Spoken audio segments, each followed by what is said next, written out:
Welcome to the TLPT Circuit High Roller event. We've got quite a treat for you guys today, and the first high roller event to kick off. What would be more high roller events to come? And next to me is Vida Shinhwa, and good morning. Good morning, Selena. Or good afternoon, to be That is extra true. precise. Bit of a later start today, 1:30 p.m. local, which means the players have had more time to settle in. Do have 13 of the 30 players returning, and with 5 spots paid, quite a ways to go before things get quite intense and sweaty on the bubbles. So we'll have a final table before we get into the money, going down from 13 to the final 8 players. Should be a fun one. 等于是我的牌放它里面，都放过来了。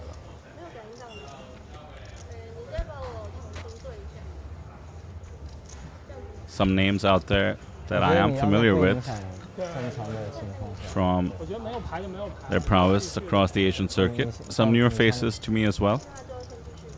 Did look up this cohort that we have on our feature table. Quite a wide range of hand mobs, not counting the one that I could not find. That would be for the Under the Gun player, who seems to have limped, which might add further credibility to the lack of hand mob. But apart from that, I'm seeing a range of around 50,000 all the way to 1.5 million for the player whose name seems to be just seat 7, but I happen to know it's Joshua Gabisa. First four. Yeah, so we've got 2 Australians on this table. The fellow Aussies, shout out for them, right? I don't really know much about both of these Australian players, not familiar with them. And we do have a Japanese player at the table, and the rest is flying the China flag. Yeah, a bit familiar with Joshua, as I said. Did end up becoming the player of the series at Triton 1 at the same venue, Jeju, last year. So certainly getting quite well known. Does play the 5Ks and 10Ks, and here he is playing the 3K as well. I guess 13 out of 30 counts as a deep run in a high roller? I don't know. Are we there? Top 50%. We're in the top 13. That's rare for a tournament. This is a weird one. It's actually been limped, and then the blinds came along. And looks like Jack is going to take it down. Quite a funky way to kick off proceedings. Take note of the tiny stack of Chen just limping Jack 10, and might actually end up picking this spot up. Yeah, Ma has had enough. One of the more accomplished, at least in terms of total live earnings. He's not going to just let this go 9 checks. Takes a stab at 6 deuce off.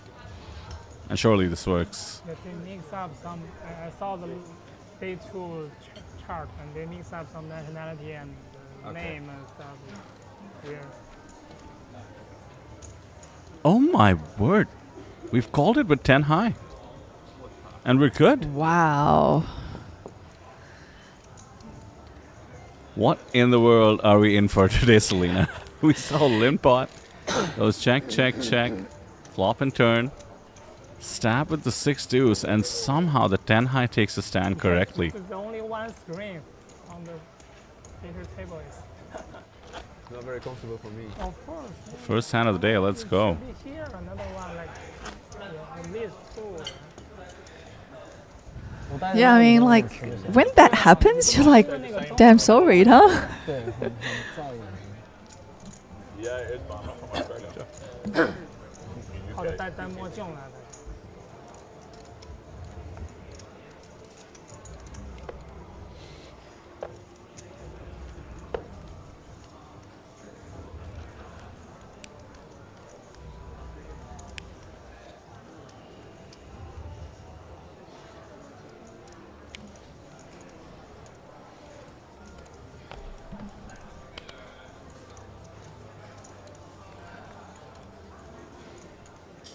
Let's see how the table adjusts to what we just witnessed. And mind you, Chen, who would have seen the showdown of both 6 deuce and 10-9, would have realized that he actually could have just open pre-flop or taking the stab at any point. Could have taken it down. Instead, he's going to be down to 9 bigs, and I think he's on the big blind right now.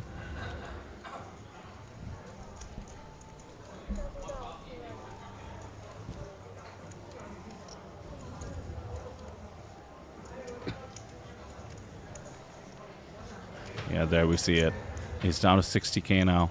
Under 8 bigs.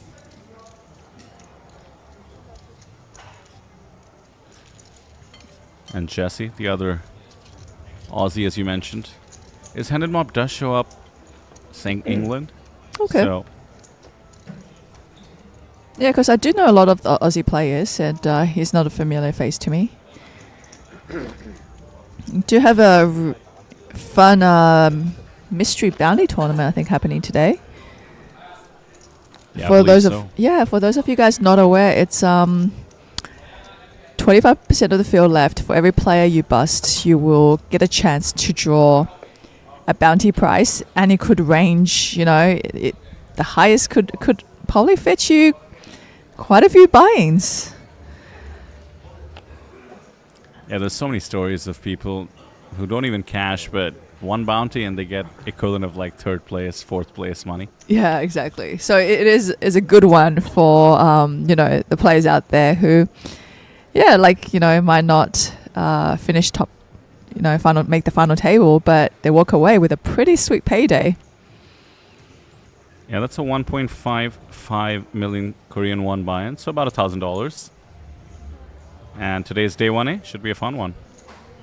Today being Sunday is quite a packed day. I'll get back to the schedule in a moment because we're seeing aggression from Ma. Not only did he try to pick up the pot with the 6-2s, gets called. This is the second time Jesse's opened and been 3-bet. And this time he has a hand that he could be tempted to 4-bet with. Or come along, as it turns out. What do we think of the peel with the ace-3 suited out of position here? It's a decent chunk of a stack. Yeah, I mean, I do feel like it's tougher in these events because I don't see your opponent really shutting down post-flop. I do see them being more on the aggressive side and continuing, giving that pressure, right? In that instance, I don't know if I would personally call a hand like ace-3 out of position. This is how poker has evolved because a lot of times where, especially in Asia, you see a lot of players maybe just flatting in position with a hand like King Jack. But now they're going for a 3-bet, right? It doesn't even have to be suited anymore. But just because they know they've got that positional advantage, they're just going for that aggression. And I will say a lot of the reasons to not 3-bet a hand like King Jack, even in position, is because your opponent can 4-bet you if you're doing it too often. But as we just saw there, ace-3 suited, a pretty common 4-bet candidate. But if you just don't think your opponents are going to be as aggressive as maybe GTO suggests, all the more reason to come in with a 3-bet. Mind you, these guys would have researched each other, more likely than not, and as we just mentioned, Ma, who took the pot down with King Jack, is one of the more accomplished players on this table. Well over $1 million on his hand in mob.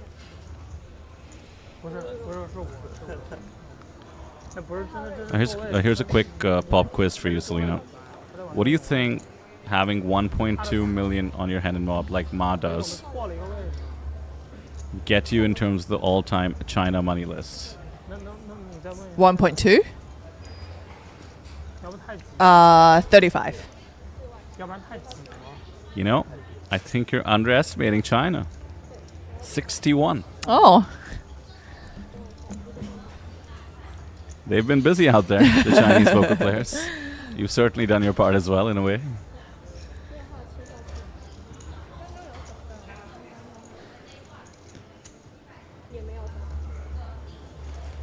Well, Ma's at it again this time with ace king suited, and dynamics are building here. This is the 3rd time Jesse has been 3-bet from an open.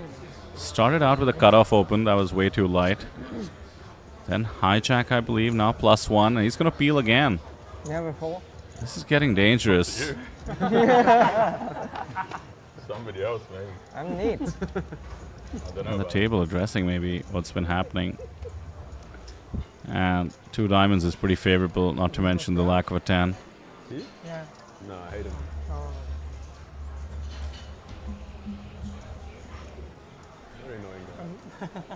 So Martin is Now Jesse Wigan here is kind of like maybe feeling a little bit picked on. from the same place. You know, they were talking about back-to-back hands where, you know, it's versus the same player, right? That has to be bet him. You know, that's just one of those scenes where the first time, yeah, a little bit light, but the second time he had the goods. Never block. Never block. Yeah.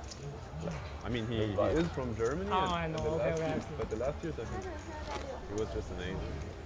Trauma is me, and I'm never But he might move back. So, Oh, I see. yeah. the best to close. You call that irony in English. You know this word irony? I know. Ironic. Hello? Like a kind of a lie.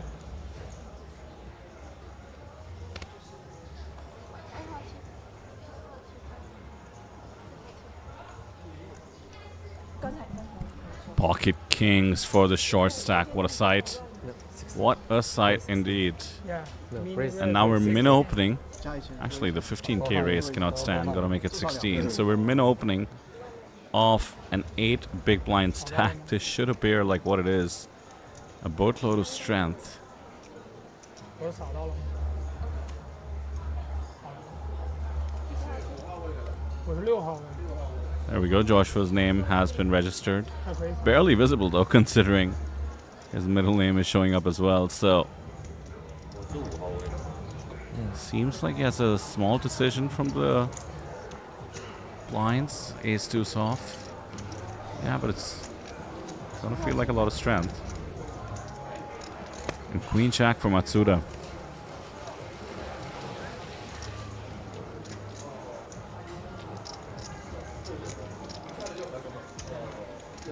没事，我在这儿扫一下，过来嘛。 Surely we peel.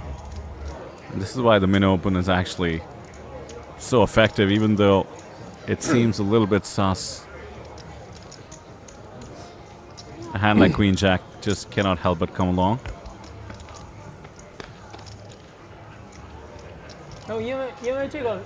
Ace high board. Doesn't matter much at the stack depth that Chen is at, but pretty safe for the Queen Jack.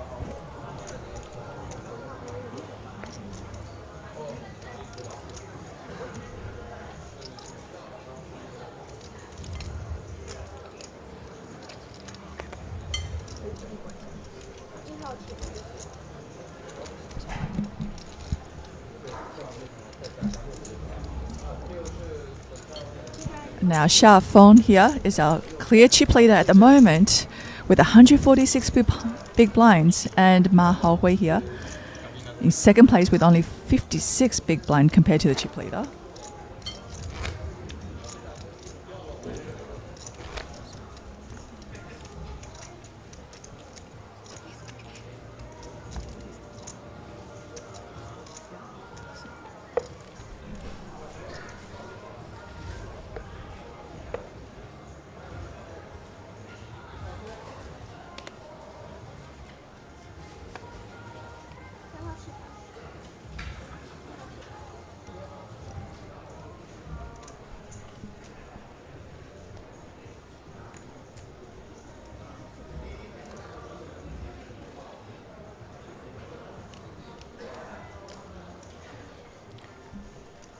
Bit of a decision. 9-5 suited. Do we open it or not? He's very comfortable playing in position.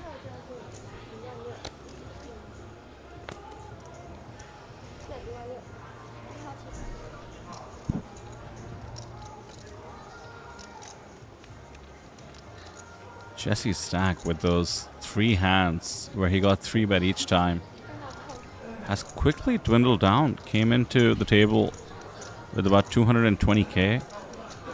Now after the defense, down to under 100. But an orbit in. Needs some help, and the 3 diamonds counts.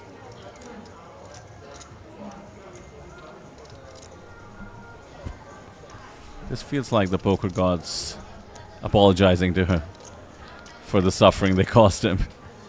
It's making him flop a flush. Plays in flow, and in comes the 1 big blind continue. I can see him pretty much betting any flop here, since, especially with his holding, if he's betting this flop, I think I can see him firing every flop with one big blind bet.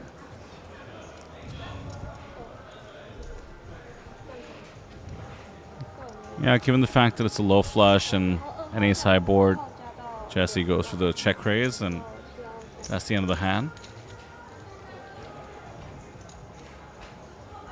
Still, though, feels like a crucial pickup for him.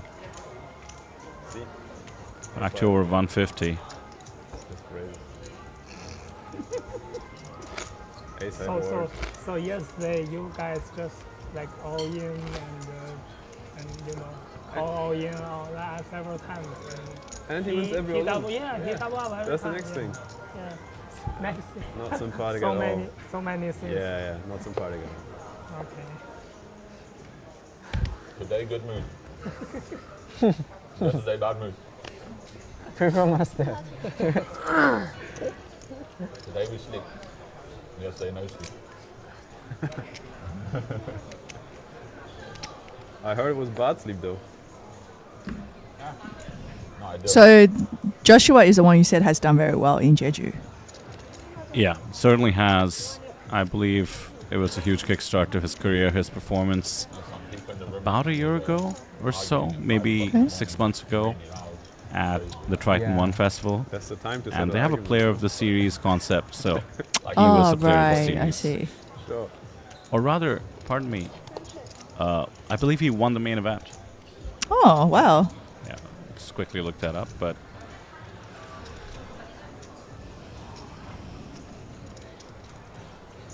let's see what that was good for. Because the rumors are that tournaments in Jeju are quite good value. Yeah, you got to come back after you ship an event here. Just under $1 million. Wow. And he didn't start much earlier? His poker career didn't... Seems like he's been playing since 2020, but in terms of Yeah. moving up in stakes, and the main event that he won was, I believe, an 8K buy-in. So Okay. seems like a 2024, 2025 phenomenon for him, Yeah. which is pretty cool to see. Well, that is cool.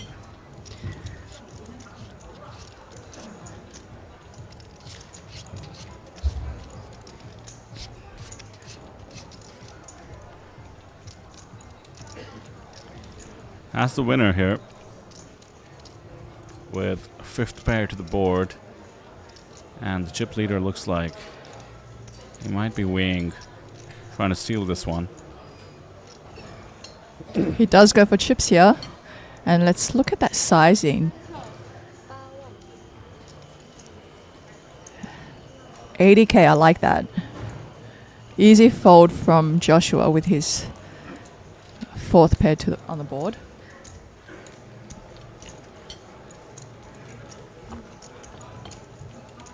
Liking the table presence from both these players in the hand, Shia and Joshua. Both have a bit of intensity about them. So I had did an interview with the winner of the Turbo event yesterday, and it was one of the girls that was part of the teams, and I think it was the Poker Queen team. Okay. Yeah, and just ask her about how she felt about this TLPT series, and she literally goes, "It's such good value. I want to keep it a secret. I don't want other players to know about it, so that they'll come down, and it would just make it so much harder for her to win the tournaments." That's what she told me. It's like when you discover a hole-in-the-wall restaurant. and Yeah, don't tell anyone about yeah. it. It's just kind of like it reminds me of those early Macau days where. Yeah, like you kind of play a tournament and it is a soft game. But that being said, these high roller circuit events, it's not going to be a walk in the park. It's a different kind of mix of players in these. You're going to get the recreational, but also like you said, the Joshua and everything. I would say that they're probably professional poker players at this stage. Yeah, they're sort of tournament grinders, it seems like, on the live circuit. I'm sure some of them put in their reps online as well, including some of the ones we're not seeing massive hand in mobs for.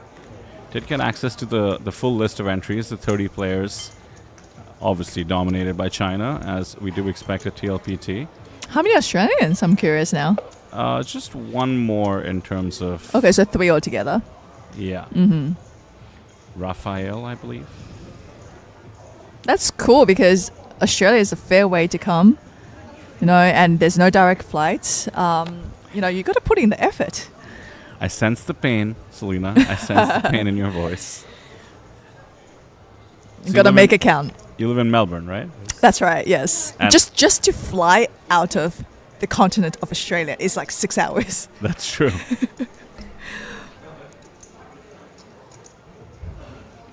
I've never been to Australia. I hope to come. Oh, no, it's sometime really soon. beautiful. Yeah. But I will say that I was in the Philippines once, and I just kind of looked at Google Earth, and I was like, this is like my best chance. I should just head over there. Like, it's so hard to get to that side of the world. It really is. Organically. Yeah, yeah.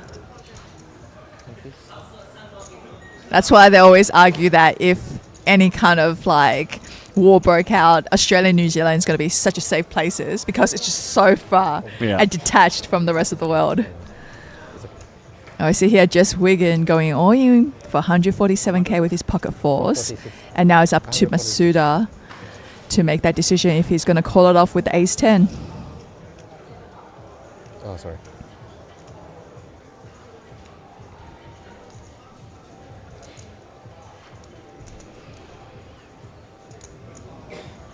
I wonder if we can put into context what Matsuda, I should say, has been observing on the table, as he does let it go, but you know, there has to be a little bit of frustration factor setting in for Jesse. Still, ace 10 seems pretty borderline, lets it go. And nice shove there by Jesse, taking the pocket fours and converting it into a 3-bet jam.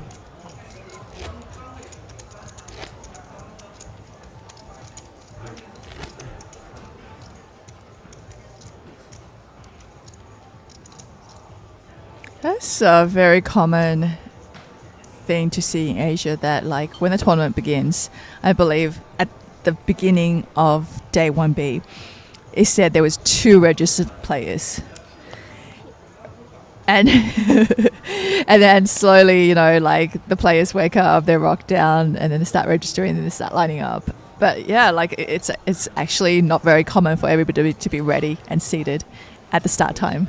I actually walked in at 12:30, and the floor was It was empty. I Correct, kid you not. right? Yeah. But it will get as buzzing as it was yesterday. I'm a bit curious. We can check the excellent live reporting about where we ended up with day 1A of the circuit main. Let's take a look. We actually have chip counts on the live reporting as well. That's on So Much Poker. Oh, we've called it off. Player at risk. King 5 suited has opened the cutoff. And we have 2 live ones.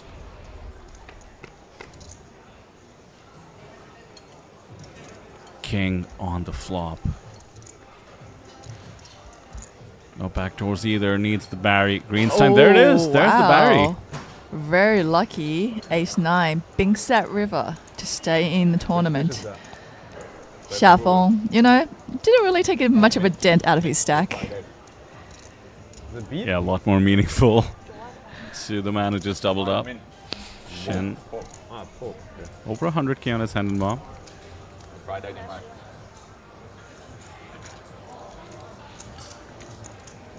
Yeah, I can check the live reporting here, Selena. Over 190 entries yesterday in day 1A. Wait. And how many players make it through to day 2?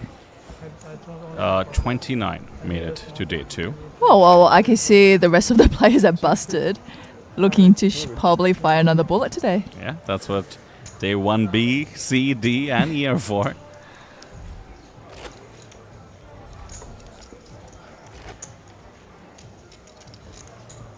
And what is the buying for that main event in question?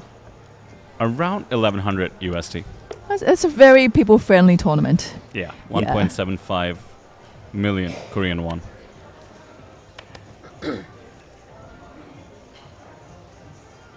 Masuda here, under the gun with ace-jack, raising up.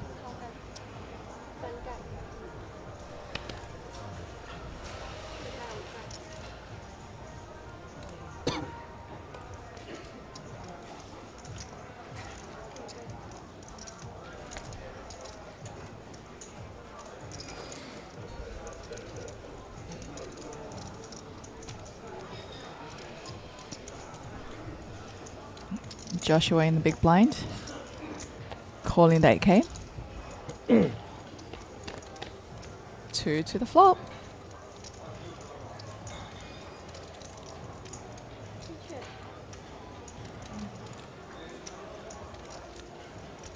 Now Joshua checking over to Masuda, who's the pre-flop initial raiser.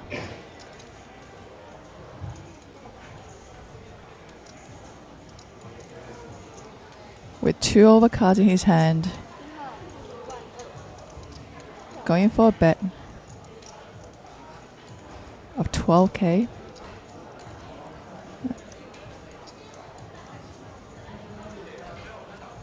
Enough for Joshua to come along to see a turn with 7 outs. Jack could be spicy. 7. Instead, it's a 10.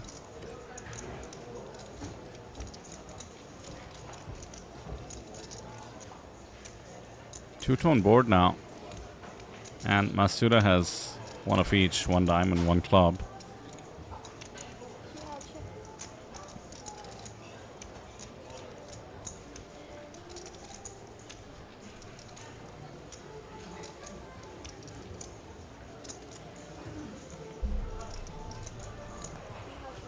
I'll just check back, try to realize equity is in the lead anyway.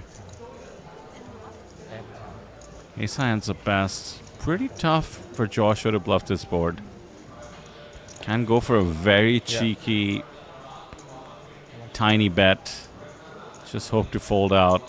Exactly the kind of hand Masuda has.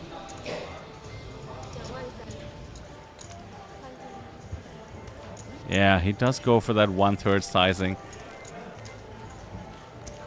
It's sort of the milky bluff. Usually you're just trying to coax ace-high hands into calling this. So now you're trying to represent that you're trying to coax them into calling it. I like this sizing also because of how much Masuda has in his stack. You know, it's not like you're betting this amount versus somebody like Xiaofeng, which don't need to think about it as hard, right? But when it's a $23,000 bet, when you have only 182,000 behind, you gotta have to consider it.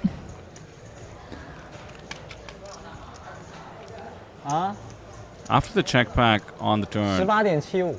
Masuda's hand is a little bit face up, and if Joshua was value betting something like a 9 or even having a 10 somehow, you would go this sizing. But I love this because Masuda has gone with the pot odds. Has called it off correctly.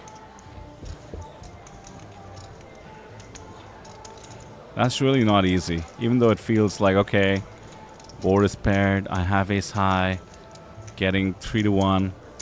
As you mentioned, it's a decent amount of his stack. It's a hard call.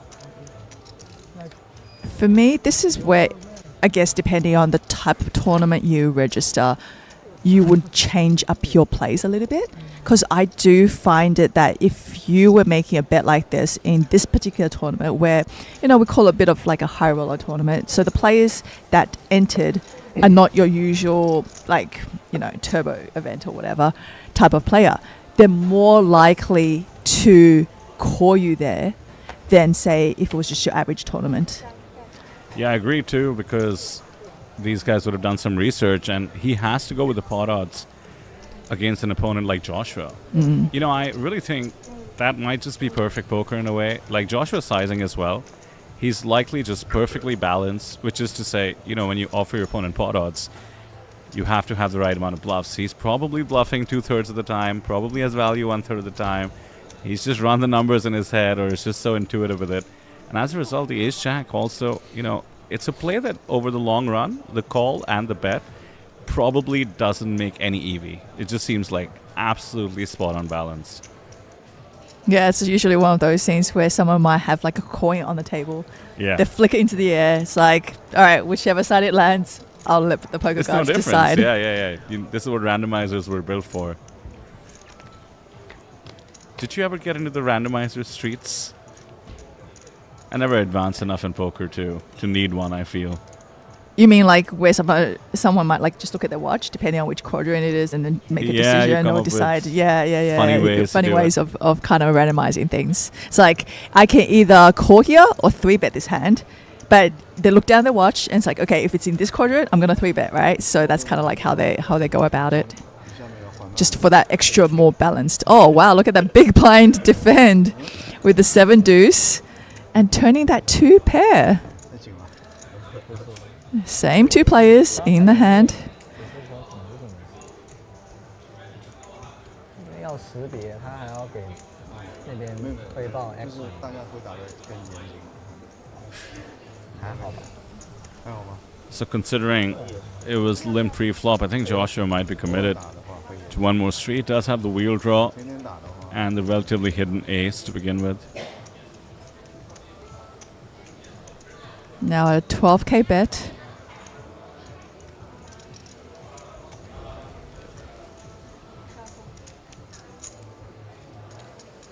Getting that call, like you predicted from Joshua.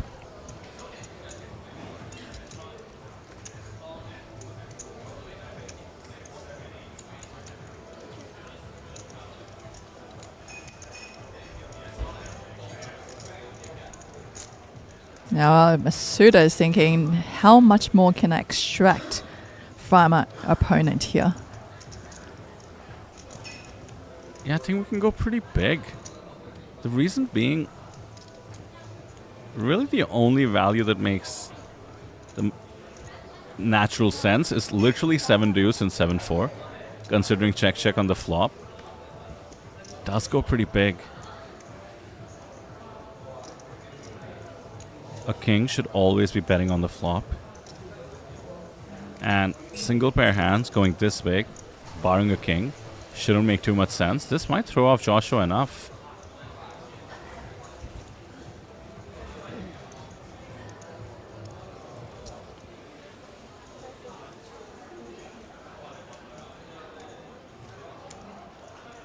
Joshua does block the 5, which would be the most relevant in terms of draws appearing on the turn, in particular when the betting started.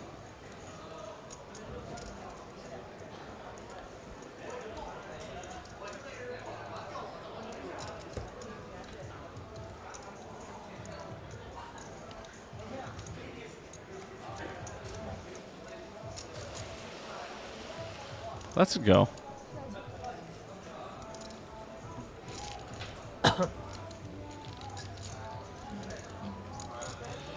When your opponent is in the big blind, in the limp pot, they can literally have anything. So, decides to not get too sticky with the weak ace. Xiaofeng still the chip leader on this table, but we have a player who's down to about 10 big blinds, looking for a double up here.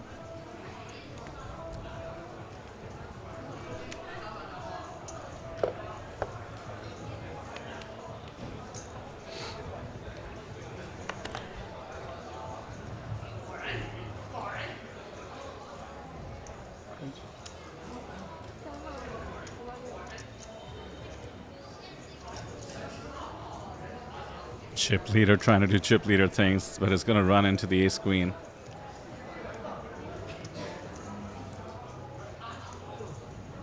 I mean, queen 10 off feels quite wide. There's a lot of good players on your left. Oh, another ace hand.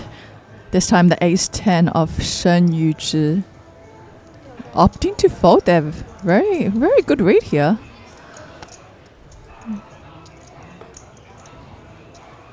And Jesse Wigan, big blind, finding those pocket eights. Now he's got 20 big blinds behind. It's a very tempting spot to shove it in with the pocket eights, in my opinion. And he can read into the fact that, you know, the guy under the gun does have the chip lead. He could be raising light. He does go with the more conservative play, which is just calling and seeing a flop here.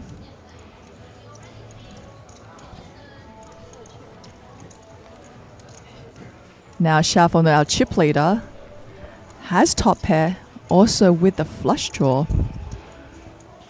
And we see that Ma Hao Hui probably not going anywhere just yet. Holding top pair with the best kicker.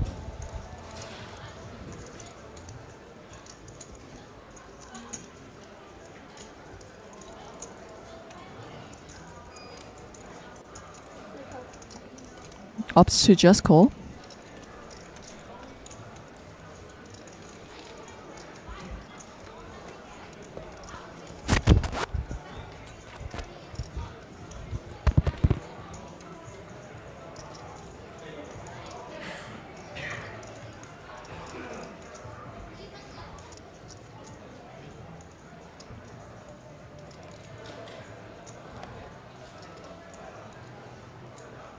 I suppose if Jesse had jammed, the ace queen would have found a call.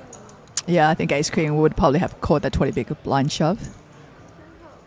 So, barring a 6 or an 8 on the river, could have been out of the tournament. But for now, between these two, the queen 10 with the 10 of spades deciding another bet is in order. This is one of those bets that's going to charge a single spade hands that Ma might have. Certainly shouldn't expect to fold out better too often.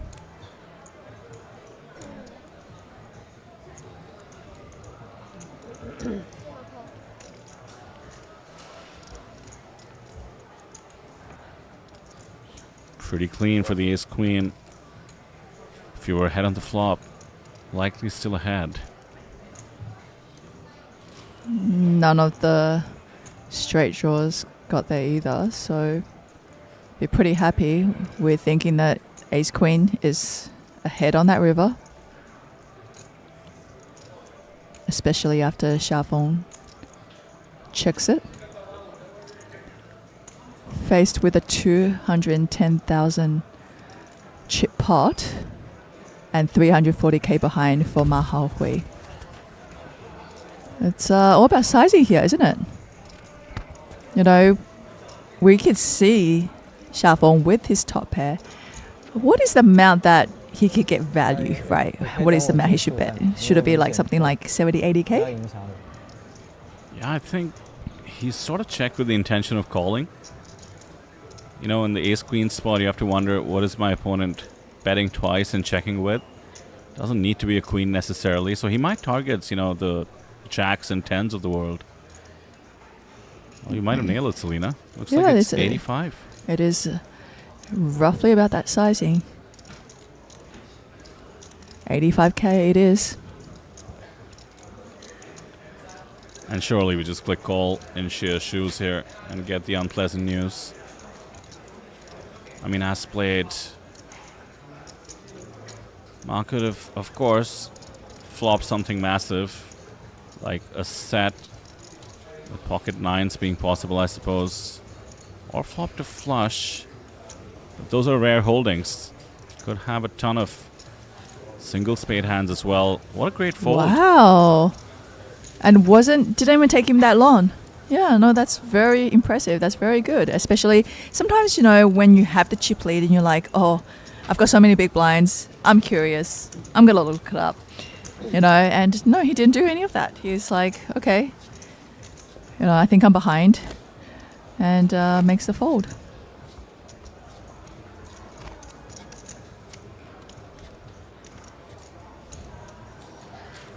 Yeah, I really appreciate when players can resist amplifying a slight mistake. I would argue the open was quite loose, and he actually kind of got trapped there by Ma, right? The ace-queen flat calls pre-flop, calls on the flop in turn, and now the river bet is not paid off, so arguably losing the minimum.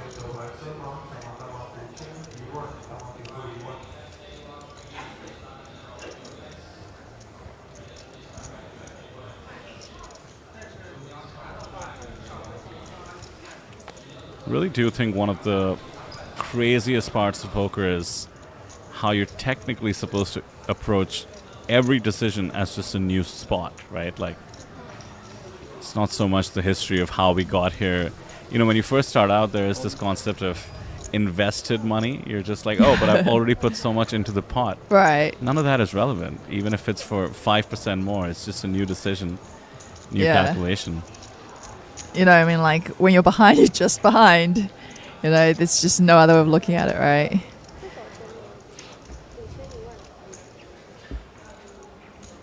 It's a funny thing about this game that the only way to get better at it is to slowly go against your intuition.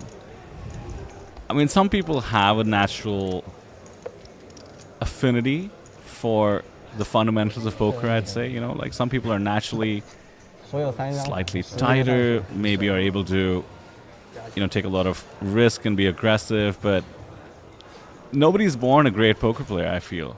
You know, everybody has to learn the right things to do, and they tend to go against intuition more often than not. That's what makes it a skill-based game, I would argue. 15 bigs. Jesse Wigan here finds his pocket tens.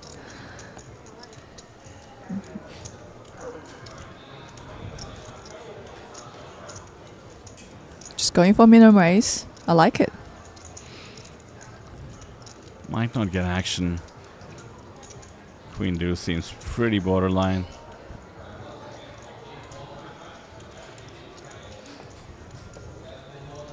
If it was suited, we flick the chip in.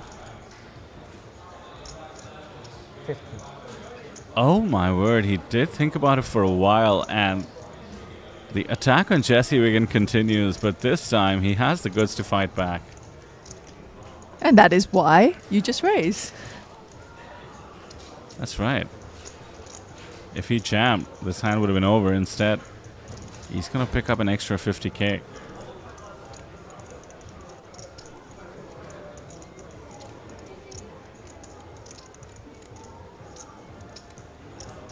Yeah, let's get it in. We're always 4-bet jamming this, and snap fold by Ma. One thing we might see less of here, Selena, is posturing. I think at this level, the $3,000 buy-in, the players are comfortable letting their opponent know that sometimes they'll be bluffing. And that's okay. Let's just snap fold and move on. Yeah. Because you just have to know that when you enter a tournament like this, players are going to have more moves. That's just inevitable, right? You know, I think that if you want to play a standard tournament where, you know, it's a lot less 3-betting, a lot less, you know, 4-betting and so forth. It's your average, you know, like deep stack tournament, a turbo, these kind of things. But when it comes to high rollers of any kind, you know, you're just going to have to be ready. Plus, people posture for their image, right? So they always want to feel like, hey, I always have it, so that you get more folds in the future. But when you're playing good balanced poker, you want to get calls in the future as well, right? You snap fold, you let your opponent know, I'll be bluffing you sometimes. Yep. That way, if you're balanced and you have value, you get calls as well. And Masuda raised it up to 20k here with the ace king, and one of the shorter stacks on the table now. Shen Yuzhi with the ace jack in the big blind. Decides to just complete. Not gonna get fancy pre-flop. Just, you know, I can see some players might just shove their ace jack here. He opts to just call and see a flop. Unfortunately, they do both hit top pair, and Shen Yuzhi here is a definite underdog in this hand now. Yeah, I thought he'd dodged disaster with the lack of 3-bet pre-flop, but this board just invites stacks potentially getting in. We begin with the tiny continuation bet. 1.1 bigs. That's 1/5 of the pot, wasn't it? Pot was 55,000 and he's betting 11k.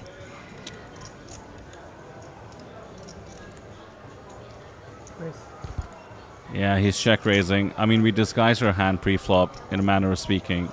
And now you don't want to let your opponent see your turn too cheaply in case they have something like Queen Jack, King Queen, King Jack. Would be continuation betting the same way. It could be a lot weaker as well, so We bump things up about 3x. 我现在用不了手机，我用不了手机，我有，但你问一下工作人员。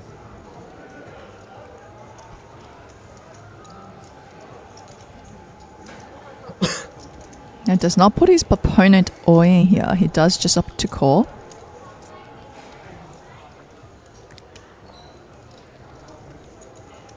Pretty bad card for Shan. For one thing, no additional club. No scared card either. He likely thinks he's in control of the spot.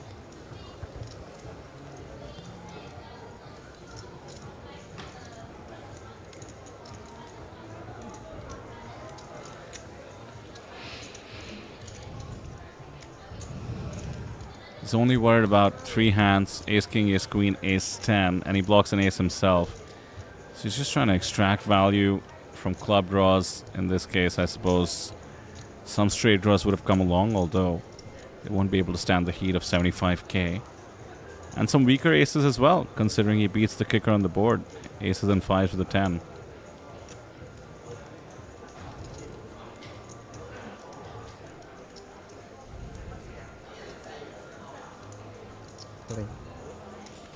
Now an all-in from Masuda. Can't really see Shan getting away from this. Makes a quick call. And we are about to lose a player.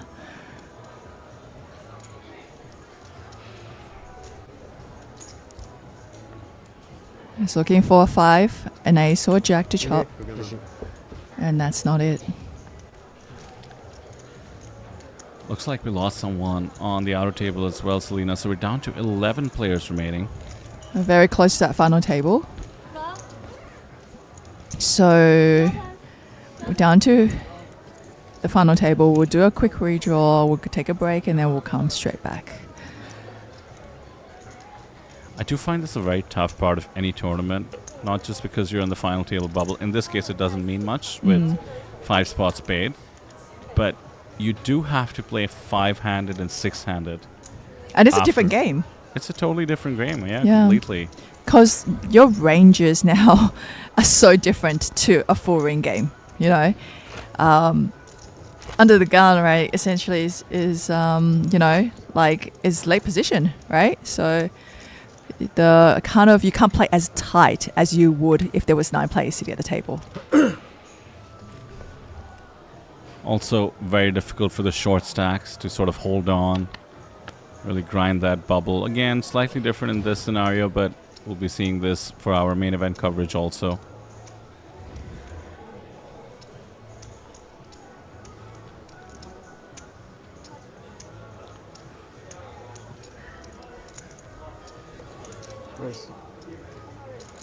Yeah, she is back at it.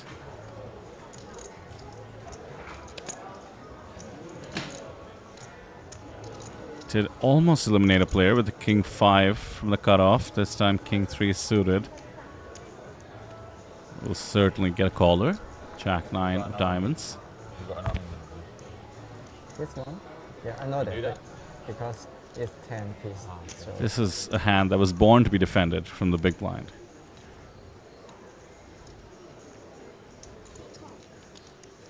Note the raise size, 2.5x.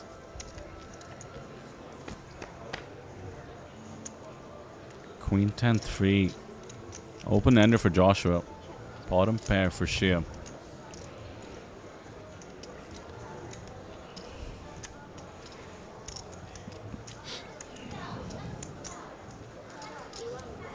Going for a bet of 15k.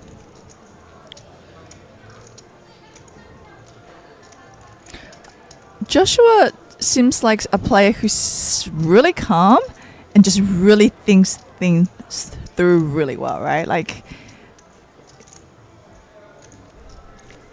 now we were discussing the spectacles. Does that give you the trust vibe, or does he still look like he's capable of making knowledgeable. some moves? Knowledgeable. Yes, Okay. that's the word I'm looking for. Knowledgeable would be how I would describe someone wearing glasses at a poker table. no. Yeah. 30% tax is too high, I think. Yeah, and because what I'm trying is every time. Oh, now Joshua pulls ahead. with that river card. And maybe can take it back 80%, but Probably feeling like he is currently ahead I think in the hand after both players check the turn. every day and 2 months.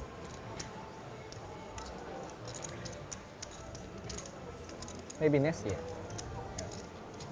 Not a bad pot in the middle for his stack. Goes for check. Does Xiafen take a stab? No, he does not. I'm going to see a nice pot going towards Joshua here You already live in the best place for poker. with 10 left. I don't want to play every day poker, I think. I'm saying you live in the best place for poker. Around Asia. Yeah. Yeah, some interesting banter there on the table.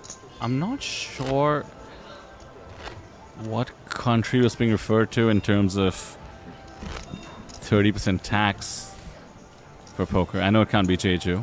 Things are a lot more favorable here.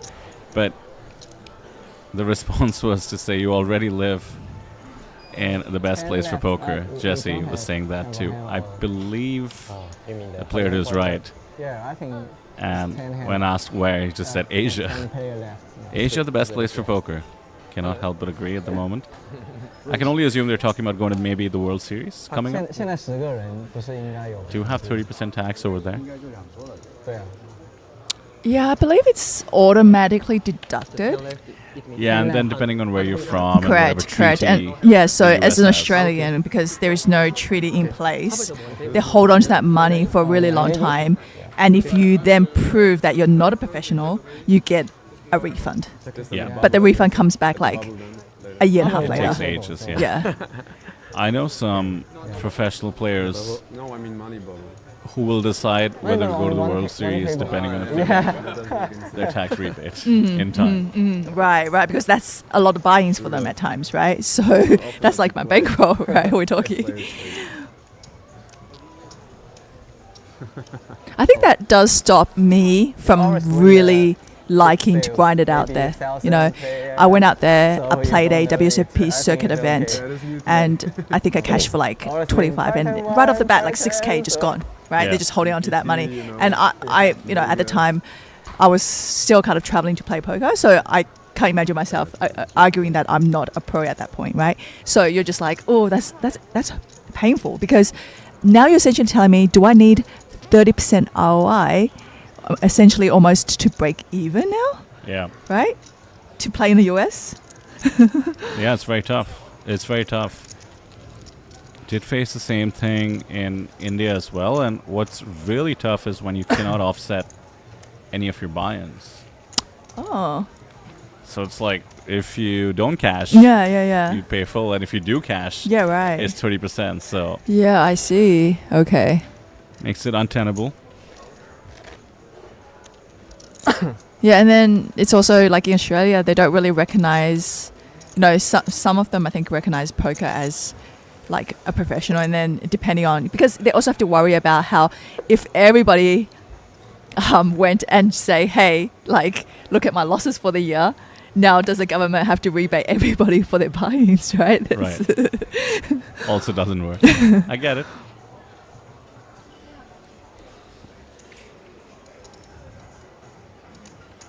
Well, you know, the World Series and in general the US, of course, will remain, in terms of size, a huge market, but a lot of favorable situations developing in Asia, I would argue.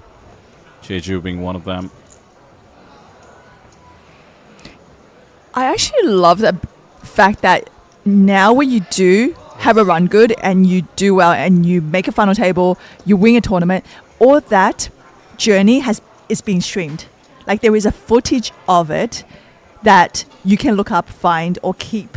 That is good memory. That is That's something huge. that's huge, right? Because back in the days when I won my, you know, both Red Dragons, there was a person standing there that's, you know, I mean, I'm not, fan is a strong word, you know, a really nice guy who was standing there who recorded the whole time with an iPad, just standing there.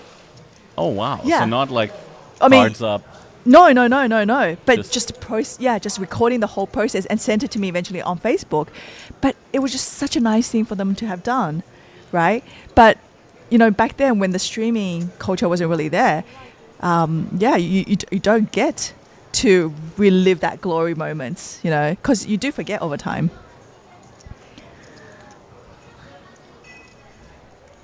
Yeah, good reminder to actually download or try and save any stream, any final table that you're on.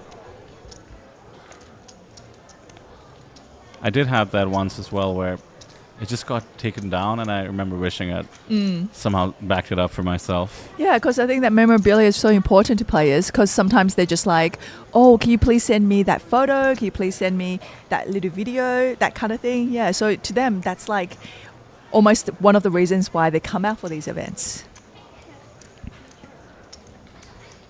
I will say occasionally I will come across somebody who's kind of pestering me to be on a feature table, not realizing I have no role to play on that regard. But the reason is they want to send their link to their parents as a showcase of legitimacy.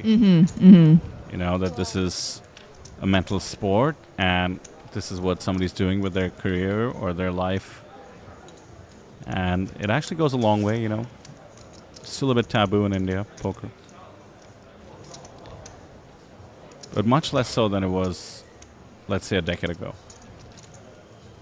Yeah, that actually reminds me of my journey with poker, and when I think my dad saw that I had that result and that recognition and it was being kind of documented, like you said, that brought the legitimacy of it, and then he transitioned to pretty much being proud of me then otherwise, right? That's what was so important. Was that a big moment, I would imagine? Yeah, it was, because he actually said to me, when I retire, I want you to teach me how to play. Nice. I thought that was really cool. That's awesome. Yeah. So we're down to 9 players. We'll be right back, and we'll see you guys about 30 minutes.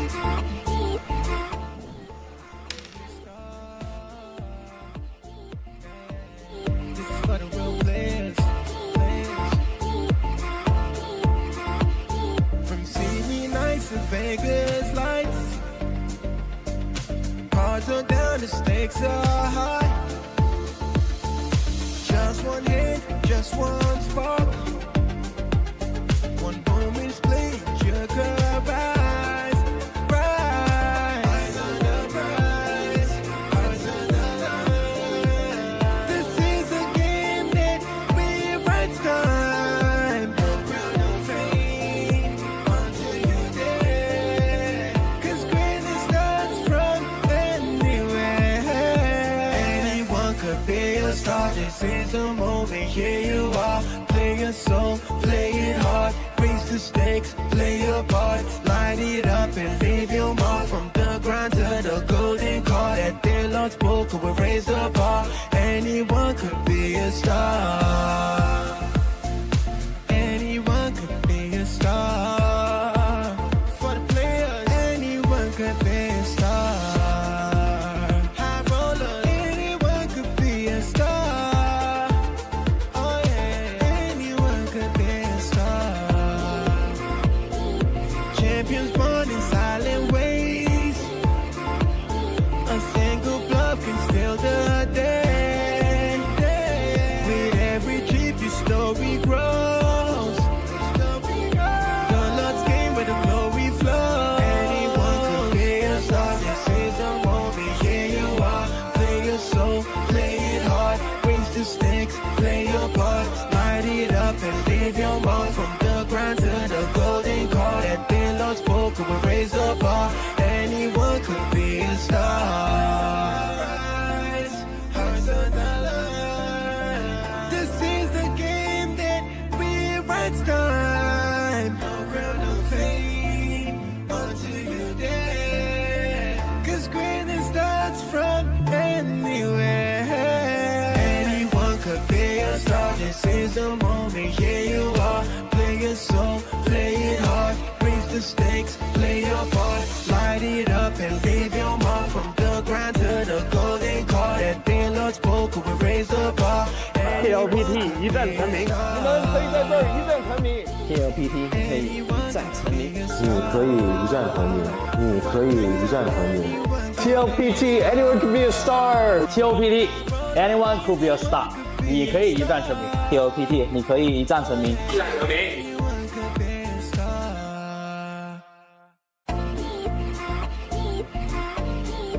For the high rollers, be a star. Yeah, this is for the real players. From CV nights to Vegas lights, cards are down, the stakes are high. Just one hit, just one spark. One moment split. Sugar rise, rise. Eyes on the prize, hearts on the line. This is a game that rewrites time. No crown, no fame, until you dare. 'Cause greatness starts from anywhere.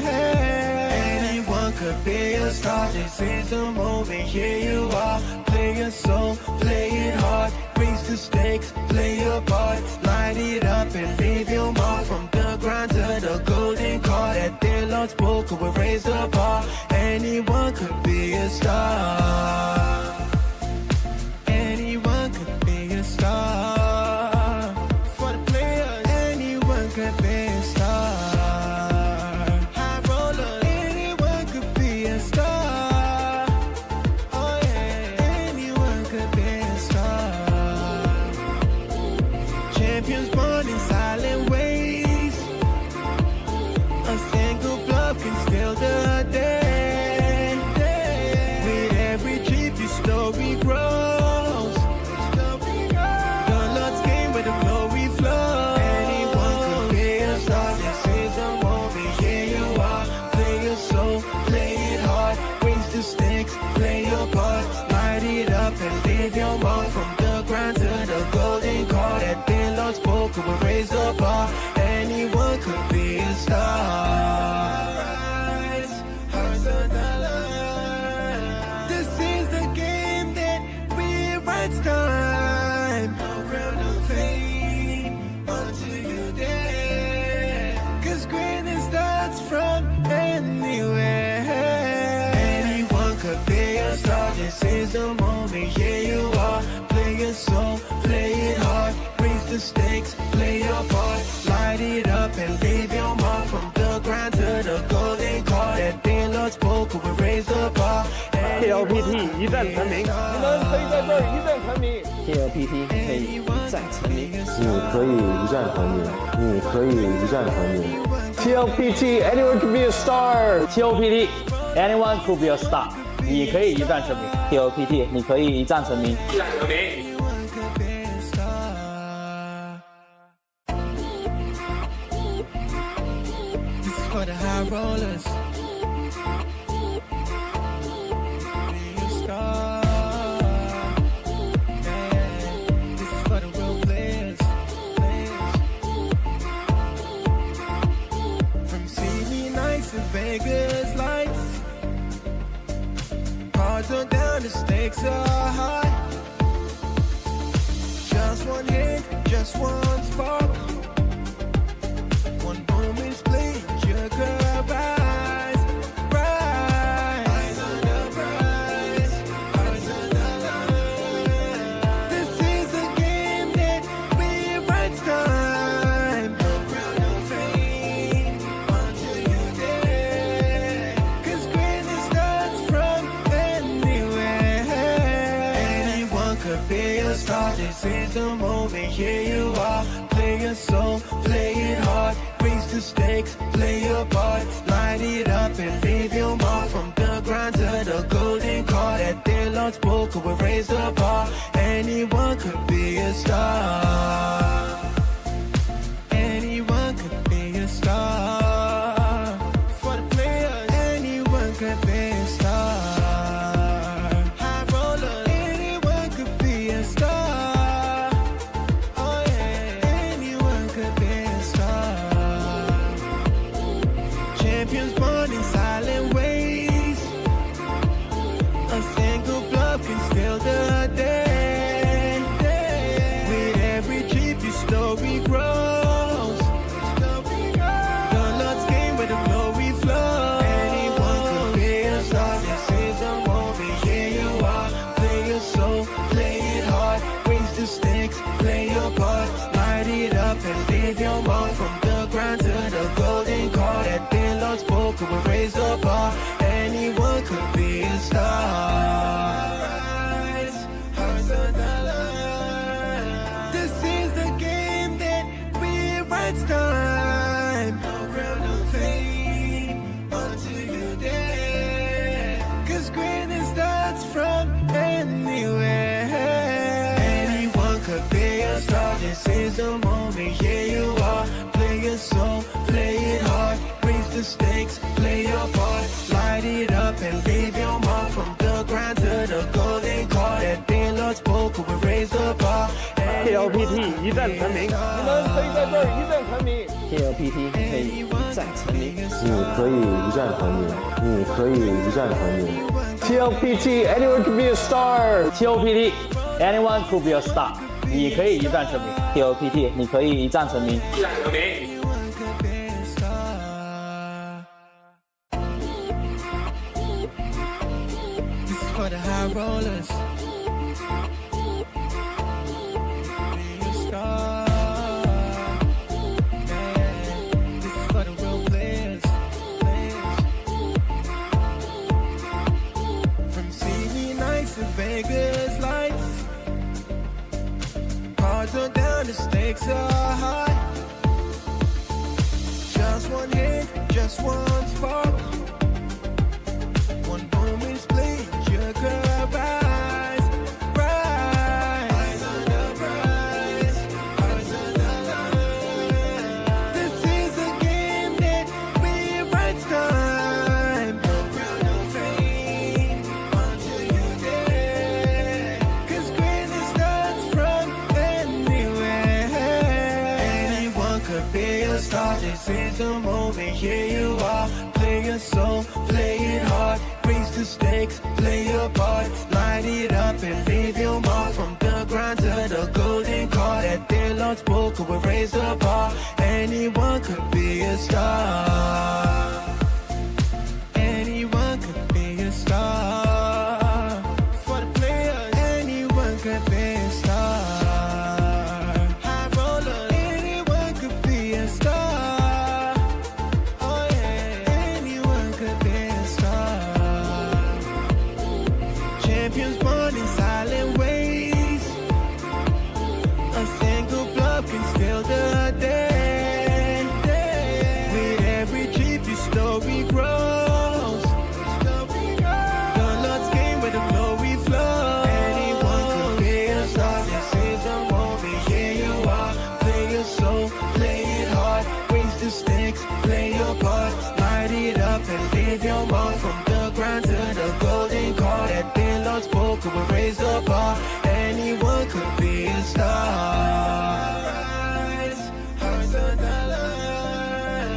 This is the game that rewrites time. No ground of fame until you dare. 'Cause greatness starts from anywhere. Anyone could be a star. This is the moment. Here you are. Play your soul, play it hard. Raise the stakes, play your part. Light it up and leave your mark. From the ground to the golden card. That the Lord spoke, will raise the bar. TLPT 一战成名，你们可以在这儿一战成名。 TLPT 可以一战成名。你可以一战成名，你可以一战成名。TLPT, anyone can be a star. TLPT anyone could be a star， 你可以一战成名。TLPT 你可以一战成名。 Anyone could be a star. This is for the high rollers. Be a star. Yeah. This is for the real players. From CD nights to Vegas lights. Cards are down, the stakes stakes are high. Just one hit, just one spark. One moment split, you could rise, rise. Eyes on the prize, eyes on the line.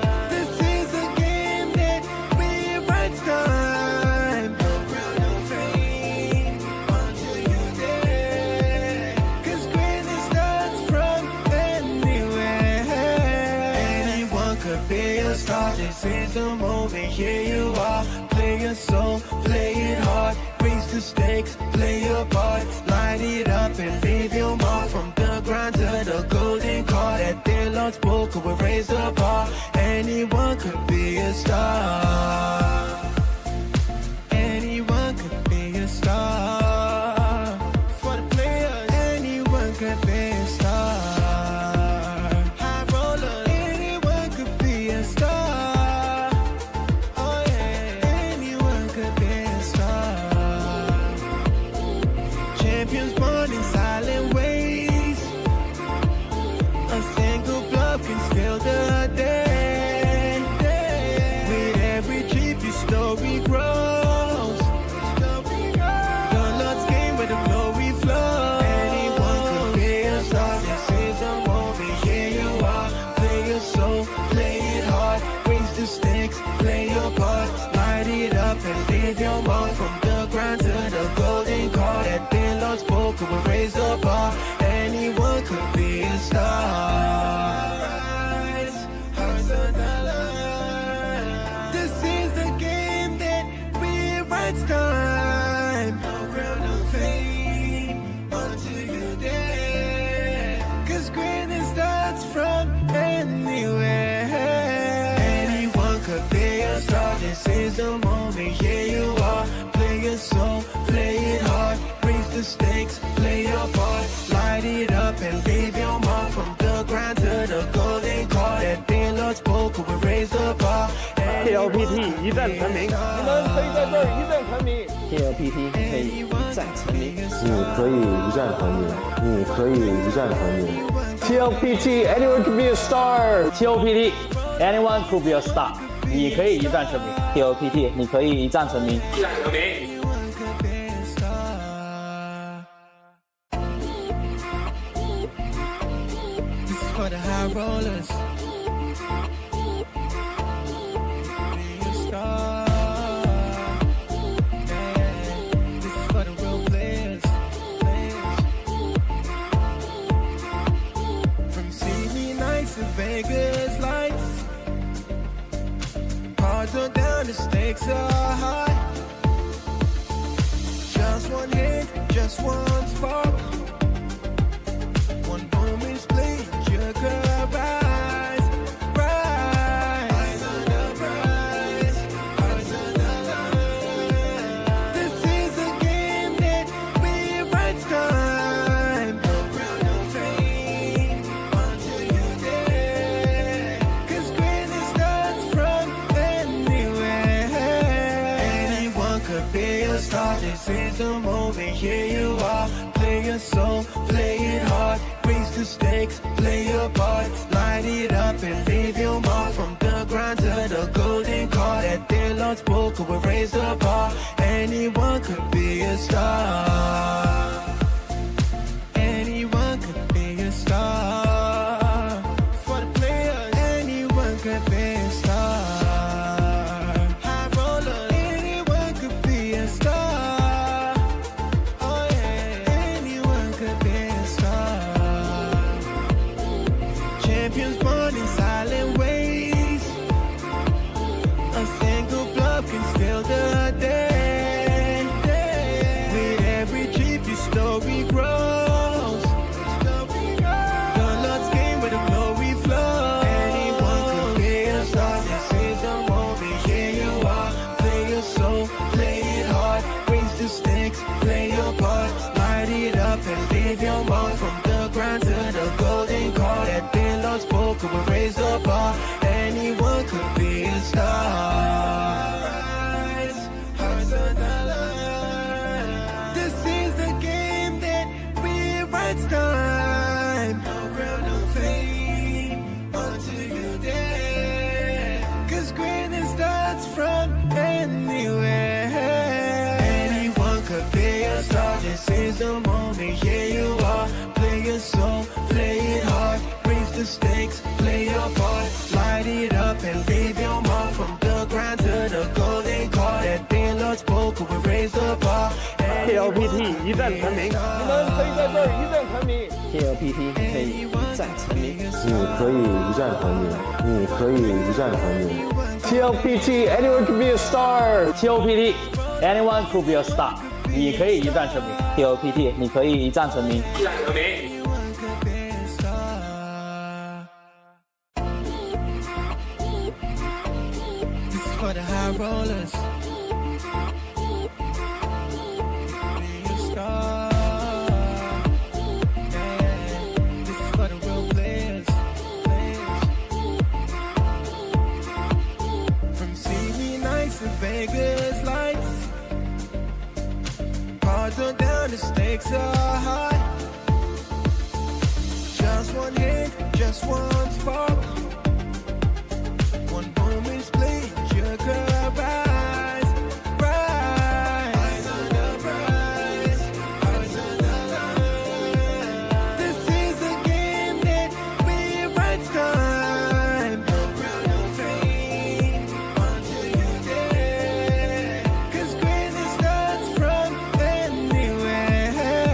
Anyone could be a star. This is the moment. Here you are. Play your soul, play it hard. Raise the stakes, play your part. Light it up and leave your mark. From the ground to the golden card. At the Lord's poker, we raise the bar. Anyone could be a star.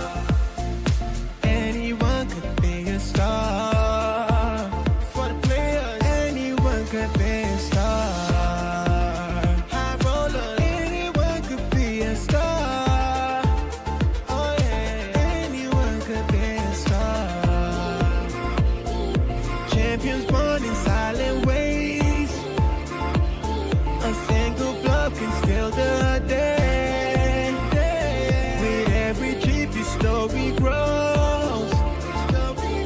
The Lord's game where the glory flows. Anyone could be a star. This is the moment. Here you are. Play your soul, play it hard. Raise the stakes, play your part. Light it up and leave your mark. From the ground to the golden card. At the Lord's poker, we raise the bar. Anyone could be a star. Rise, hearts on the line. This is the game that rewrites time. No crown, no fame, until you dare. 'Cause greatness starts from anywhere. Anyone could be a star. This is the moment. Here you are. Play your soul, play it hard. Raise the stakes, play your part. Light it up and leave your mark. From the ground to the golden card. At the Lord's poker, we raise the bar. TLPT 一战成名，你们可以在这儿一战成名。 TLPT 可以一战成名。你可以一战成名，你可以一战成名。TLPT anyone can be a star。 TLPT anyone could be a star。你可以一战成名。TLPT 你可以一战成名。 Anyone could be a star. This is for the high rollers. Be a star. Yeah, this is for the real players. From CV nights to Vegas lights. Cards are down, the stakes are high. Just one hit, just one spark. One moment's split, you could rise, rise. Eyes on the prize, eyes on the line. This is a game that rewrites time. No crown, no fame, until you dare. 'Cause greatness starts from anywhere. Anyone could be a star. This is the moment. Here you are. Play your soul, play it hard. Raise the stakes, play your part. Light it up and leave your mark. From the ground to the golden card. At the Lord's poker, we raise the bar. Anyone could be a star.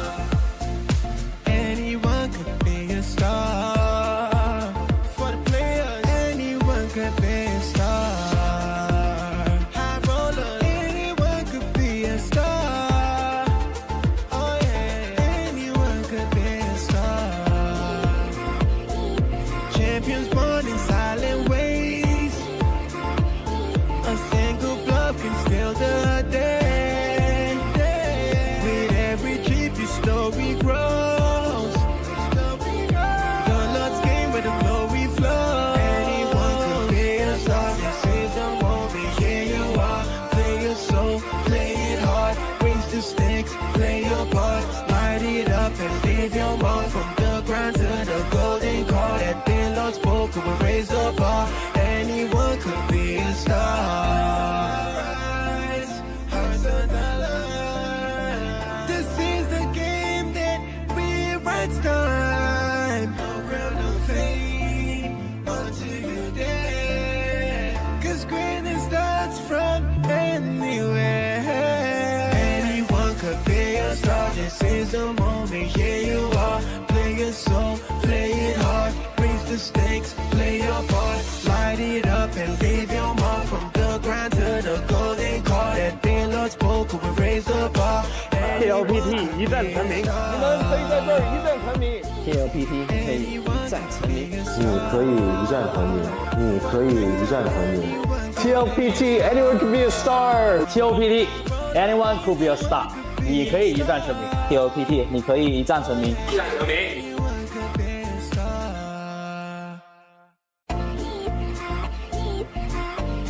This is for the high rollers. Be a star. Yeah, this is for the real players. From CD nights to Vegas lights. Cards are down, the stakes are high. Just one hit, just one spark. One moment split, you could rise, rise. Eyes on the prize, hearts on the line. This is a game that rewrites time. No ground of fame until you dare. 'Cause greatness starts from anywhere. Anyone could be a star. This is the moment. Here you are. Play your soul, play it hard. Raise the stakes, play your part. Light it up and leave your mark from the ground to the golden car. That thin Lord spoke will raise the bar. Anyone could be a star. Anyone could be a star. For the players, anyone could be a star. High roller, anyone could be a star.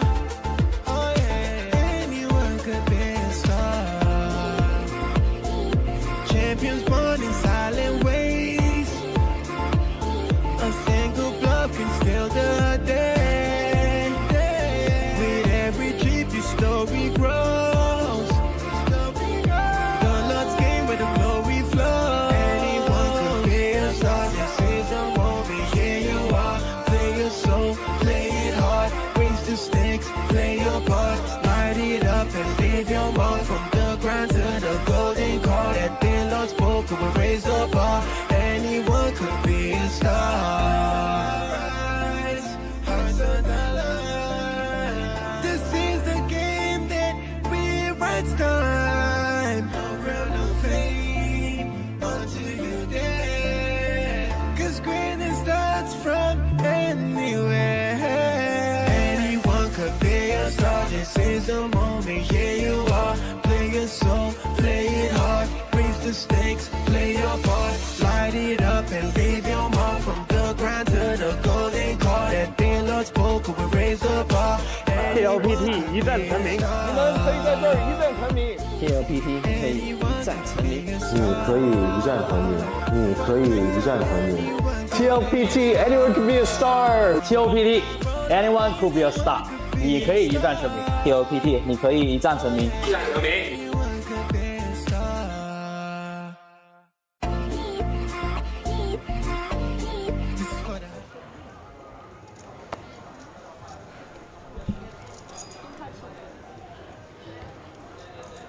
Now back to the field of 9 players left out of the 31. We have a few newcomers since the 2 tables combined. And we've got Martin Sedlak on our screen. You know this guy pretty well, right? I think we mentioned about him recently. Yeah, very, very familiar presence on pretty much the entire Asian circuit, plays most of the high rollers. We actually caught him registering, if you remember, yesterday. And here he is in the final 9, opening it up from the cutoff, mind you, and he's going to face resistance from a player we're now quite familiar with from the feature table. Ma makes it 55k to go. Quick fold, as we've been saying. No posturing needed. Mahawi here with the goods, not 3-betting light.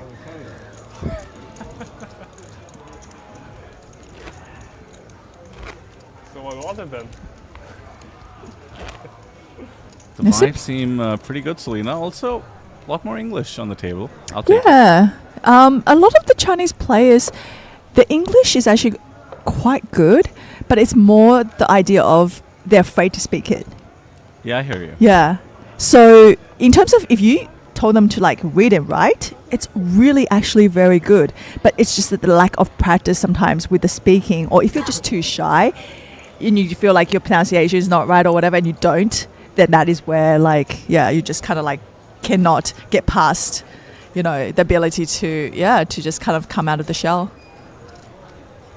Yeah, but that's what poker's good for, bringing people together. We have Martin Sedlak on the table, Joshua Gabisa, Martin from Germany, speaks English of course, as we just heard. Joshua from Australia, Jesse's still with us. From England, I believe, representing Australia as well.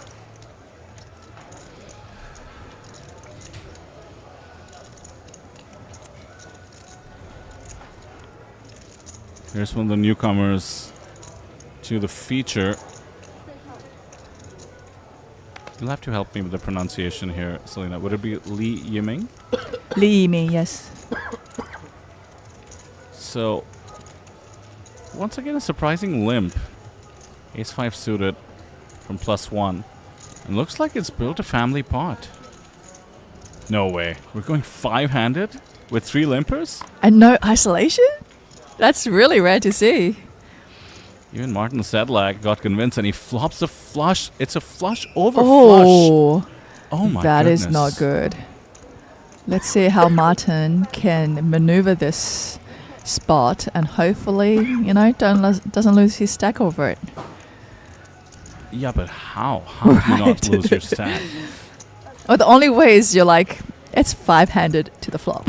Maybe that is the only way you can, yeah. But very tough. You know, at this point, he has to think he's got the nuts.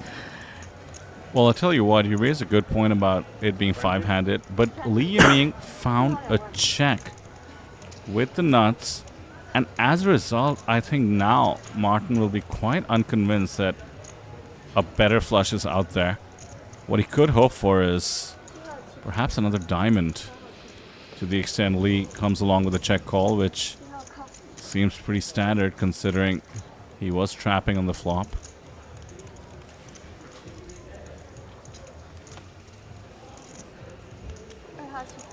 You know, in Lee's shoes, especially after limping pre-flop, I wouldn't even want to give a free card 5-handed because all kinds of 2 pairs were possible. But anyway, the board doesn't pair and now Martin is in real trouble. This could be the end. He might value town himself out of this tournament, and I certainly wouldn't blame him. Third nuts versus the nuts. Yeah, he can probably look to make a bet here and then make a river shove with his stack size behind.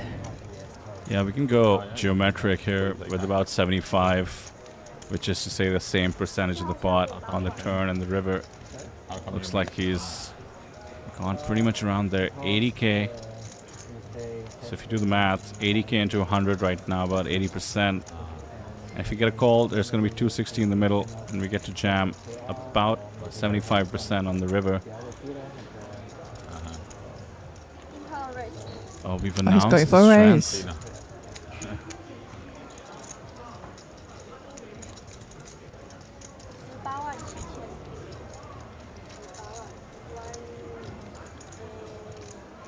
raise.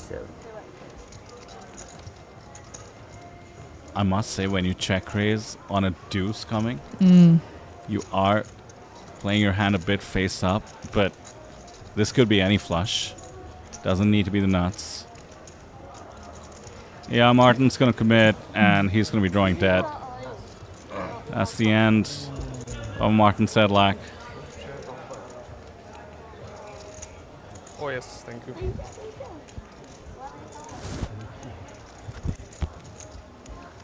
It's that limp that just absolutely led to this madness, and it does come a diamond on the river. I wonder if there was a world where Martin could have gotten away if played differently, but coulda, woulda, shoulda, I suppose. And just like that, we're down to 8.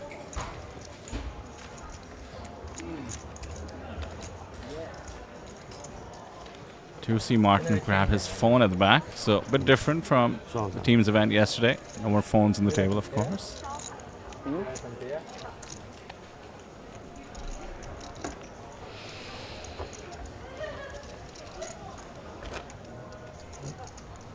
Li Yiming picking up Martin's chips. 170k on his hand and mob. Looks like he's just stuck around in Jeju. We did have another festival, Poker Dream to be precise, earlier on this month. Yeah, I think there is pretty much a poker tournament every month in Jeju, isn't there? There's barely a break. Yeah, certainly.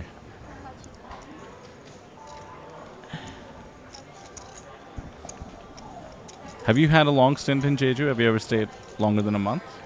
No, I haven't stayed a month. The longest I've stayed is 2 weeks, I think. 2 weeks? Yeah, yeah. I wonder if... I don't know how many times you could go to Shanghai Bunge, you know? Yeah, that's what I was thinking. Wonder what a longer stint in Jeju feels like. Do we still do the same thing as we do when we come here at Shinhwa World and, you know, go to the Shanghai Bund, as you mentioned? Or do we try to stay out there in the island amongst nature? Everything.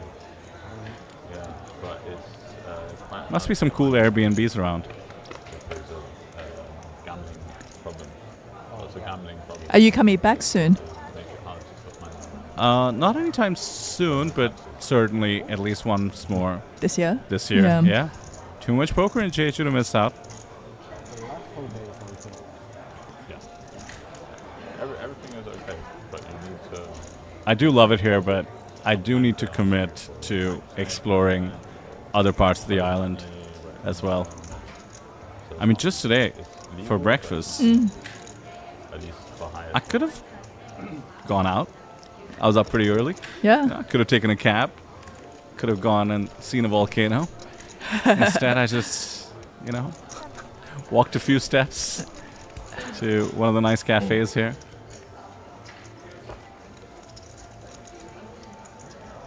Li Yiming, our chip lead on the table with 137 big blinds, and Jess Wigan is our short stack at this table of 8.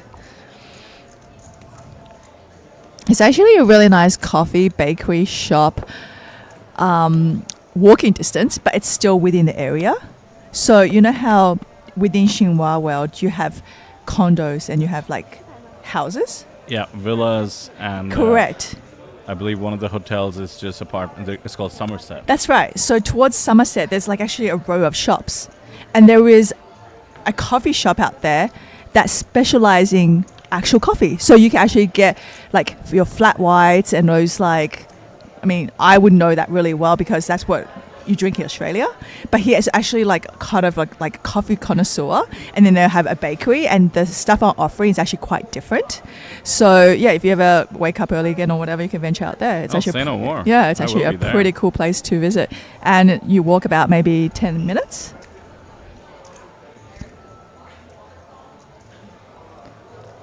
The mornings here are absolutely beautiful because there's so much nature around. You can see the sunrise if you're up early.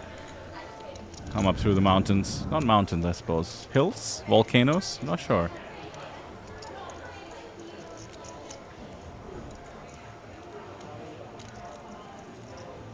Wow, we've gotten a better hand to fold. Look at Matsuda. that. Matsuda. His timing is quite good, right? Like getting that respect, you know?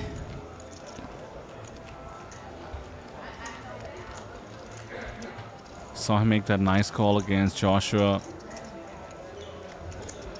Now getting Ma to fold the ace-10 suited. It's going to be up to 50 bigs. We're pretty deep stacked here as far as final tables go. I'd say the average is close to 50. Strap in, folks.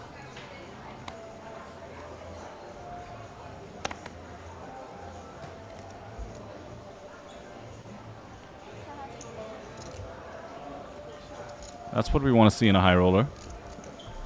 Plenty of deep stacked tournament poker. Shortest stack is Jesse, 22 bigs.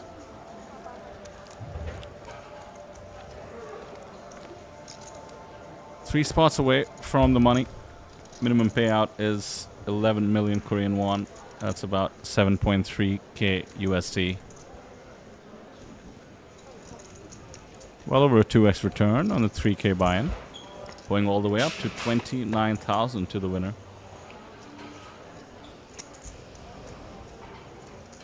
Top 2 for the short stack.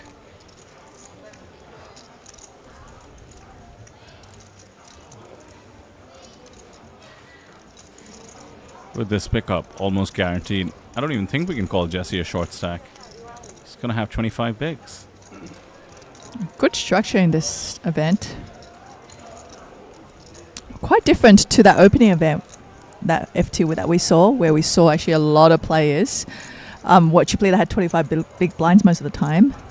And that's also probably a reason why that tournament went relatively quick. But the higher the buy-in, usually the better the structure. A very interesting hand developer here actually on the flop. Jess Wiggin bets out with his 2 pairs and gets raised by King High. We're going after it. These two have not been on the same table. Jesse makes a call, and now does Yeji put on his brakes here? Or does he continue his aggression? Is this a case of a bigger stack, try to bully the shorter stack? He does reach for chips. It's not too many chips, as far as I can see. Oh, the 3 whites. 40k. Tiny bet.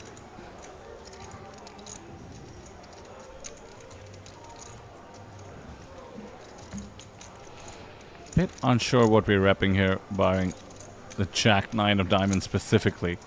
When we down bet, check raise was to 55k, I believe. Obviously, the idea being that he didn't want to risk putting Jesse to the test for all of it, save himself some chips. All in. Yeah, and Jesse's gonna go all in. Now do we see posturing or still the snap fold, I wonder?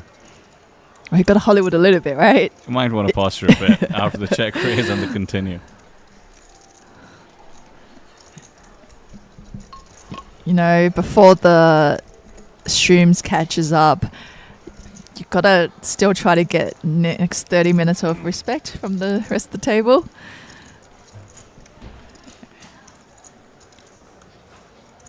I think we can begin the countdown now. 5, 4. There it is.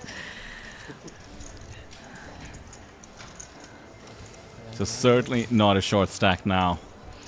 Up to over 30 bigs thanks to the aggression I don't have to of give the EAG. in the hand, right?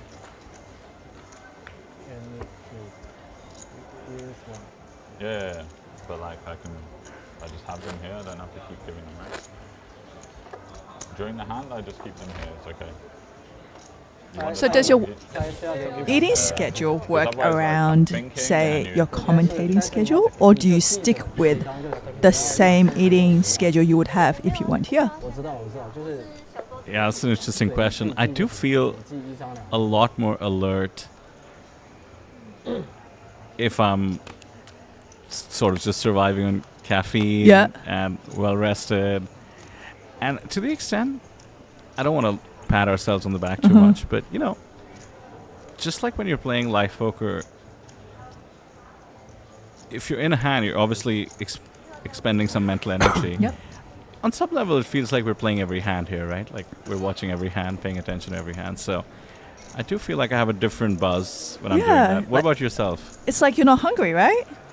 Yeah, not me. Yeah. Yeah, no, that's interesting too, because Randy kept saying to me, hey, you should hit up at the buffet. It's a perfect day to hit up the buffet. Go to buffet, go to buffet.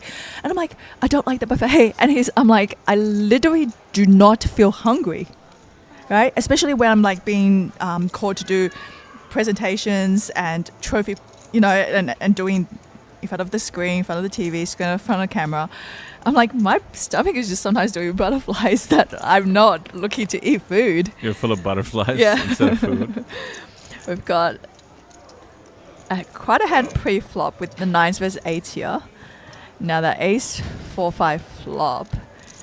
No, probably not gonna see too much fireworks. It'd be a little bit different if it was all a small board out there. But you know, we do see an ace on this board. So Matsuda, as a pre-flop raiser, bets out 18k. Lee Yiming gonna call one street. Another overcard to their pairs.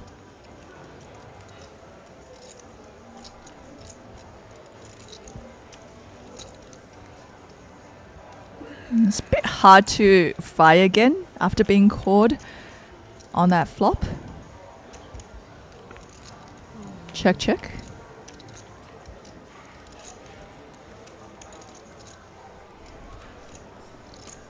Quick check in position with the 8s. I don't really see either player converting into a bluff. Feels like you don't need to.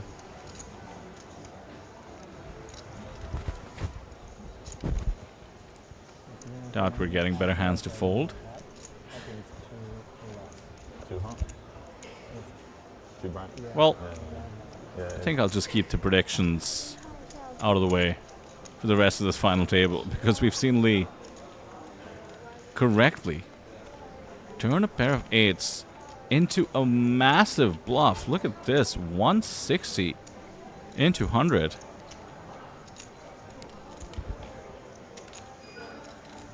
This is pretty cool. I'd be very impressed if Matsuda can find a call here. It is a significant chunk of his stack. And, you know, he's got third pair, right? It's 4 straight on the board, but with a card that really shouldn't be factoring in. But I suppose to the extent anybody can have a deuce, it's going to be Lee. Has all the chips in the world and is on the button. Deuce is possible, I suppose. Occasionally the ace deuce suited. What are we repping? 7-6 gets there as well. 7-6 suited, I suppose, could be in the mix. All of that amounts to a fold. I mean, that is incredible to get the next best hand of fold, to find the bluff to begin with. The rich get richer with some creative aggression. This guy's a beast. Yeah, because faced with that bet on the river, right? What does ace, like a pair of aces would, like a pair of aces do, right? Like, Probably fold. it's almost the same thing, right? 9s or an ace X hand in that spot. It's essentially you pretty much have to make the same decision. Yeah, they're just bluff catchers, really, and Yeah.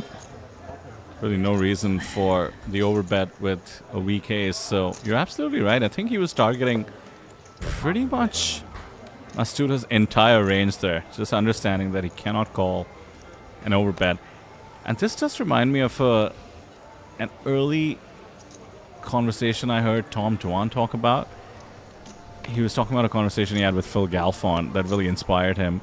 Apparently Tom Dwan is discussing a spot with Galfond and says, what should I do here? You know, all three options are possible apparently. So do I fold, call, or raise? And then Galfond goes like, yeah, you could do any of those, but you could also jam, which would have been like a 5x Right, pot jam. right. And it just blew Tom Dwan's mind. Right, because he didn't even think that was a possibility, He did right? not consider that option. Yeah. And Yeah, it's interesting how people do think about poker very differently. You know, sometimes people are like, oh, so-and-so is such a fish or whatever, right? They just discount, you know, because they don't have that good fundamentals. But a lot of players, they have figured out the game for themselves. They try and error. They've got experience. And sometimes they do things that are good, right? And I don't think you can just discount everybody. absolutely agree. And I think that's the beauty of the game.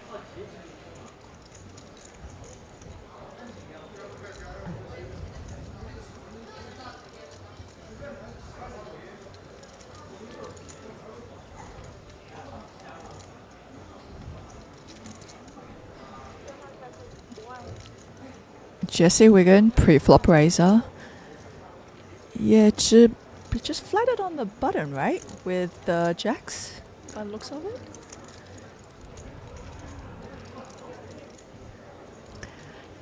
Jesse going with a 55k bet.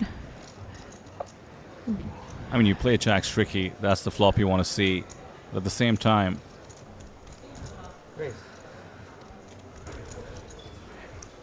yeah, he's gone for the raise. I was about to say at the same time, it's also the kind of flop you might want to just flat. You're not risking too much. You know which overcards to look out for.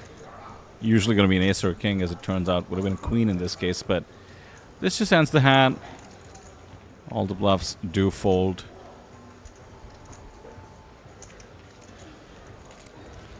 See, in Asia, I do find it's one of the places it's tougher to put your opponent on a hand because they do not play conventionally. But isn't that more fun? So much more fun. because you know how you talk about people, strangers, and then sometimes you're just like, oh yeah, he this is his range. But in Asia, it's just like, oh, this is also his range, do you know what I mean? Because in that spot, you know, you think, oh well, jacks they would go for a 3-bet pre-flop, right? That's usually kind of like how you would think about it, right? So oh no, jacks is not in his range in that instance, right? But you know, in Asia, yeah, like you get a lot of players who, you know, they do their limp re-raises, they just flat call, they tend to like kind of like sometimes hide the strength of their hands a lot post flop. Yeah, we've seen that a lot, you know, in the so far the tables that we've watched. Yeah, we saw a lot of checking ace king on king high boards on the flop. To your point, it's a lot about tricking your opponent. Yeah, and getting that value on the later streets as well, which I love. It does remind me of, you know, when you're coming up in the game and maybe you haven't studied so much, you're coming up with stuff by intuition, as you just mentioned, and you're really trying stuff. You know, you're playing the game more on a psychological level than a mathematical level. Ace 9-7. Chip leader does have the pocket tens, does have the range advantage. Quick bet should take this down. Jesse's gonna lose a chunk of his stack, it looks like, between this hand and the previous one.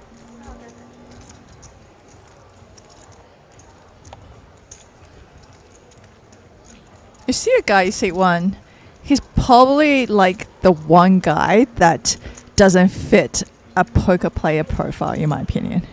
But have you seen his tattoos? Aren't those poker tattoos? They're all poker tattoos that he's covered in. And I also feel like, you'll have to help me, does it say ding ding on his sleeve tattoo? Are those cards? Yeah, those are cards for sure. Those are cards it's the for ace sure? of spades and the ace of hearts for sure. Maybe a few more. We'll just wait for the camera to cut to him and then maybe hit pause on our side, because I've been meaning to bring this up. Yeah, we spotted a little bit. Because, you know, the traditional look of a poker player is like, you know, your seat 3, your seat 4, right?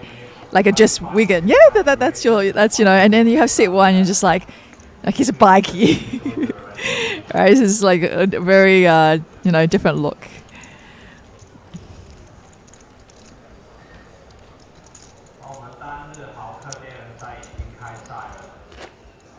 Should take this moment to mention that Jesse's full name, as per Hendon Mob, is Jesse Oberon Spatuzzi Felmanas Wigan. That is strong. And he's flying the Australian flag? Seems to be, as per our graphics. As per Hendon Mob, I suppose his hometown is London, England.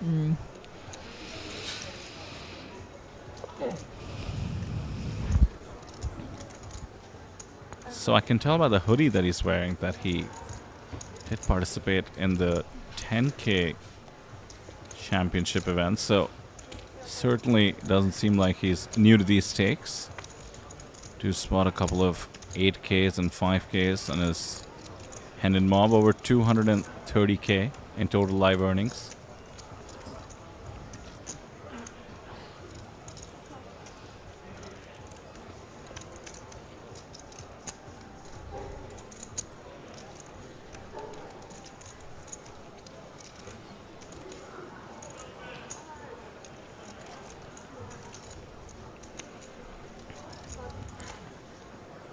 I'm not over these tattoos, Selena. Would you say it's common to have? No, not at all, actually. That's why it really stands out to me, because Chinese culture, it's something that it's very frowned upon by, the elders and so forth, right? Because they're very critical.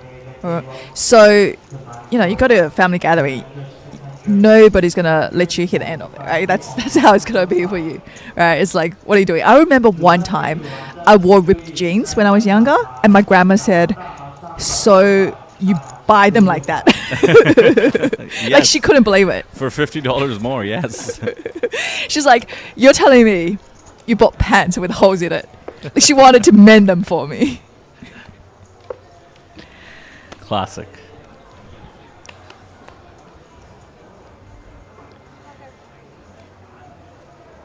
Does look like a pretty cool customer, I will say that. Now, I do like to take a quick glance at the fashion. We discussed the tattoos, but don't forget that the half-sleeve hoodie with the sleeveless look is pretty strong as well. Li Yiming might be the winner so far of the fashion contest on the table. Oh, I do see a tattoo on C8, right? But you can see how that's hidden, Yeah. right? So exposed tattoos are very, very rare to see.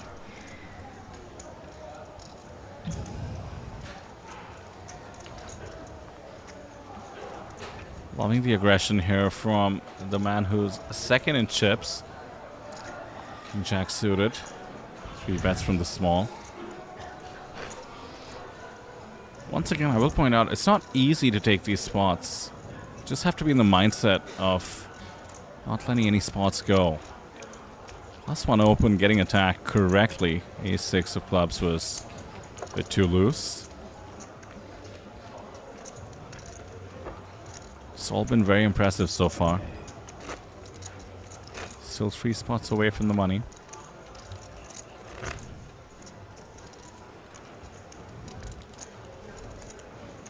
Maybe a little bit of ICM now. 3 spots, and certainly being on the final table with all the remaining players in the tournament will make you feel close enough to the money. Partly why we're seeing the aggression from Xie Feng as well.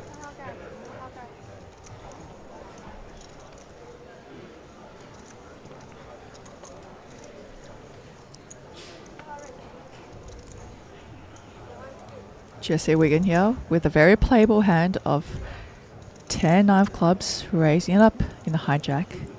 Matsuda with the king queen, doesn't think about it for long. Let's go.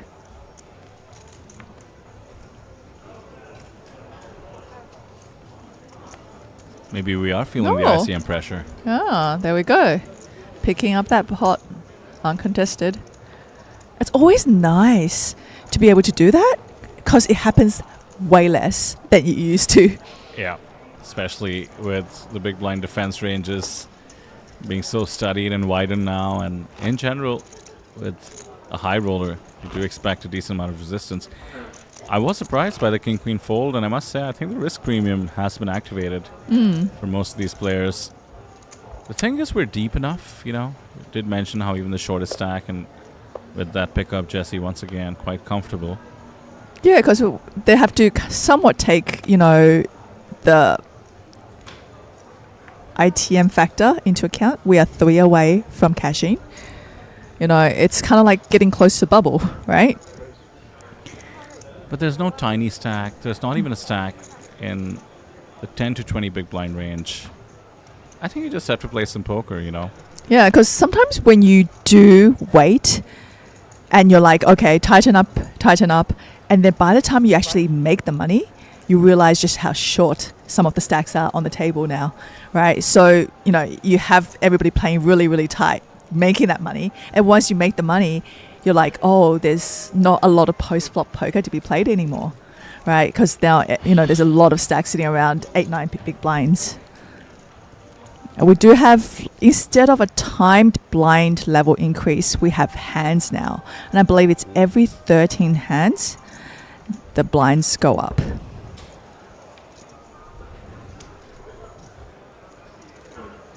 What would be even worse is if you just start tightening up 3 spots away. And then the game theory comes into it, right? You're tightening up, so the other short stack tightens up. And now you're just letting the big stacks get away with absolute daylight robbery.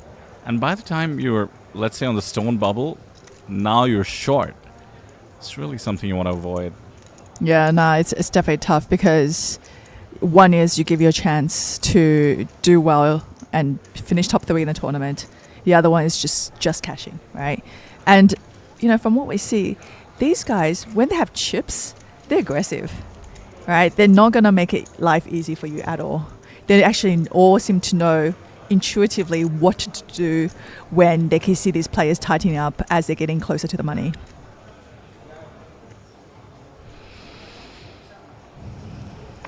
I have an intriguing question for you, Selena. Do you think the Chinese players think of Jeju as sort of like a home base at this point?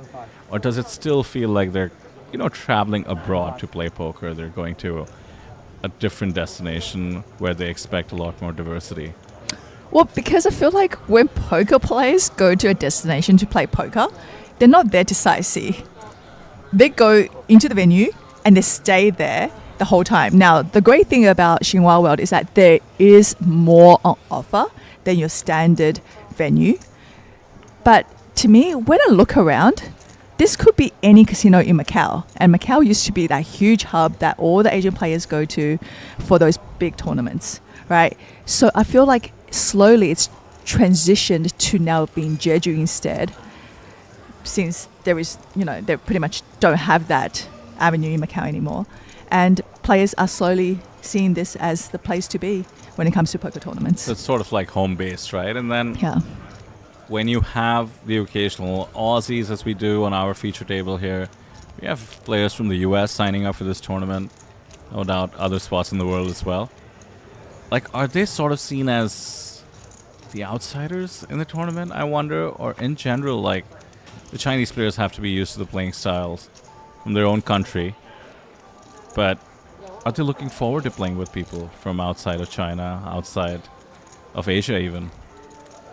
I think they are, but at the same time, it's when they do, they're almost like, oh, you know, I'm happy for any Chinese player to win on this table, but we don't want that token white guy. That's what I was thinking. Yeah, exactly that. I want to talk more about that in a moment, because we have seen the float from the Queen Jack of Hearts, and an ideal card in terms of the King of Hearts appears.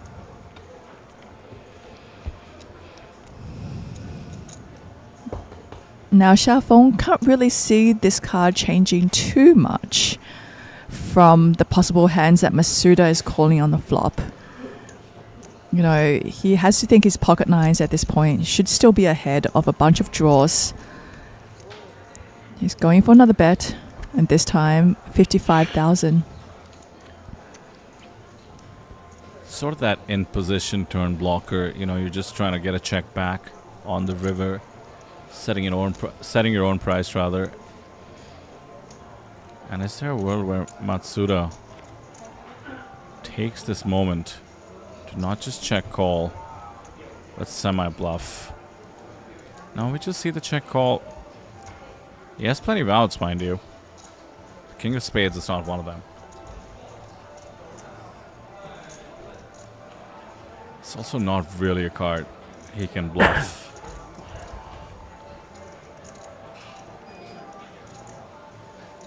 With 2 kings on the board, it's quite tough to represent a king.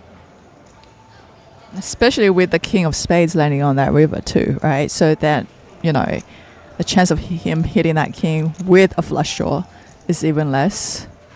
He does try to take a stab at it for 80,000. I don't know if this is going to be very effective, especially Shafen with 952k behind. At this point, I guess he's only worried about the king. Yeah, Matsuda's, I think, just targeting ace highs. I mean, we did just see a very interesting bet with pocket 8s folding out the next best hand. Pocket 9s is a pretty easy call here.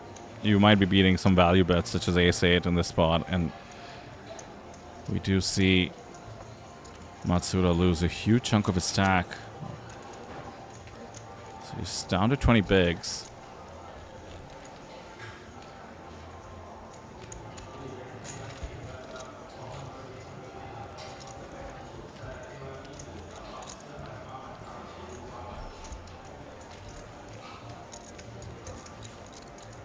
So coming back to your intuition that there might be a little bit of banding against the outsiders. You know, we're looking at a field of maybe 70% Chinese players. I just was in Vietnam and I really experienced this. And it's all part of the experience because, frankly, the locals are just super friendly.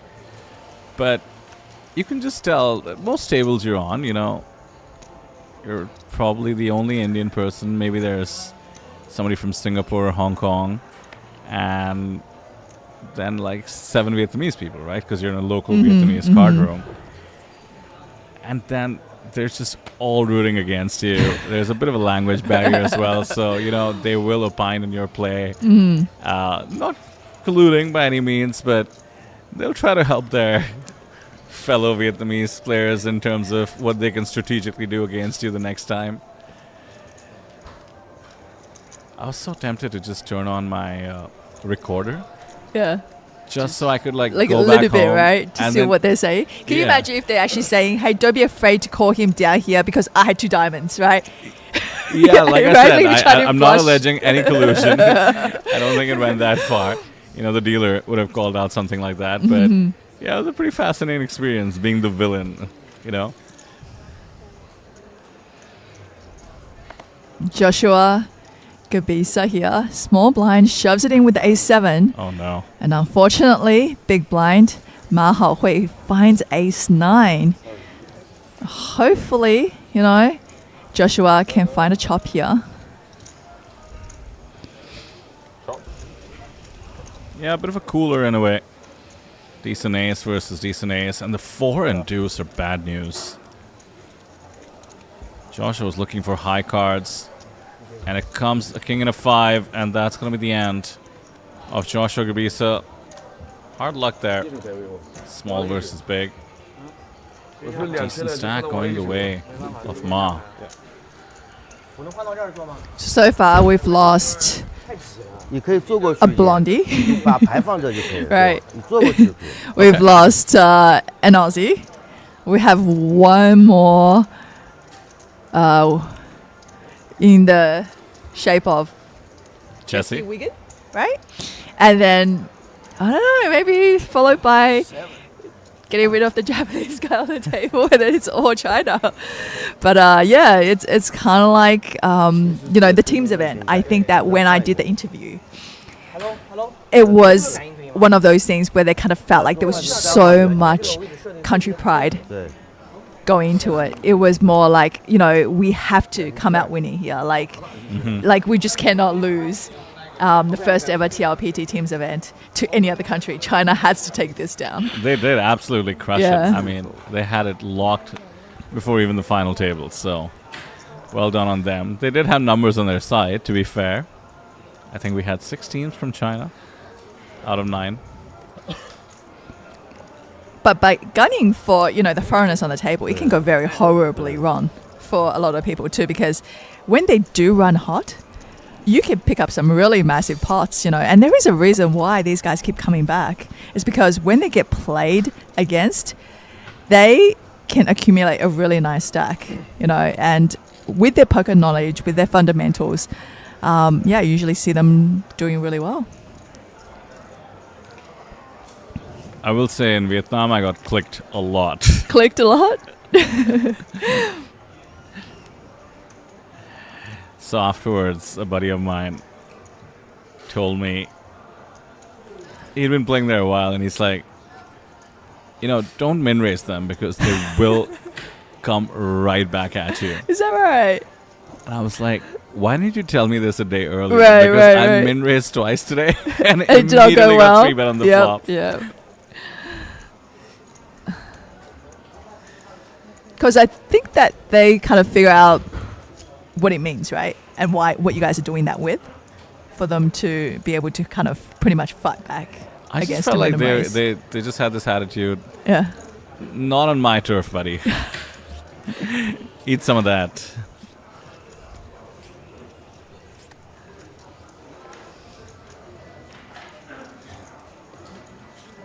Well, we had quite a favorable flop as far as having Queen 6 of diamond goes. Check call was the approach taken by Jesse. And looks like the variance has been completely reduced as we head to the river, so jacks remain the best hand. Jesse has to be pretty annoyed to whiff this, but chose the passive option. Check call and then check the turn. Let's just try and get a showdown, I suppose, with the 6. Matsuda's going to have plenty of ace highs. We are also 2 spots away from the money, which could be determining the action. And everybody seems to be converting pairs into bluffs, which is the first sign that you're dealing with a higher caliber of poker player. Not happy. Take the 8s to showdown, as we saw earlier with Lee this time. A pair of 6s, third pair on the board. It's pretty reasonable. I mean, this is basically a value bet at this point. It has to be, right? You I can't guess expect you're targeting a 3 and or ace possibly, high. I guess, yeah. You can't expect better to fold. So I guess you're trying to get worse to call, and you do see better not folding. So yeah, bit of a blocker there by Jesse. Good decision as it turns out, to the extent that the jacks would have gone for a bigger bet. And once again, the shortest stack. Now we're in that 15 big blind zone. Not too comfortable, mind you. The next level is 15k. Very nice, smaller increment. 3 hands to go.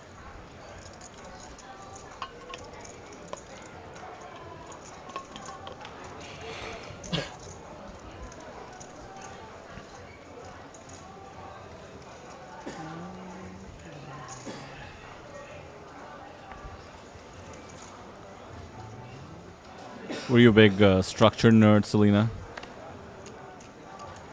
You mean like, do I like playing the better structure tournaments? I'm sure the answer to that would be yes for you. That's not true. Really? No. I actually, because I started more as a sit and go player and so forth, I actually like the speed of tournaments to be a little bit tad faster. I don't like to grind it out. Like, to me, having to play a World Series of poker, like the number of days is just a lot. To me, it's like too much of a grind. I like something that finishes in 2 days. Okay. Yeah, that would be my go-to. It's also, I felt like my game, when it's 20 big blinds or less, is a lot stronger than your average player. Right. So I felt like that was where my advantage came from. But if you sat me there with guys who are very used to playing 100 big blinds, 200 big blinds, I felt like I did not have the advantage over them. Yeah. So you didn't mind the turbos? No. And I find them more fun. They are more fun. Yeah. You're right about that. Well, let me give you some good news firstly in terms of our schedule. We do have a single day event today. I doubt we get done in time for you to fire, but for the others who agree with you, we're calling it a high roller. I would argue it's somewhere in between. About 1,250 USD is the buy-in. 25-minute levels. We did discuss the mystery bounty, day 1A kicking off today. And a fun PLO turbo. 8 p.m. Expect a decent amount of runners there, considering what we saw in the No Limit Turbo yesterday. And then how's this for a fun one? We just have a flip tournament.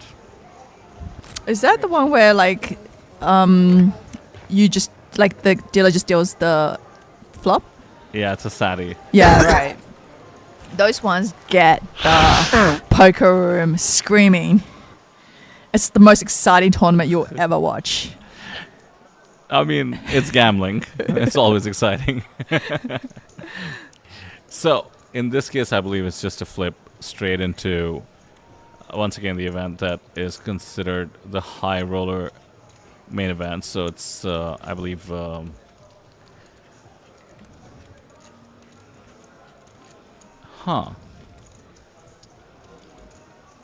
I guess the flip is to the Sadi for the main event. I'll have to look into that, what the flip leads to. But at the World Series of Poker and other flip formats I've seen, you basically flip, you're now into the money. Correct. And then you play the rest of the tournament out. Oh, yes. I've seen that one before. Yeah. So it's like every table would have one winner coming from it. And then all those winners would take the chips to play a proper tournament. So you're basically starting out having won the flip, guaranteed, you know, let's say there were 8 people flipping, let's say 4 people's worth in terms of prize pool, and then the rest of it is a standard tournament structure. I think this one leads into some of the Saddies we have for the high roller.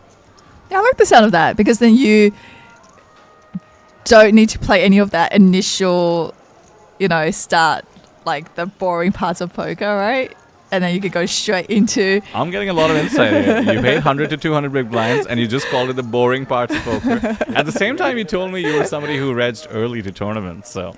I reg early to tournaments because you can stack people for 200 big blinds that are weaker than me. But then when you're faced with a bunch of cash game players on table, then, you know, it's not the same anymore. It's so much harder to extract chips out of them. And usually, like, just because of how much experience they have and how well they can maneuver post-flop, an average tournament player is actually the one that's at a disadvantage in those situations. Yeah. You're also talking about a stage of the tournament where you can rebuy, so the cash game players are absolutely comfortable. Meanwhile, we have the jam from second in chips, Shia from the small end. What are we waiting for? Let's get it in. We have pocket sevens. I know we're on the bubble... soft bubble, that is to say, 2 spots away, but this is a bit of a dream scenario. It won't be once the cards are flipped over, but you've been jammed into with pocket sevens. Right, but I do think that Dong-Shu here has to think like, oh, you know, is it possible for this player to do with a smaller pair of their sevens? And I would think that the answer would be yes. Absolutely. You know, could there possibly be hands that's like ace-5 suited, those kind of hands too? I think it's possible. You know, so... is possibly king queen there too, right? Like those hands that, because of the small blind big blind situation here, there's a lot more holdings that small blind can have, and sevens is extremely strong in this point. And he does make the call, and let's go to races. It's a flip, 642k in the middle. Yeah, you don't love it once you see the ace stand because 2 spots away. Flipping is not what you want to be doing. Very crucial flop coming for Dai Dong-Shu.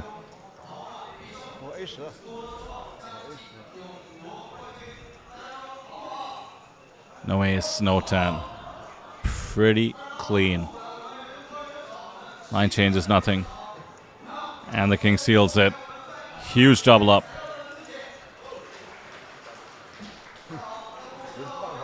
And I do believe that this was the last hand at this level, so we're going to come back with the blinds being 15k, but that was a huge and important pickup there, not just for survival, but also a healthy stack now for Dai going into the next level. And looks like we're going to be taking a short break along with the players.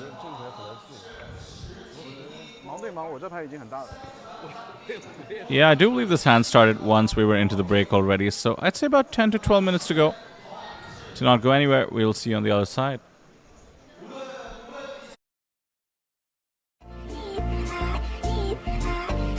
This is for the high rollers. Be a star. Man, this is for the real players. From TV nights to Vegas lights. Cards are down, the stakes are high. Just one hit, just one spark. One moment split, you could rise, rise on the prize, rise on the rise. This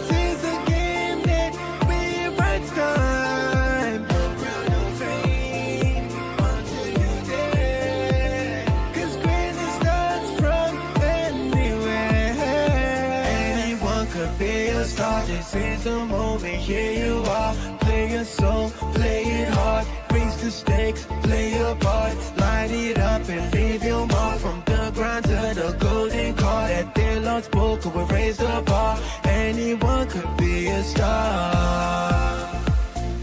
Anyone could be a star. For the players, anyone could be a star. High roller, anyone could be a star. Oh yeah, anyone could be a star. Champions born in silent ways. A single bluff can steal the day. With every trip, your story grows. The Lord's game where the glory flows. Anyone could be a star. This is the moment, here you are. Play your soul, play it hard. Raise the stakes, play your part. Light it up and leave your mark. From the ground to the golden card. At the Lord's poker, we raise the bar. Anyone could be a star. Hearts on the line. This is the game that rewrites time. No crown, no fame until you dare. 'Cause greatness starts from anywhere. Anyone could be a star. This is the moment, here you are. Play your soul, play it hard. Raise the stakes, play your part. Light it up and leave your mark. From the ground to the golden card. At the Lord's poker, we raise the bar. TLPT 一战成名，你们可以在这儿一战成名。 TLPT 可以一战成名。你可以一战成名，你可以一战成名。TLPT, anyone can be a star. TLPT anyone could be a star， 你可以一战成名。TLPT 你可以一战成名。 Anyone could be a star. This is for the high rollers. Be a star. Yeah. This is for the real players. From TV nights to Vegas lights. Cards are down, the stakes are high. Just one hit, just one spark. One moment split, you could rise, rise. Eyes on the prize, eyes on the line. This is a game that rewrites time. No crown, no fame until you dare. 'Cause greatness starts from anywhere. Anyone could be a star. This is the moment, here you are. Play your soul, play it hard. Raise the stakes, play your part. Light it up and leave your mark. From the ground to the golden card. At the Lord's poker, we raise the bar. Anyone could be a star. Anyone could be a star. For the players, anyone could be a star. High roller, anyone could be a star. Oh yeah, anyone could be a star. Champions born in silent ways. A single bluff can steal the day. With every trip, your story grows. The Lord's game where the glory flows. Anyone could be a star. This is the moment, here you are. Play your soul, play it hard. Raise the stakes, play your part. Light it up and leave your mark. From the ground to the golden card. At the Lord's poker, we raise the bar. Anyone could be a star. Hearts on the line. This is the game that rewrites time. No crown, no fame until you dare. 'Cause greatness starts from anywhere. Anyone could be a star. This is the moment, here you are. Play your soul, play it hard. Raise the stakes, play your part. Light it up and leave your mark. From the ground to the golden card. At the Lord's poker, we raise the bar. TLPT 一战成名，你们可以在这儿一战成名。TLPT 可以一战成名。你可以一战成名，你可以一战成名。TLPT, anyone can be a star. TLPT anyone could be a star， 你可以一战成名。TLPT 你可以一战成名。 Anyone could be a star. This is for the high rollers. Be a star. Yeah. This is for the real players. From CD nights to Vegas lights. Cards are down, the stakes are high. Just one hit, just one spark. One moment split, you could rise, rise. Eyes on the prize, eyes on the line. This is a game that rewrites time. No crown, no fame, until you dare. 'Cause greatness starts from anywhere.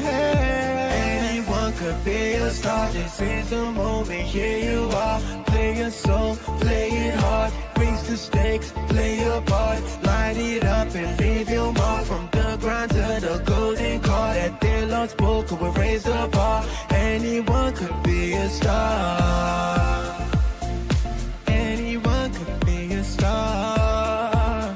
For the players, anyone could be a star. High rollers, anyone could be a star. Oh yeah, anyone could be a star. Champions born in silent ways. A single bluff can steal the day. With every trip, your story grows. The Lord's game where the glory flows. Anyone could be a star. This is the moment, here you are. Play your soul, play it hard. Raise the stakes, play your part. Light it up and leave your mark. From the grind to the golden card. At the Lord's poker, we raise the bar. Anyone could be a star. Hearts on the line. This is the game that rewrites time. No crown, no fame, until you dare. 'Cause greatness starts from anywhere. Anyone could be a star. This is the moment, here you are. Play your soul, play it hard. Raise the stakes, play your part. Light it up and leave your mark. From the grind to the golden card. At the Lord's poker, we raise the bar. TLPT 一战成名，你们可以在这儿一战成名。 TLPT 可以一战成名。你可以一战成名，你可以一战成名。TLPT, anyone can be a star. TLPT anyone could be a star， 你可以一战成名。TLPT 你可以一战成名。 Anyone could be a star. This is for the high rollers. Be a star. Yeah. This is for the real players. From CD nights to Vegas lights. Cards are down, the stakes are high. Just one hit, just one spark. One moment split, you could rise, rise. Eyes on the prize, eyes on the line.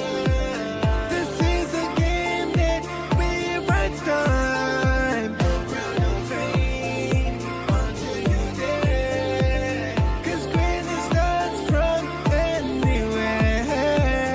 Anyone could be a star. This is the moment, here you are. Play your soul, play it hard. Raise the stakes, play your part. Light it up and leave your mark. From the grind to the golden card. At the Lord's poker, we raise the bar. Anyone could be a star.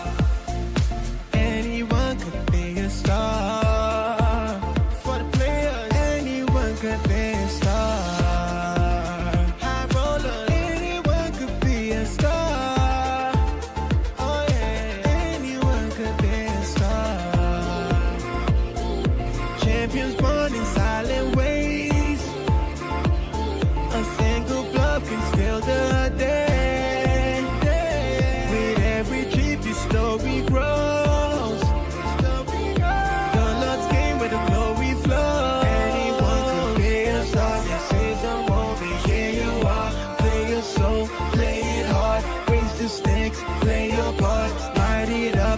leave your mark from the ground to the golden car that they lost poker will raise the bar. Anyone could be a star.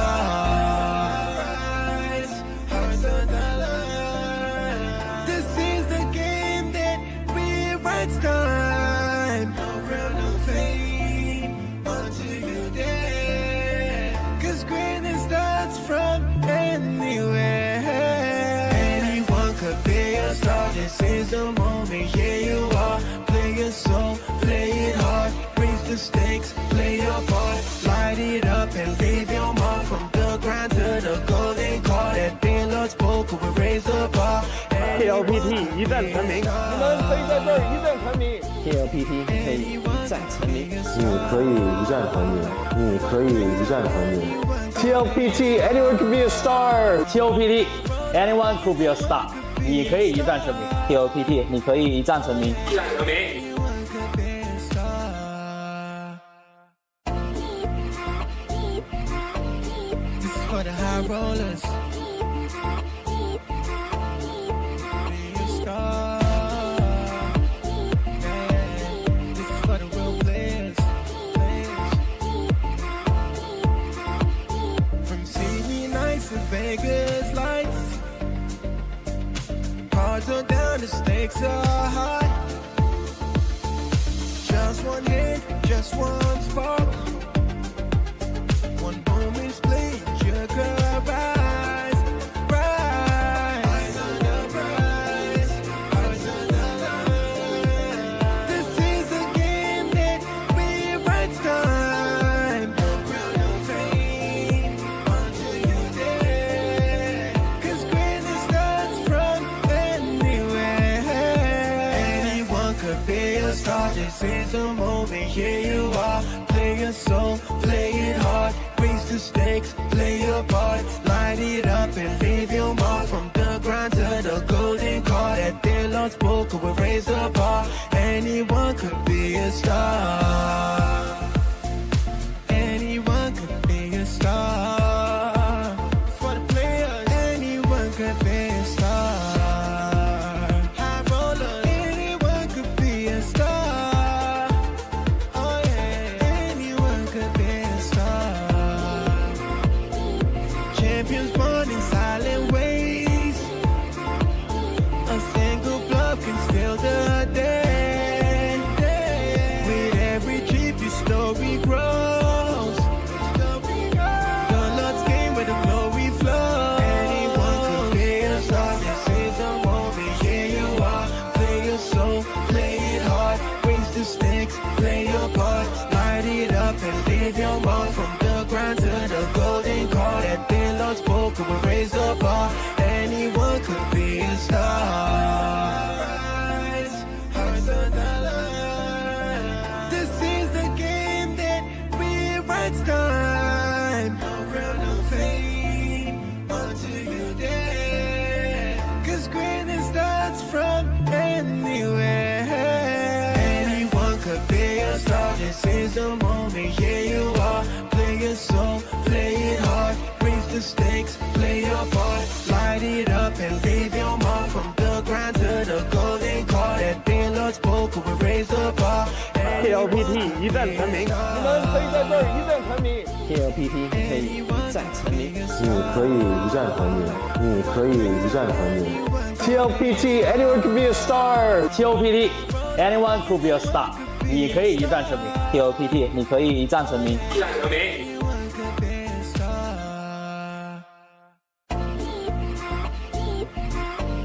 This is for the high rollers. Be a star. Yeah. This is for the real players. From Sydney nights to Vegas lights. Cards are down, the stakes are high. Just one hit, just one spark. One moment split, you could rise, rise. Eyes on the prize, eyes on the line. This is a game that rewrites time. No crown, no fame until you dare. 'Cause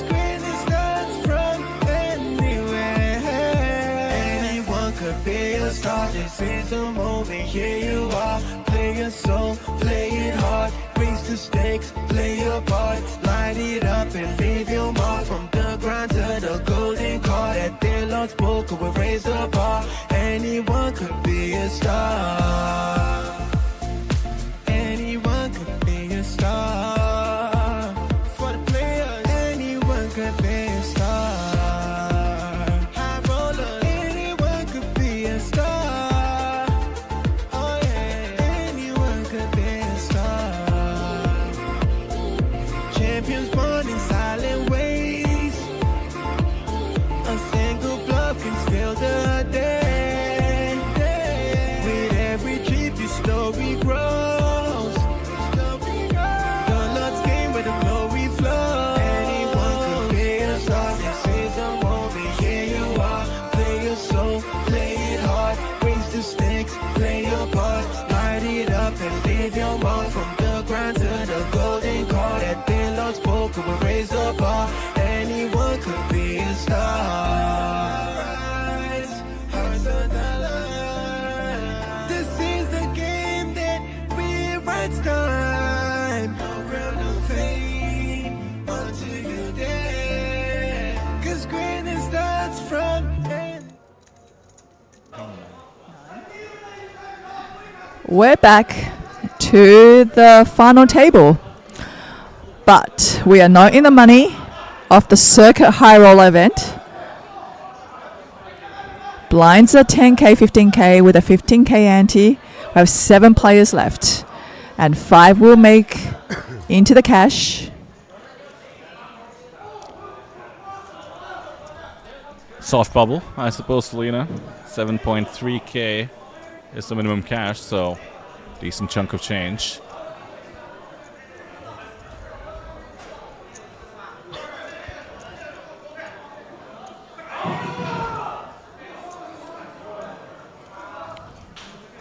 I wasn't joking. When flips are on, the poker room is the loudest you'll ever hear. Yeah, I wonder if our viewers can actually hear it through our mics.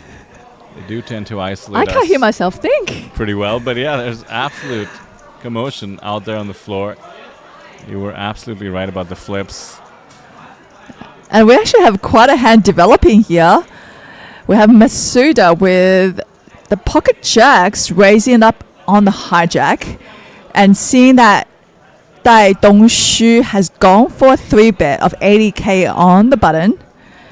And now Masuda has chosen to go all in for 605,000.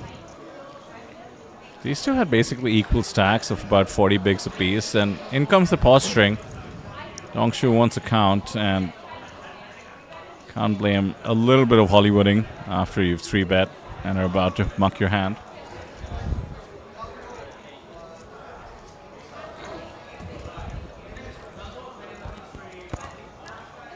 Gotta love Dongshu still taking the spot. You know, everybody seems to be choosing aggressive options when possible, especially with arguably marginal holdings like King Jack suited in the past. Now look at chip count here. Yeah, one clear short stack. I suppose the pressure will be on the rest of the players to wait for the elimination of Jesse Wiggin with 11 bigs. No real short stack after that.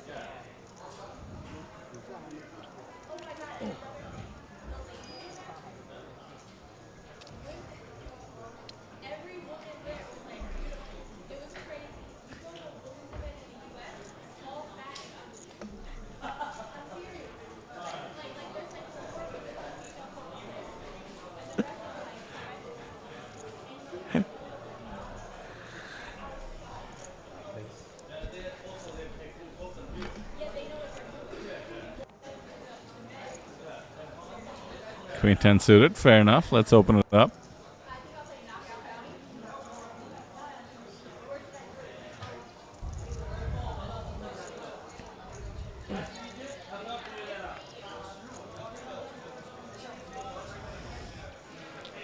Six right in the window. No queen, no 10 to follow. Advantage Ma. Gotta say, Selena, I've been super impressed with the style of play so far. aggressive, to say the least. And then everybody willing to navigate tricky spots. Matsuda, for instance, did make some interesting calls. Saw him make sort of a creative bluff with the Queen Jack of Hearts right before the break. That's the kind of poker we love to see at a high roller.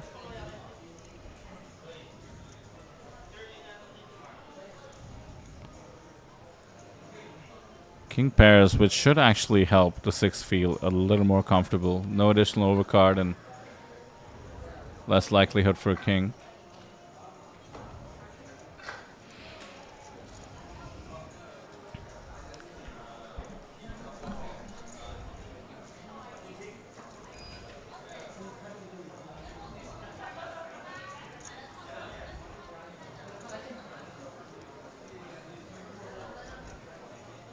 Yeah, we'll check back.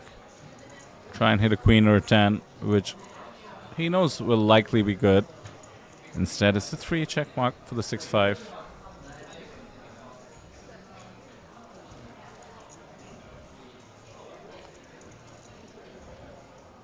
Believe it or not, I don't mind a value bet here, and we do see the blocker. That's actually more than a blocker, it's a pure value bet. Really nice find by Ma.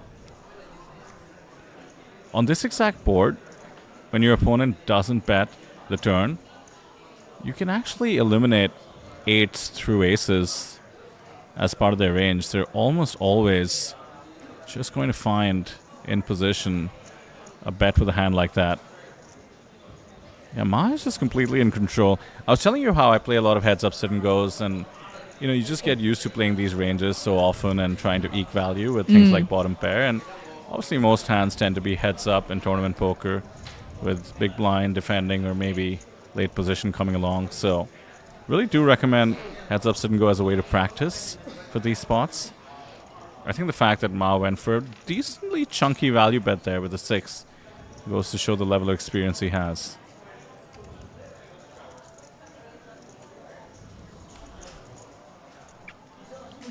Trying to get called by ace highs, representing misdraws in particular. Tons of straight draws were possible on that board, tons of flush draws as well.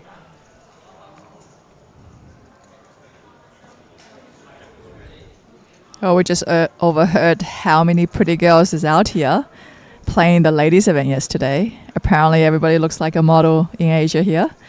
But you know what? They are models actually. Some of them are actually models. Yes, they're models who taught to play poker.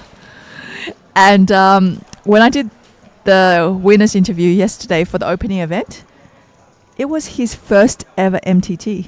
Oh, wow. Yeah, the winner of the opening event that we covered yesterday on stream. First ever. Never played an MTT in his life. And yeah, that's why, you remember how we said he opened for 4x? Yeah. Open for 4x, made some unconventional plays, and yeah, his excitement when he won the heads up was quite palpable, and what a run. Won nearly 30,000 at his first ever MTT. That's incredible. Didn't you text me and tell me he went to MIT? Yes.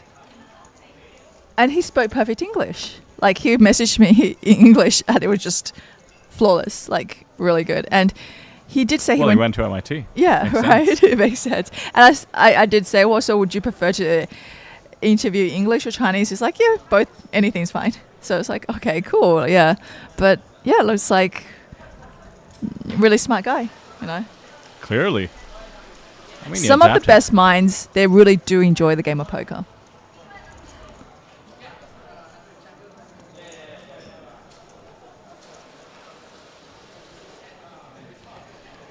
I did overhear that comment about the ladies' event alongside you, and just the passion with which one of the female players who clearly participated was talking.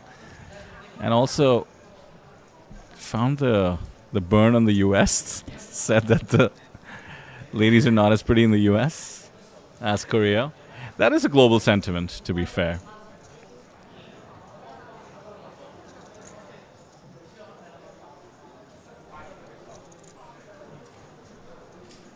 And they're young. I actually think that the the ladies in the ladies event yesterday. If I was to guess the average age, I'm just gonna put on like 22. Oh, wow. Yeah, they're really, really young. Are you sure they just don't look 22? No. And it's like some Korean beauty secrets we're not aware of. Yeah. I mean, that being said, I do go to pickleball, and people are like, "Oh, why are you not at school today?" And I'm like, "My daughter goes to school." You know, and the other day, Randy was being offered a ride from someone, and he said, "Oh no, my wife is coming to pick me up." And they looked at him and was like, "You have a wife?" He's like, "Yeah, I have a wife and a kid," and they just didn't think it was even possible. Yeah, you guys both look annoyingly young. And the annoying part is more directed towards Randy, I suppose. Yeah, he's just got that baby face, and he's got like the most terrible lifestyle where, like, in the past, you know, as being a grinder, he is just like might not even go to bed for 2 nights, right? And just like how, like, no skincare, washes his face with water, and you just have perfect like skin. Like, how does it work, you know? Yeah, you tell me.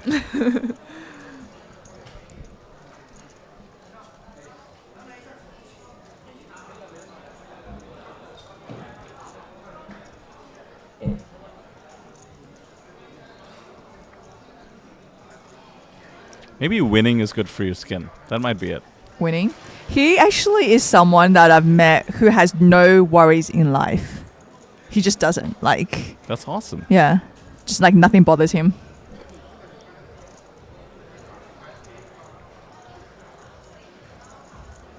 Matsuda with top pair now on that river. First to act. Checks it. Now it's up to Ma Haohui to see if he does want to take a stab.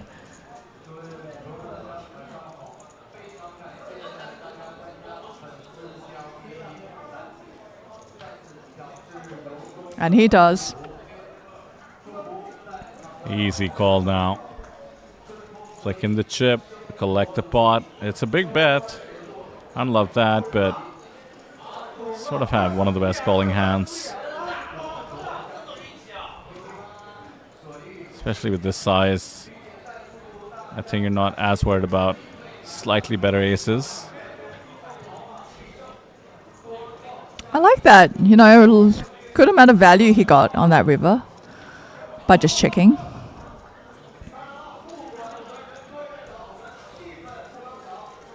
You know, fair play to both. Ace was supposed to be better for Ma's range.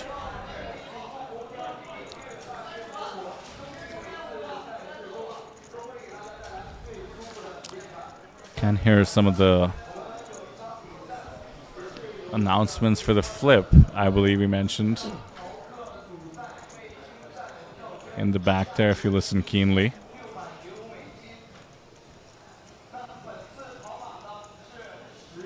Mind you, it's 4:18 p.m. local time, which means the mystery bounty has officially kicked off. Day 1B in full swing. Live updates and reports available on So Much Poker. Also a single-day high roller bounty event. Curious how that's going. We'll look it up in the next break.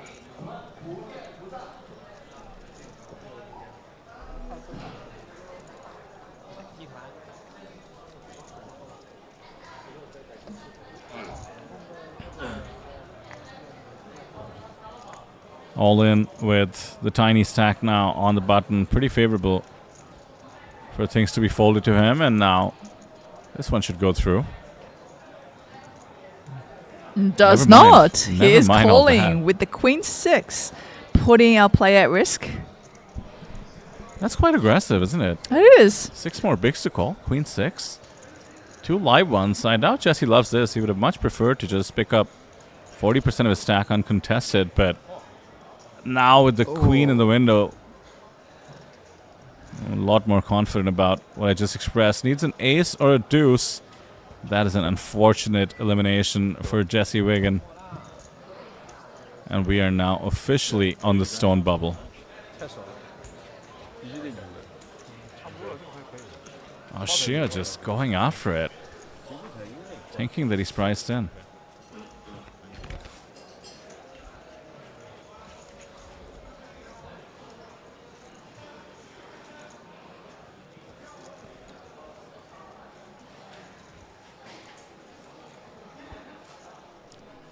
So we're on the stone bubble, but keep in mind, nobody is short stacked.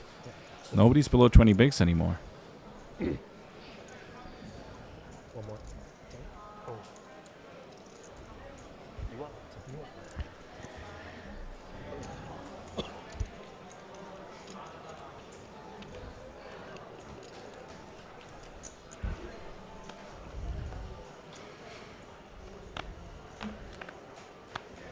Lee has been on the quieter side.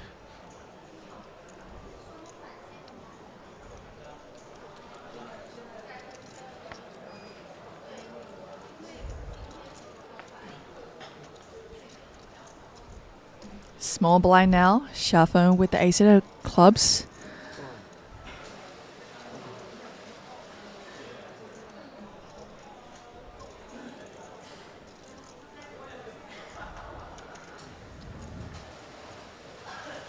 Yeah, I think we can take a flop with the Jack 8. So the raise size is 3x. Worried about the pot ballooning up too much. Now as it happens, die is dominated. Bit unfortunate. 8 would be trouble. 10-5-4. A whiff and a whiff for both, but certainly advantage sheer.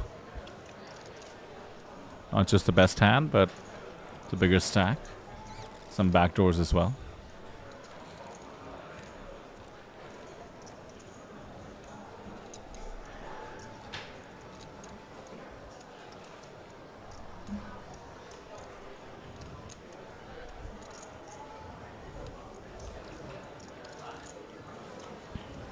Both player checking that flop. Now Xiaofeng checks once again on the turn.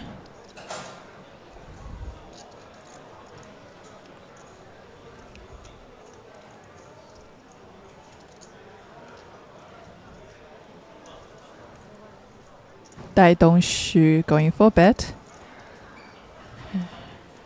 60k. Should be able to take it down here. It's pretty convincing to me. I mean, he called a 3x from the small. Certainly could have a king. Check, check on the flop, and now bets the king. We just have ace high and sheer shoes, so does believe him. Well done by Dongshu.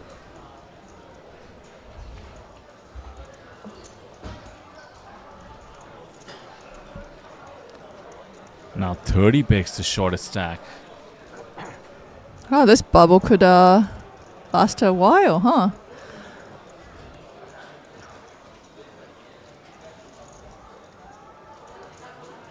Does it take a cooler for us to burst the bubble? Not often you see the shortest stack being 32 bigs in any tournament. Just a reminder, 7,300 US is the min payout and 29,000 up top, so somebody's gonna walk away with 0. Pretty brutal. Masuda here with ace queen. Finding a few hands to play.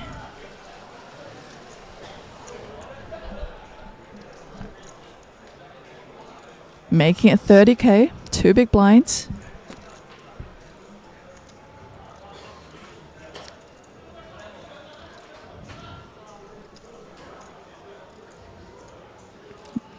And wins the blinds.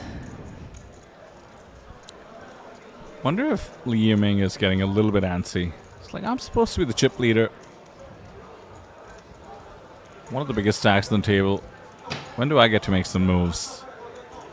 On the bubble especially, you feel like it's your duty to bully people a bit, but there's no short stack. Can't put as much pressure on the middling stacks. They're not waiting for somebody to bust out.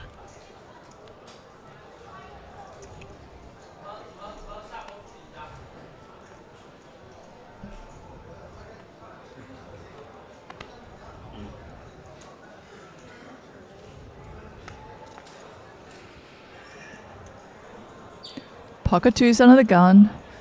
Ma Haohui choosing it to raise it up here. That's one of those questions I actually got a lot in the past, where people were just like, what do I do with small pocket pairs under the gun? That's a very universal question. What do you do? I think it really depends on how many chips you have at the time. I think that if you're, one of the bigger stacks, I can see the merit to, give it a raise. But yeah, I don't know. I feel like it is a tough hand to play, and you're going to be most likely out of position.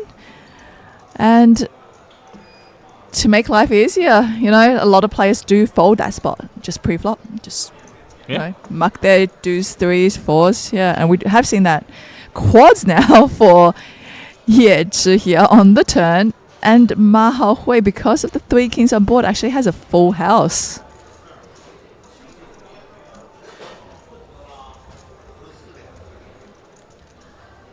So we saw a check call with trip kings on the flop, turning into quads. A check call in terms of the pairs on the board. Now seems more likely to be a 6 than a king. So can Jeju convince Ma that he has neither a king or a 6? Should be looking to bet it. Yeah, Ma Haohui here has to kind of read into that. He's got a better full house.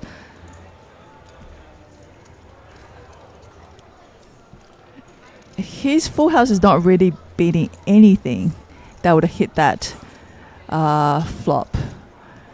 It looks like Jeju probably does have a 6 in his hand. That's kind of the story, that you could pretty much deduce down to. Now, what else check calls the flop? I mean, you'd have to be reverse floating. Ace high? There could be maybe an ace high out there. But does it bet 100k here? Yeah, I mean, ace 3? Is that possible? I don't know.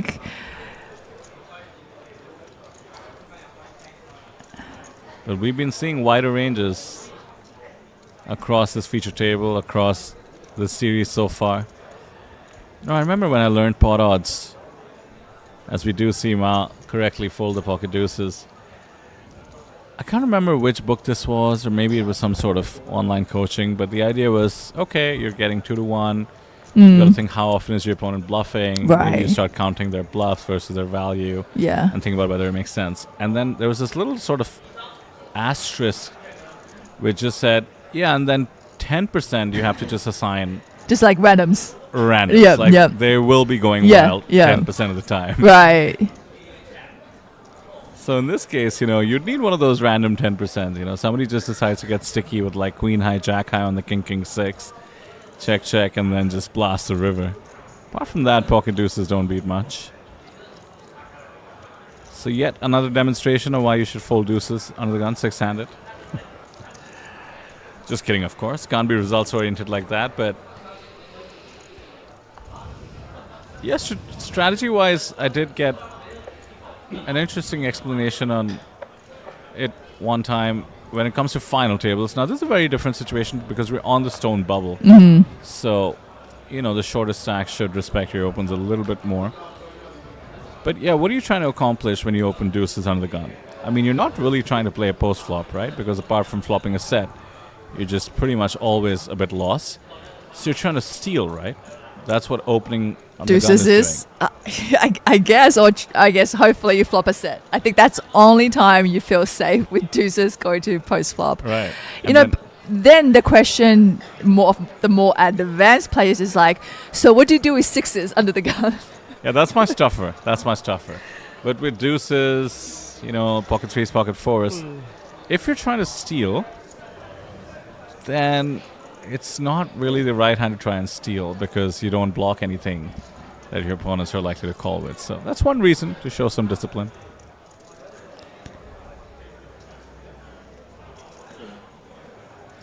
After calling pre-flop, Ma Haohui in the big blind is raising up his pocket 7s and a quick fold from 6 high. The battle of the blinds.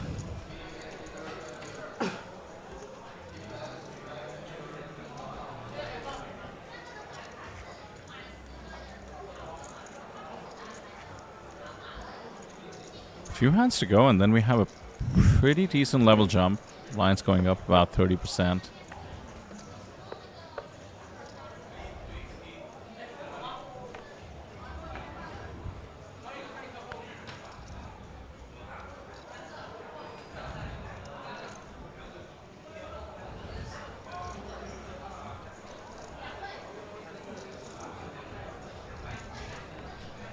Yeah, this is where some of the medium stacks will feel the pinch, going from 15k to 20k blinds. Your stack depth essentially gets reduced by 25%, and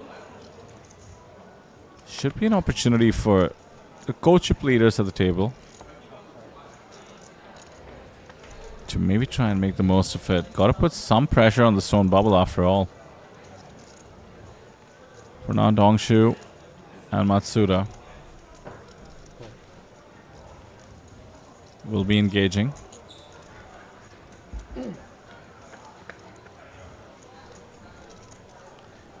A6-7.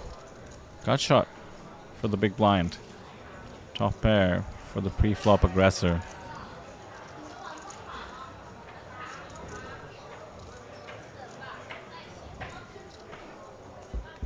Tricky check. Pot control on the slightly wet board, which does get wetter in the form of the 9 of clubs, but both players have just red cards.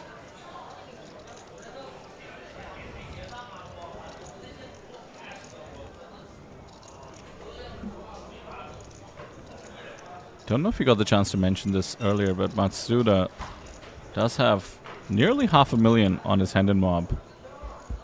Oh. So quite accomplished, right? Especially, you know, for someone that doesn't venture too far to play poker. If he's only playing the Asia circuit, then yeah, that's a good career earnings. Looks like he had a big score just a month ago in Jeju. 5th place in a Red Dragon event for 86k.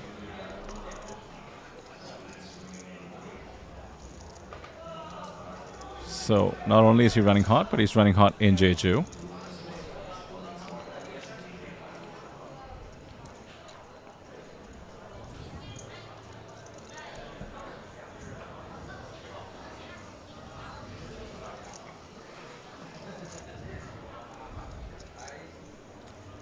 Yeah, can let the 8 high go now. It's always tricky with Japanese players if they play in Japan itself. Most events actually don't end up reported on Hendon Mob. So, usually not a good barometer of their talents to the extent you're looking up a player from Japan. But in this case, yeah, 500k, nearly 500k, 470k. So puts him in 56th place in the Japan all-time money list. I'm trying to think who would be the number 1 leader tournament.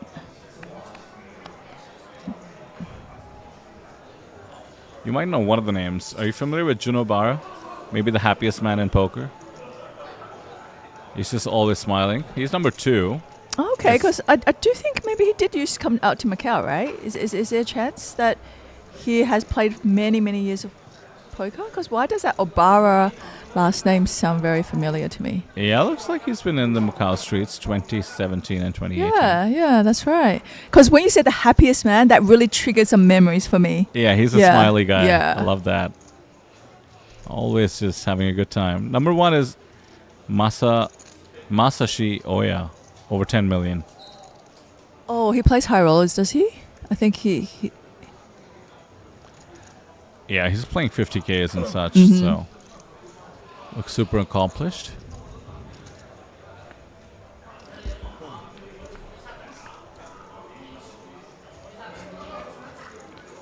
Ten on the flop.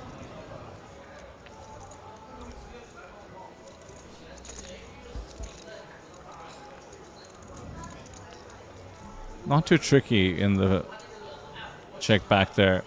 We've been seeing a lot of tricky checks, but this time pot control warranted with just second pair, which does look a lot more comfortable with the Queen of Diamonds coming out. In fact, both players might be a little more comfortable with their holding.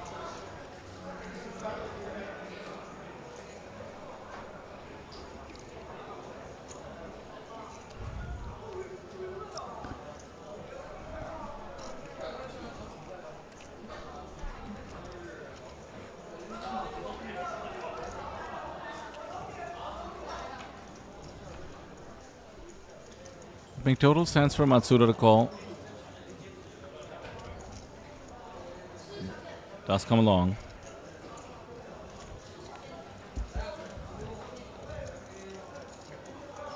Ace is not what you want to see in either player's shoes, really. Yeah, for once we don't convert a pair into a bluff. Matsuda clearly thinking there are some missed draws and such that he's still ahead of with pocket sevens. Showdown in the pickup.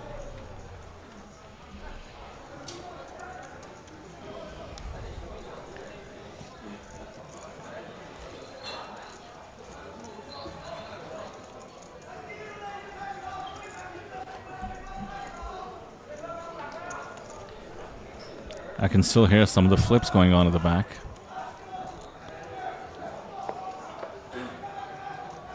So if you're timing the delay right, I think we're going to hear some crazy commotion on the stream in about 5 to 10 minutes, because right as we made it to the break, there was absolute madness on the poker floor.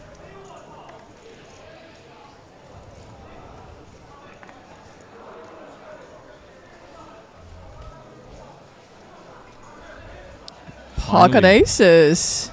We haven't seen really big pairs for a little while now. While the other day we're just seeing them every other hand, So right? spoiled on day one. What an opening for the series.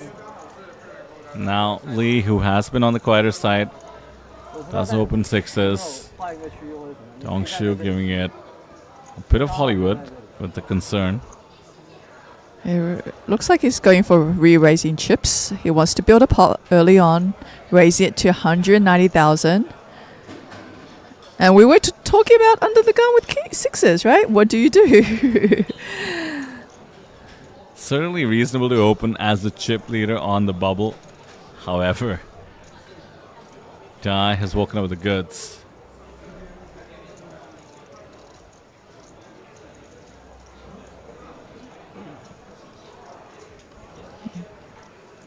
Time bank card going in there. Really thinking about it. You know, not thrilled with pocket sixes by any means. You got to worry about all those pairs that's bigger than sixes. It's not like you're getting the right odds to draw to a set. First thing to consider is, would putting the pressure right back on your opponent work out?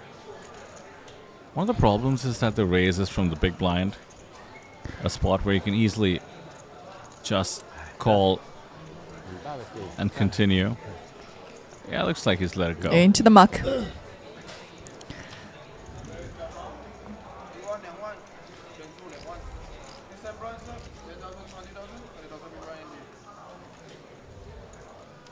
It's always tough with aces in the big blind because you know a raise just looks so strong. It's hard to hide the strength of your hand.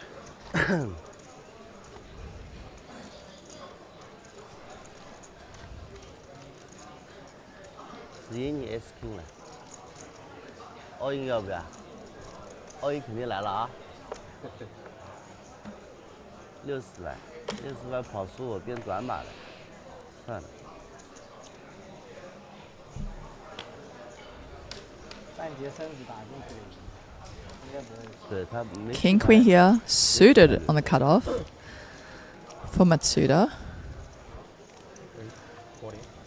With no action in front of him, definitely gonna go with this hand. Raising it to 40k. Oh, big blind. Playable hand. Queen Jack of Hearts.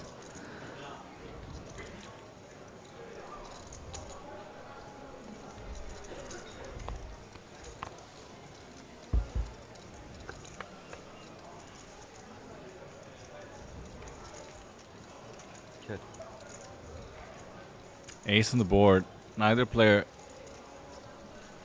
has it, but Matsuda can certainly represent it. And all kinds of backdoors for Lee to consider sticking around with as well. Any heart, any 10, king, queen or jack could keep him interested.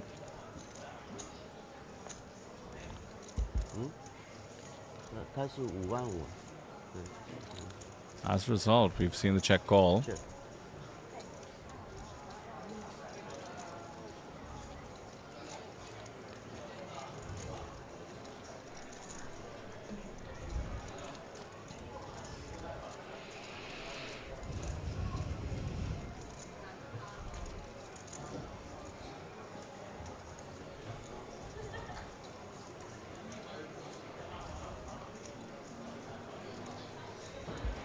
You know, I've noticed Matsuda always looks down at his chips and then checks. All this kind of throws me off, wondering if he's going to double barrel. And we're just taking the Queen Jack to showdown, so this is going the way of the man from Japan. 220 in the middle, 675 in the stack, nearly 900k now. These two are actually tied now in stacks.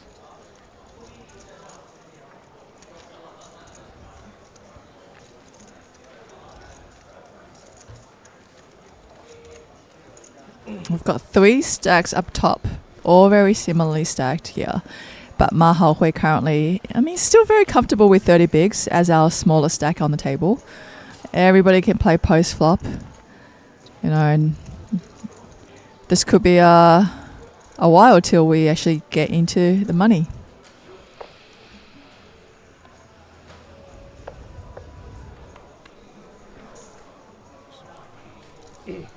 Ma Haohui under the gun, pocket 5s, raising up to 40k. Xia Feng here finds the king queen suited.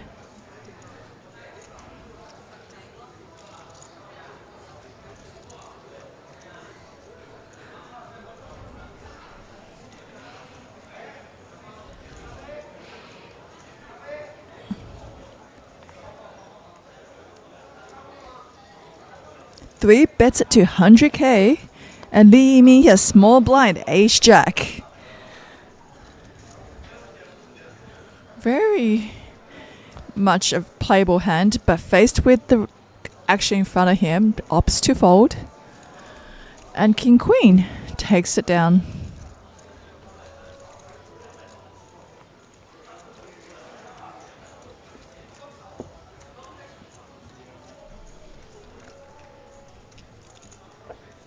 Now Xia Feng edging up a little bit more as being our chip leader. 53 big blinds to play with.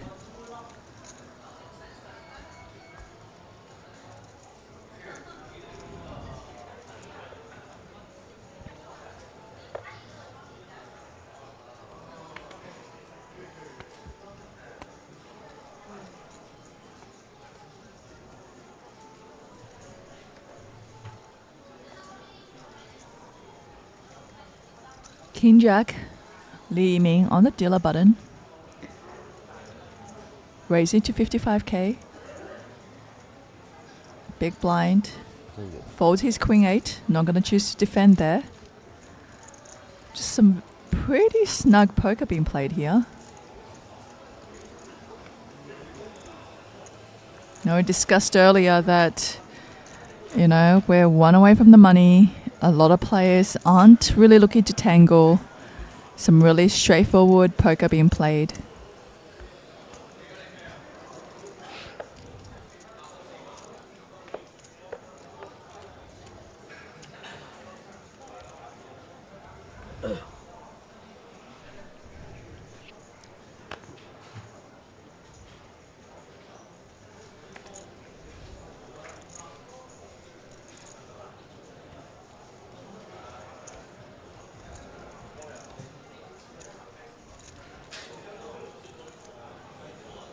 Queen 10, cut off, raising into 55k, and dealer button picks up pocket 2s in position.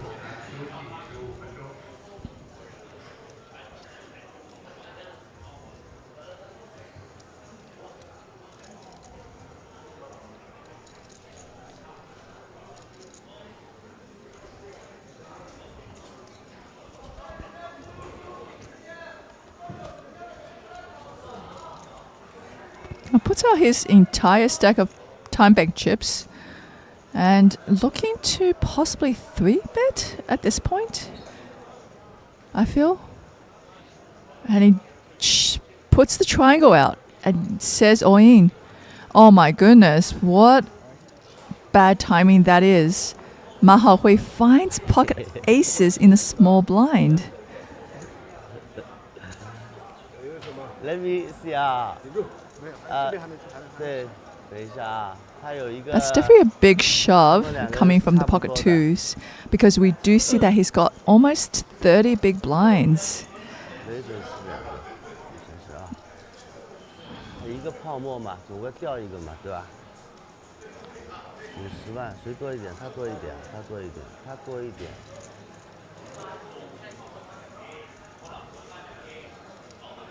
I don't really see Queen 10 being able to call here.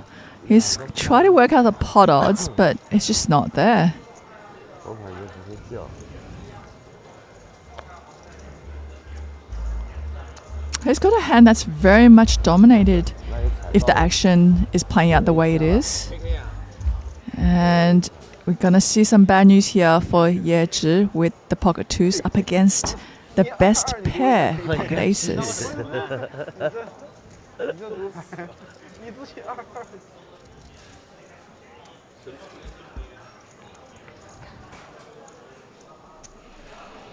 No help on that flop. 妈呀！你不要发出来啊，宝宝，宝宝不要发出来啊！ No help on that turn. 我有圈。我靠！我应该去。 And that seals his fate on that river card. 我有 A， 我不考虑了。不是 AP。对。 Looks like he 有可能打两个 does have a little bit of chips behind. 你不是 AP， 那你肯定接不了 A。因为他们总归有一个泡沫，其实我是无所谓的，我是无所谓的，我最多给一个人 trouble up， 总是能进前圈的嘛。那是。对吧？我是可以考虑，我同色我肯定去的。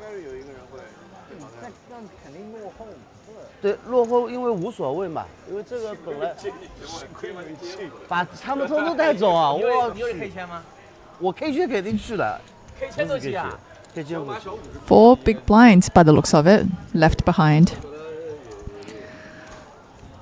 I mean, you could really make anything happen as long as you have some chips behind. 是一个泡沫嘛，泡沫我倒是划算的。 我总归进前圈的，无所谓的。 Just when we thought that this bubble was going to last a while, we are close to losing a player here. Roughly about 4 big blinds left. After 3 betting, Queen 10 with pocket twos for a shove.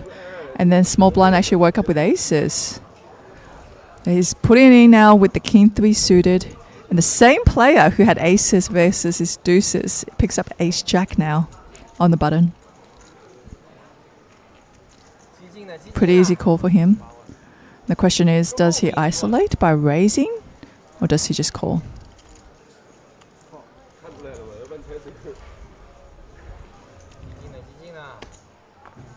And surely we see some collusion to knock out a player. 60k for the big blind to call, can certainly afford it. Yeah, there it is. Collusion in quotation marks, of course. Pretty standard to do this, to get into the money. Sort of a tag team effort. And the 6 does flop best. There's the king though. Triple up. Could be on the cards. And that he does. Wow. That is a nice addition to his stack now. He's got 270k. That actually gives him more than 10 bigs. That is massive. So you're saying there's a chance. There is a chance. Never give up. 13.5 bigs on the bubble is much more manageable.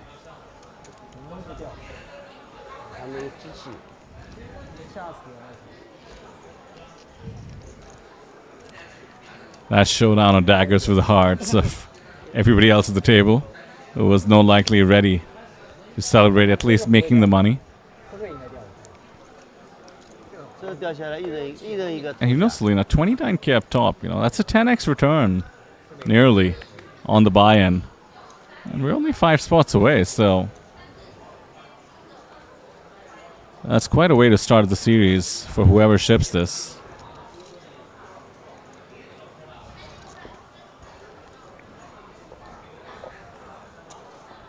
When you do well at the beginning of the poker series, it's almost always that sigh of relief, just knowing that, you know what, maybe it's not going to go too bad, right? You know, sometimes you go through a whole poker series without cashing.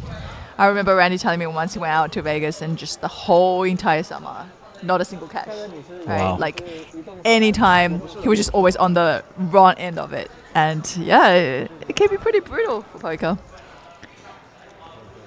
Any techniques to deal with bricking? Well, I think it's one of those things where you just feel like you can't look at a month of poker. You just have to really look at that long term. And you just have to remember back to the times where you have run good. And I think, you know, when he took down APPT Macau one time on the final table, he was about to bust first, but he had queens against aces. And the guy played it like he's showing him the aces, but because he was somewhat short, he's like, I can't fold my queens. And then to get it in, he hits his queen. And then, yeah, he won the tournament. So you just have to remember those times, you know, and those times where you did win a nice chunk of dough as opposed to kind of offset, you know, a summer of Vegas poker. Think back to the good old days when you peaked in high school. Hold on to those memories and somehow get through the downsides. I mean, listen, if it was an easy career, everybody would do it.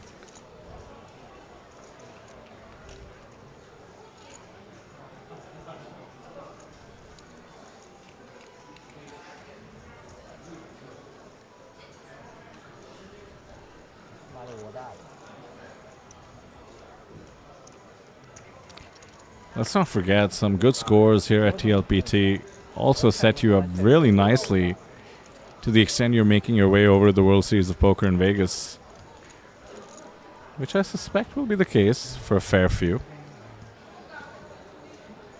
Yeah, I believe last time Stevenson did exactly that. He came down, played the 15K and the 25K. He walked away with almost, I think, 1.5 million in winnings heading into the WSOP. Like, how amazing is that, right? That's a lot of buy-ins into most events. So I think now the biggest buy-in at the WSOP is a 250K. Yeah, I think it's tough to spend even 1.5 million. Yeah, for sure. And he's the type of guy who's really smart about picking the right tournaments to play. I see. I thought he played great. One of the better poker players I've seen in a very long time. But he also understands that, like, he's not going over and competing with the world's best. He came to Jeju and he found, you know, a tournament where, you know, like, he didn't really have to play with anybody that is well known, right? So to him, he found the best value there is at the time. And yeah, walked away a really happy guy.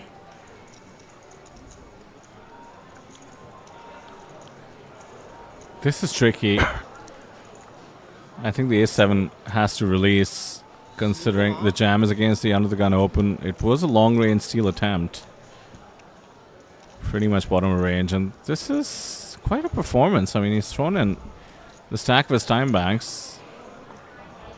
Yeah, I guess the performance right here is really kind of saying, I'm not raising very light under the gun, even though we can see that he did raise under the gun relatively light, you know, but we know it's going to the muck. I can't see him calling it off with A7. Oh, wait. No. Oh, my God. Wait, what? What? Right as you say God, it, I'm proven wrong as well. He's called off A7. I mean, first off, Lee taking the spot with Ace-8 suited, very impressive. Gets a worse hand to call it off, and all of a sudden on the stone bubble. Don't forget, folks, we're in the stone bubble, partly why both of us did not think you'd be calling this off. No. And he's at risk. Because he has 11 bigs behind still if he chooses to fold there, right? So it's not like, you know, he couldn't fold. He could still fold and have chips to shove. But hey, you know, what a great result for him there.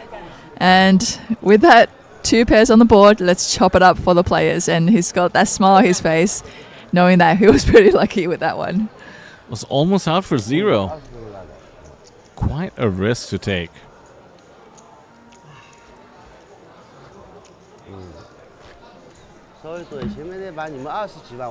I mean, that's the thing with this call as well, as we just saw. Ace-9 dominated Ace-7, but you do end up chopping a decent chunk of the time.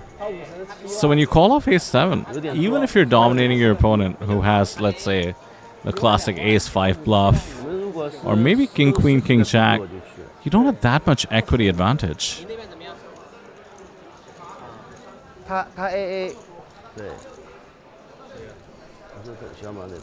Yeah, so I'm like, so what does he put his opponent on that shoved him there?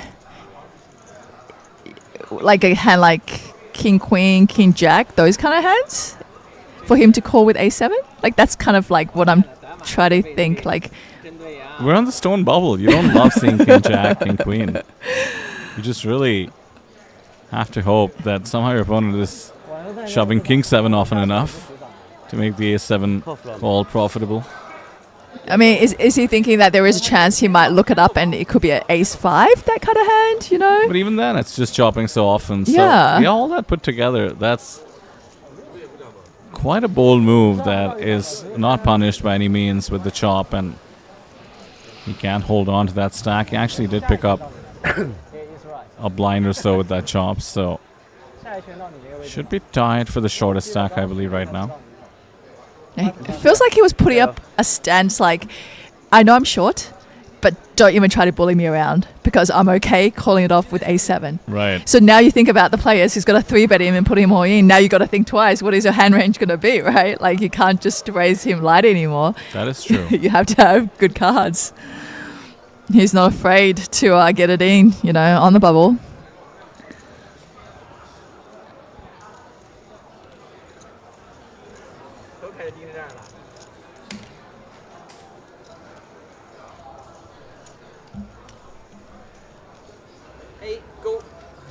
A7 rears its head once again. King, Queen for EAG. A little prayer first, and then the call.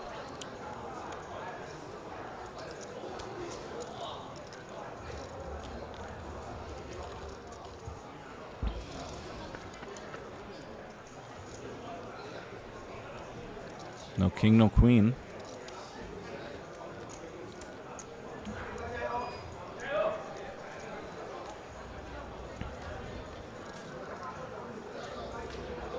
Is that graphic correct? If Snap put him all in?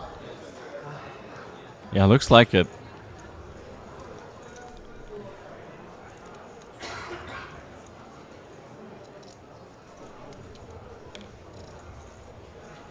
We ripped the ace high.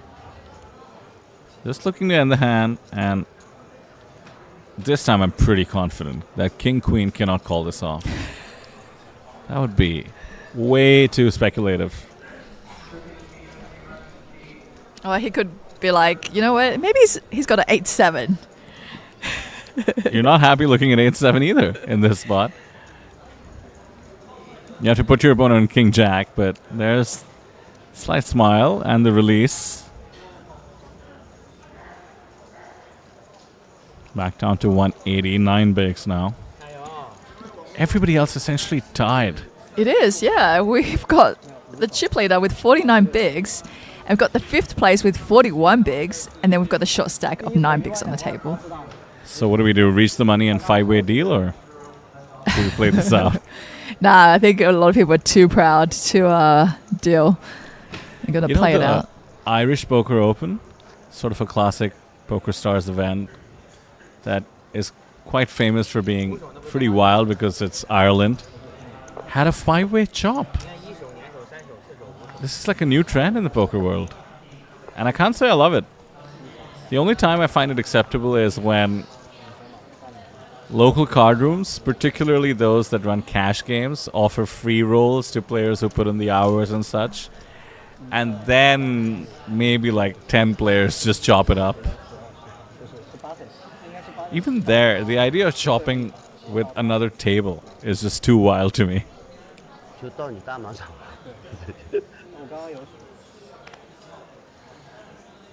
其实无所谓的，涨5000没用。 Looks like we're playing a little more standard now. King 9 suited opening with King Queen in the small. Oh, it's been released. The King Queen has been released. Stone Bubble coming into play. Stone Bubble with one tiny stack, to be precise.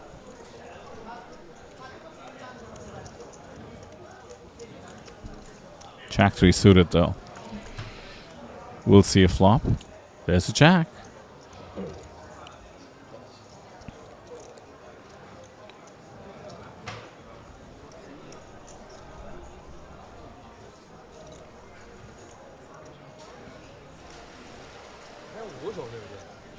Being the pre-flop raiser, he is gonna bet that flop. Definitely hits his range better than that of the big blind. 2, 3, 4, 5, 6, Matsuda not going anywhere with that second pair. 11, 12, 13, 14, 15. 就 button 到7号位。7号位应该是我长的应该是。 More Sharp outs. Oh, he's looking down his chips. Does he bet? No. Oh, you're right. He does look at his chips, right? Before But at least checking. it's always before checking, right? So is it balanced? Like when he's looking to bet, he looks down at his chips. When he's checking, he looks down at his chips. Yeah, feels like it.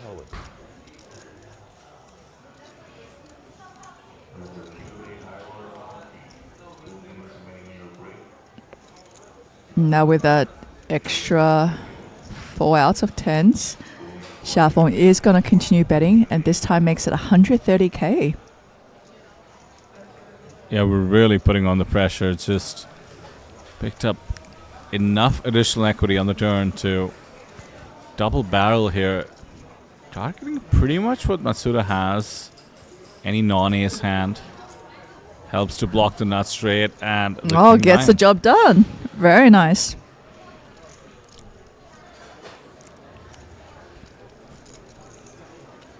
That's why sometimes it's easier to play when you have the outs than it is when you have the goods.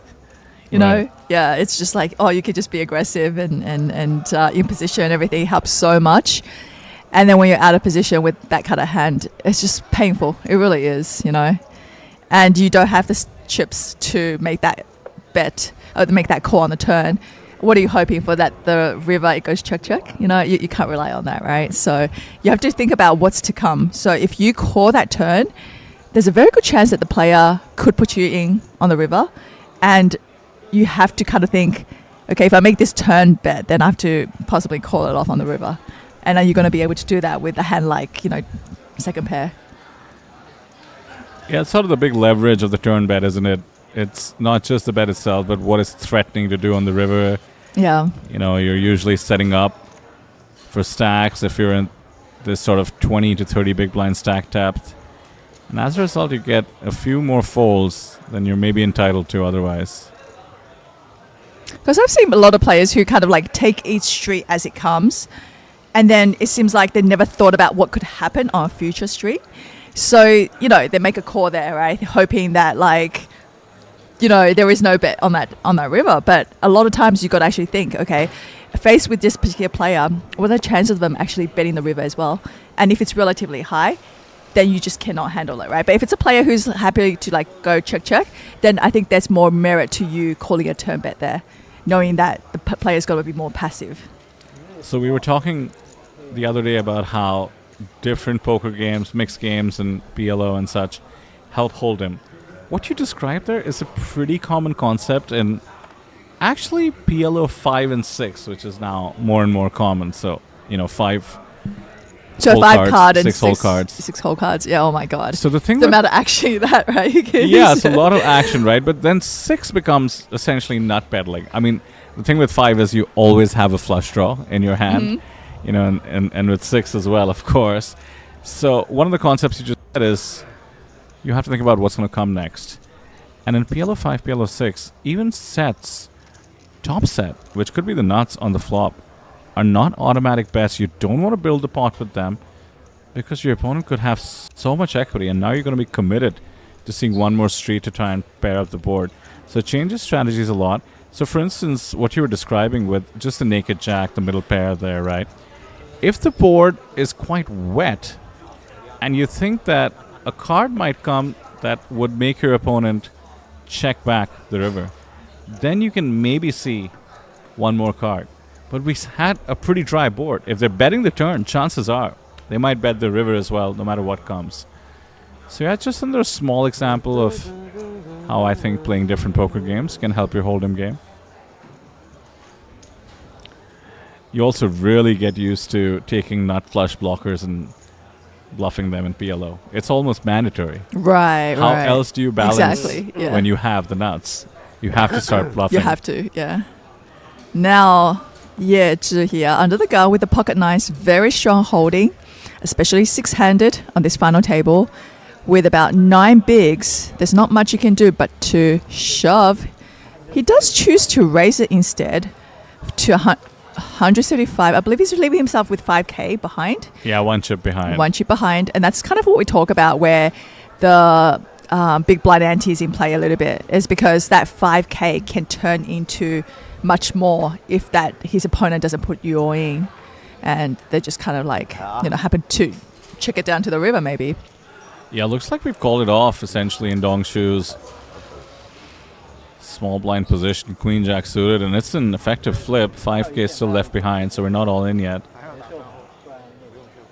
Also makes a lot of sense to do this on the stone bubble, Selena, in case there's like, madness behind, 2-3 people all in. But I will say he could have left himself with even a little bit more, as we do see the 10-8-7 flop. So far, so good for the nines. Jack now gets blocked, and it's the queen or a 9 needed. Great shape to finish the comeback. He tripled up, right, after the deuces? Yeah, quadruple actually, I believe. Oh, 80. Yeah, he got up to 250. Yeah, triple from up 80. and change yeah, with the antes, and now looking to double up to 400. That takes away the nines as well, and that's a straight and the 400k stack. 20 bigs now. This is crazy. We've gone from 3.5 bigs? Yeah, 3.5. 4 bigs? 4 bigs. It was 80k. After the deuces versus the aces. 4 bigs in the stone bubble.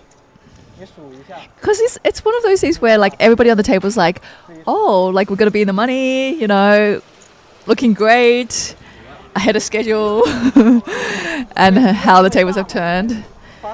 And yeah, I don't know, that would put almost, would it be one play on 20 big blinds and one play on 30 at this point in time? Yeah, so 20 big blinds, shortest stack, followed by 30, followed by 3 stacks in the 40s. I mean, he's the only one who's kind of happy at the table right now, right? The way you just described it. Everybody else was looking forward to coasting into the money. So yeah, like because he realizes he probably shouldn't be there. Because it was just so lucky he had 4 big blinds left with the 2s versus aces. Ace king now for Dai Dongshu on the dealer button.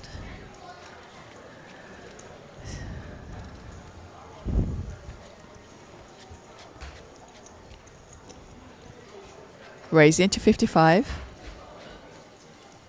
Okay, I'm a bit confused because on the top left, it does say we have 2 hands to go, but actually blinds have gone up to 15k, 25k.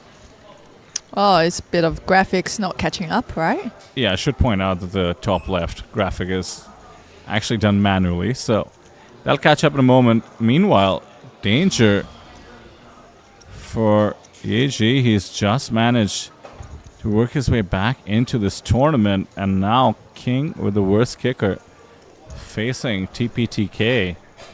Top pair, top kicker. Now it's really tough here because of how much he has behind. And he's got top pair. It's tough to get away from. Easy call.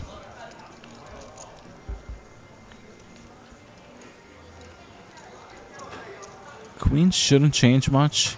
Two-tone board now. For what it's worth, the king of spades lies with Ye. Oh, and he's donking it. Small one. Donk small, yeah. Testing the waters, I guess, with one big blind on the turn for 25k. I like how creative it is. Feel like this is a move that's underutilized in poker. Not too many people can fight back, and Dong Shu just instantly puts AJ all in, and I do think we need to call this off with so many draws possible, and that is indeed what happens, and he shakes his head. I do like that tiny bet, actually. It kind of like, you know, he's not folding, but he's actually inducing some bluffs there. And that means we do lose a player in the form of Ye Zhi on this final table. We're in the money with 5 left. Not like that. Made a full comeback from 4 bigs to 20. Then the king 9 ends up being his doom, so we're down to 5. Everybody locks up over 7,000 USD, and we're playing for nearly 30 up top. And now the pay ladders are in play. The first one's pretty small, all things considered, about 1.4k. Then they get quite mighty. 3.3 the one after that, and 7k the one after that, and 10k for heads up.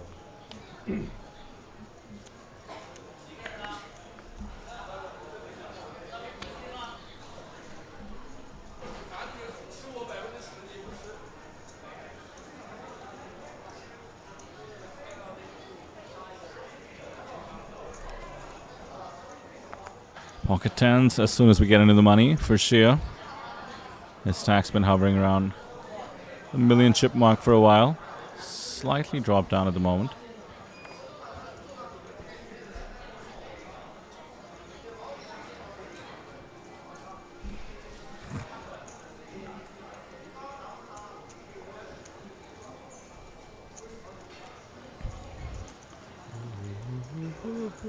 So the stack distribution is pretty interesting as well. Not one we see too often. Curious to get your thoughts on this, Selena. We're looking at the shortest stack of about 31 bigs and the largest stack of about 46. They're quite narrow, not too much distance in between any of them.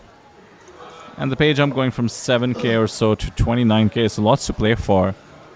I mean, do we get cagey? Or considering the fact that we're deep enough, do we get extra aggressive? Or maybe just play our ranges and hope everybody else does the same 5-handed? Yeah, I think I like going with the latter. It feels like the players... I haven't really seen any particular player being overly aggressive. And I felt like if there were to be overly aggressive, it would have been during that time on the bubble. Right? And I felt like not really anybody was taking advantage of it because they were really close in chips.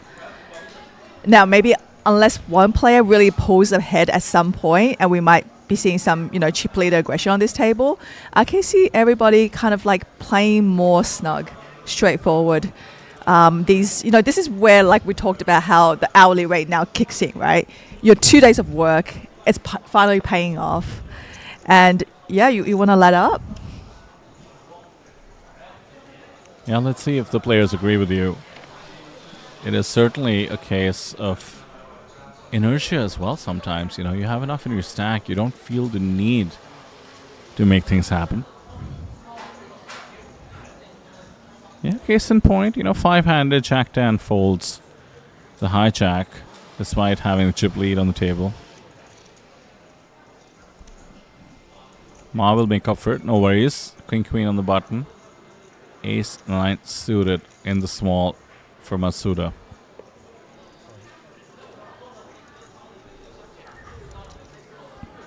He decides to just shove there, not going for a 3-bet.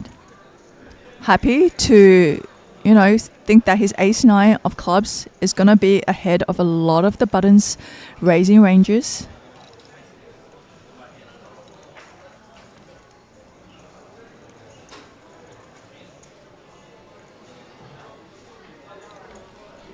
And this is for nearly all of Ma stack. I don't see how we can call this off, especially considering that the jam is nearly 29 bigs. Yeah, it's just a massive, massive jam, but as they say, just printing money against the button open, having a blocker which blocks the most likely card in Ma's calling range certainly helps the case. I do feel Ma's pain because King Queen feels so strong. It's almost like you're trying to say, but I wasn't bluffing. It's a lot easier to shove a hand like King Queen than to call it off with King Queen.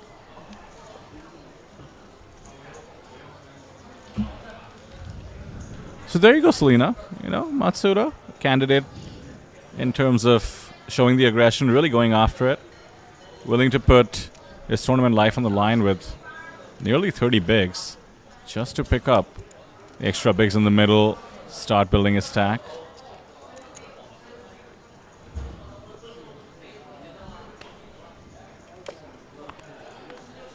For now, I'm putting him down in the camp of...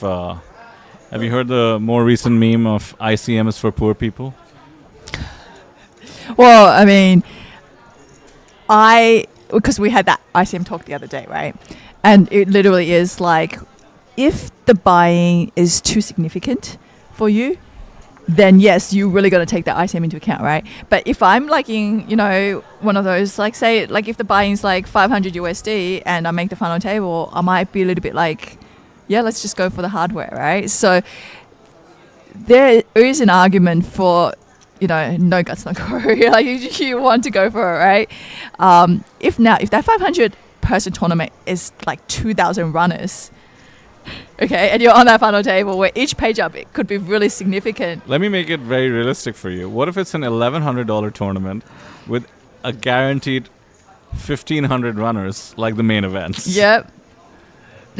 That's going to be significant page. That's not bad. That is not bad, yeah. So it really comes down to, see, a lot of the side events that we were accustomed to in Asia, like these ones here, I think I'm going for the hardware every time, But if I'm talking about, say, one of those WSOP Europe, Vegas, those ones with big prize pool, a lot of runners, then yeah, like it's not even just about that. It's more about like, when is the next time you're going to be in the same position when you have this many runners in a tournament, right? Make a final table at any WSOP.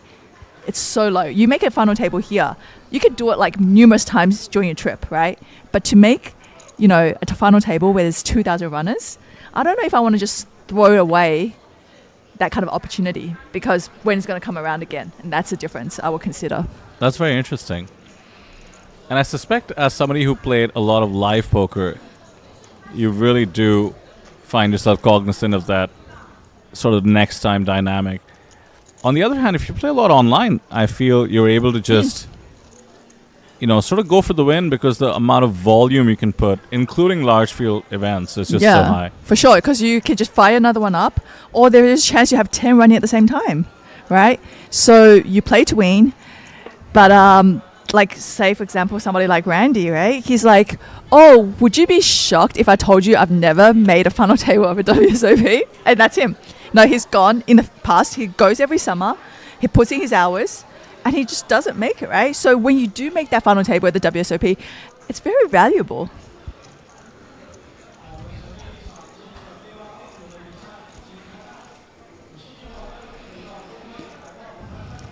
The WSOP is just so good at marketing the bracelets that it probably gets a lot of people going for bracelets versus ICM. I know I'd be tempted. Now, for the longest time, I didn't realize the WSOP, when you talk about the World Series, people would think you're talking about baseball, isn't it? Yeah, in the US, correct. the the finals of the baseball season. Right. It's called the World Series. Yeah. So which, by the way, doesn't have anything to do with the world. Apparently, it's named after a newspaper. Oh, I see. So whatever newspaper that was reporting on it, maybe it was called I think the it was World called Series. like World Okay. something. Yeah. Yeah, right. Yeah, so exactly. So, yeah, people like baseball, and I'm like, no poker? And I did realize there was baseball of World Series, right? To me, it's always been the World Series of poker, right? Yeah, so yeah, that was quite interesting, learning that fact. Even for those who are aware of the World Series of Poker, you know, from its legacy and ESPN coverage and such, if you say the World Series of Poker, they think you're talking about one event. The main event. They just think it's just the main event. Yeah.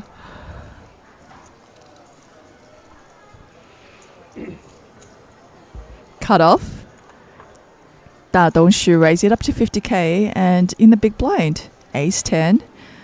Gonna come along, see a flop here.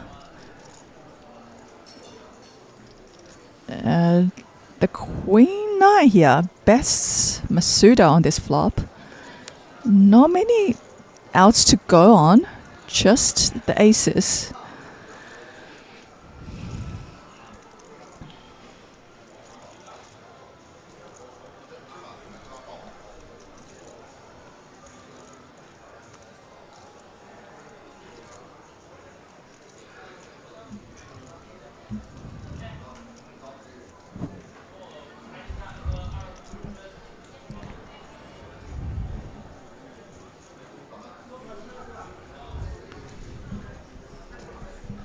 So I'd argue our prediction about the extended bubble was a little bit off. You know, certainly burst faster than I expected it to.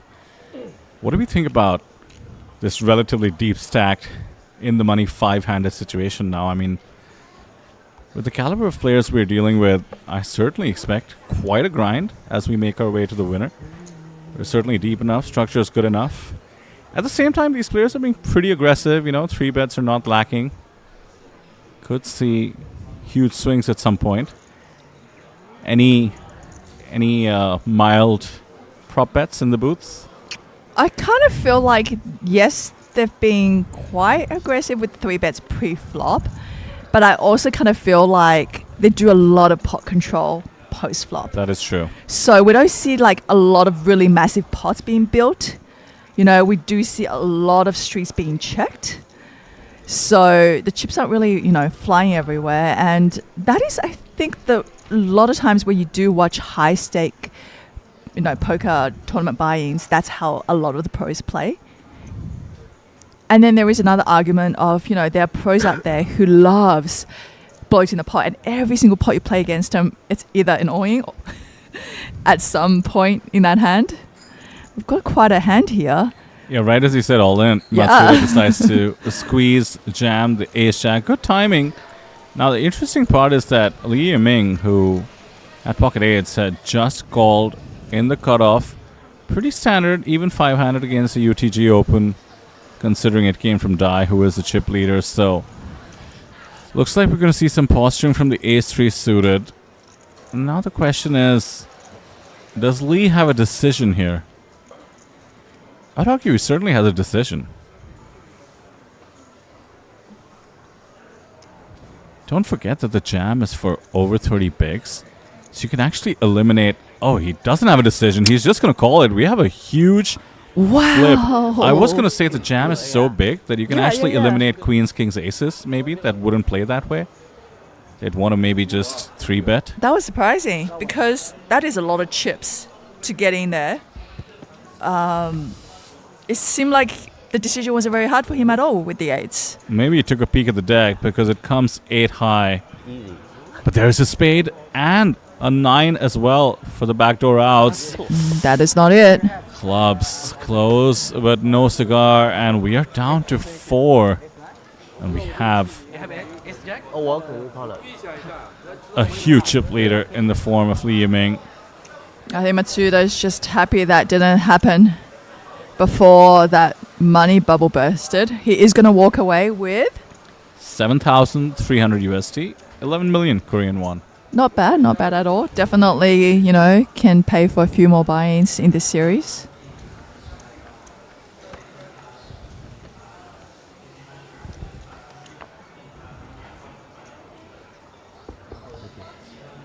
Quick dealer change as the players do nod a thank you to the dealer, and thank you from our side as well. Doing a fantastic job, especially on the streaming table. Not that easy, folks. You can see the headset through which the information is conveyed.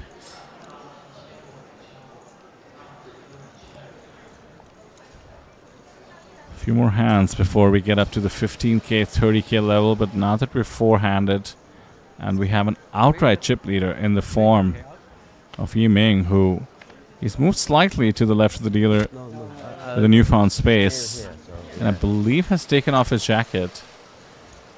He's actually color coordinated with his hat and his shirt.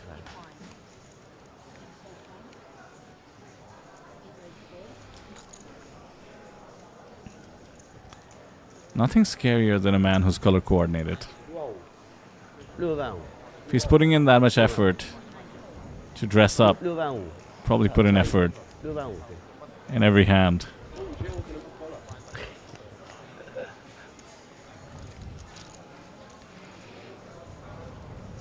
Queen 8 flops best. All going the direction of the chip leader so far. Jack of clubs so far die to fight back with.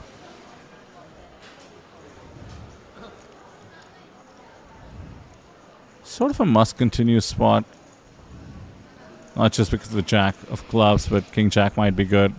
And yet we see the release out of position. Yeah, that is way too tight in my opinion. You're not always going to flop a king or a jack.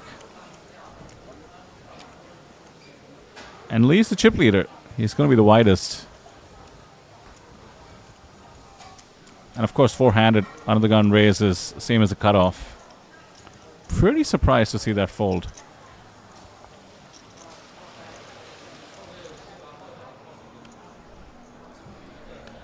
Definitely on the snug side there.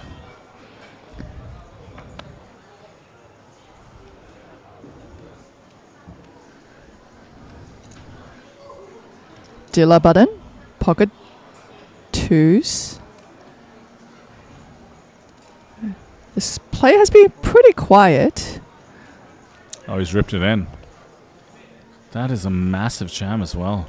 Oh. No way. Okay. Lee's interested. He is interested. Is he about to snap call this? He just asked how much.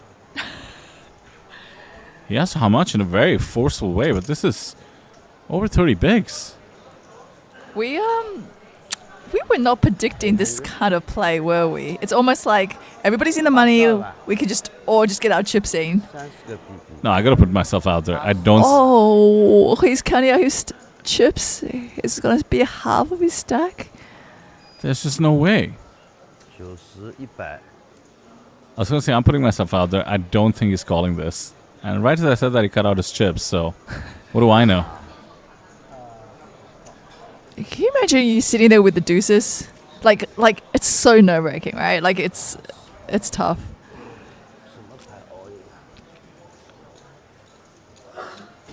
Did he fold or?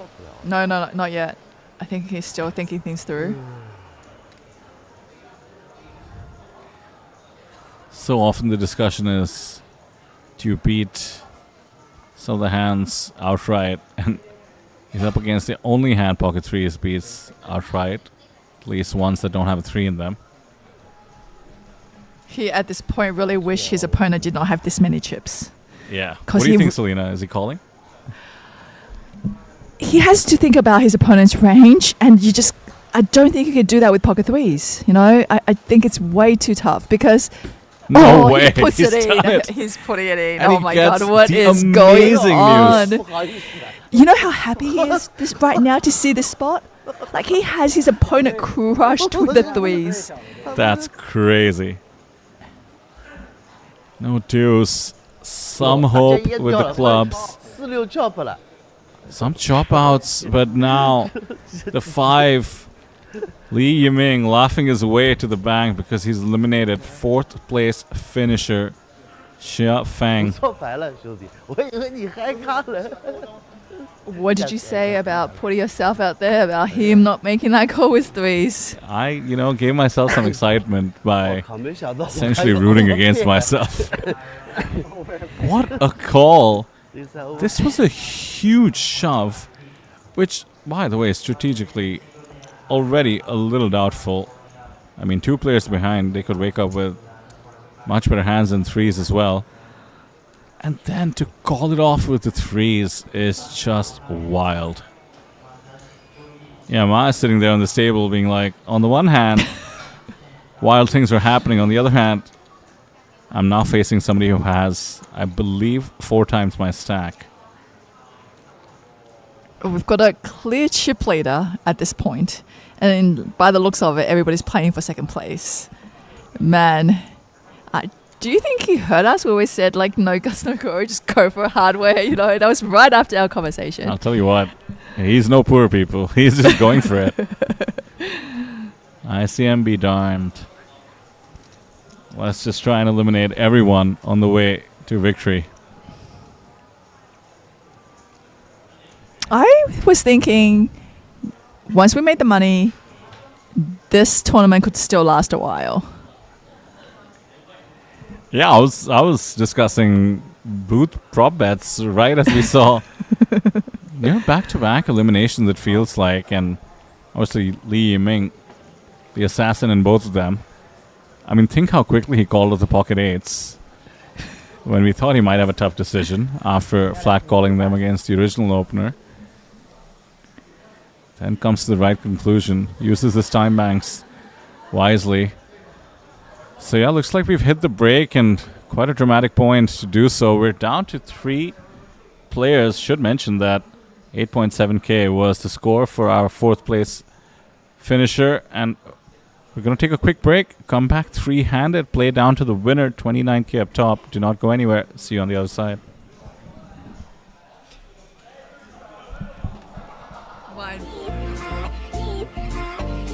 This is for the high rollers. Be a star. Man, this is for the real players. From Sydney nights to Vegas lights. Cards are down, the stakes are high. Just one hit, just one spark. One boom is playing, sugar rise, rise. Eyes on the prize, eyes on the line. This is a game that rewrites time. No crown, no fame, until you dare. 'Cause greatness starts from anywhere. Anyone could be a star, this is the moment, here you are. Play your soul, play it hard. Raise the stakes, play your part. Light it up and leave your mark. From the grind to the golden card. At their Lord's poker, we raise the bar. Anyone could be a star. Anyone could be a star. For the players, anyone could be a star. High rollers, anyone could be a star. Oh yeah, anyone could be a star. Champions born in silent ways. A single bluff can steal the day. With every trip, your story grows. The Lord's game where the glory flows. Anyone could be a star. This is the moment, here you are. Play your soul, play it hard. Raise the stakes, play your part. Light it up and leave your mark. From the grind to the golden card. At the Lord's poker, we raise the bar. Anyone could be a star. Rise, hearts on the line. This is the game that rewrites time. No crown, no fame, until you dare. 'Cause greatness starts from anywhere. Anyone could be a star. This is the moment, here you are. Play your soul, play it hard. Raise the stakes, play your part. Light it up and leave your mark. From the grind to the golden card. At the Lord's poker, we raise the bar. TLPT 一战成名，你们可以在这儿一战成名。 TLPT 可以一战成名。你可以一战成名，你可以一战成名。TLPT, anyone can be a star. TLPT Anyone could be a star， 你可以一战成名。TLPT， 你可以一战成名。 Anyone could be a star. This is for the high rollers. Be a star. Yeah. This is for the real players. From CD nights to Vegas lights. Cards are down, the stakes are high.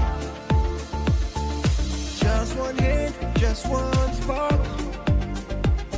One boom is played, sugar rise, rise. Eyes on the prize, eyes on the line. This is the game that we right time. No crown, no fame, until you dare. 'Cause greatness starts from anywhere. Anyone could be a star. This is the moment, here you are. Play your soul, play it hard. Raise the stakes, play your part. Light it up and leave your mark. From the grind to the golden card. At their Lord's poker, we raise the bar. Anyone could be a star. Anyone could be a star. For the players, anyone could be a star. High roller, anyone could be a star. Oh yeah, anyone could be a star. Champions born in silent ways.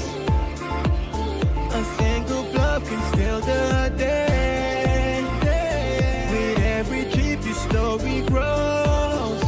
The Lord's game where the glory flows. Anyone could be a star. This is the moment, here you are. Play your soul, play it hard. Raise the stakes, play your part. Light it up and leave your mark. From the grind to the golden card. At their Lord's poker, we raise the bar. Anyone could be a star.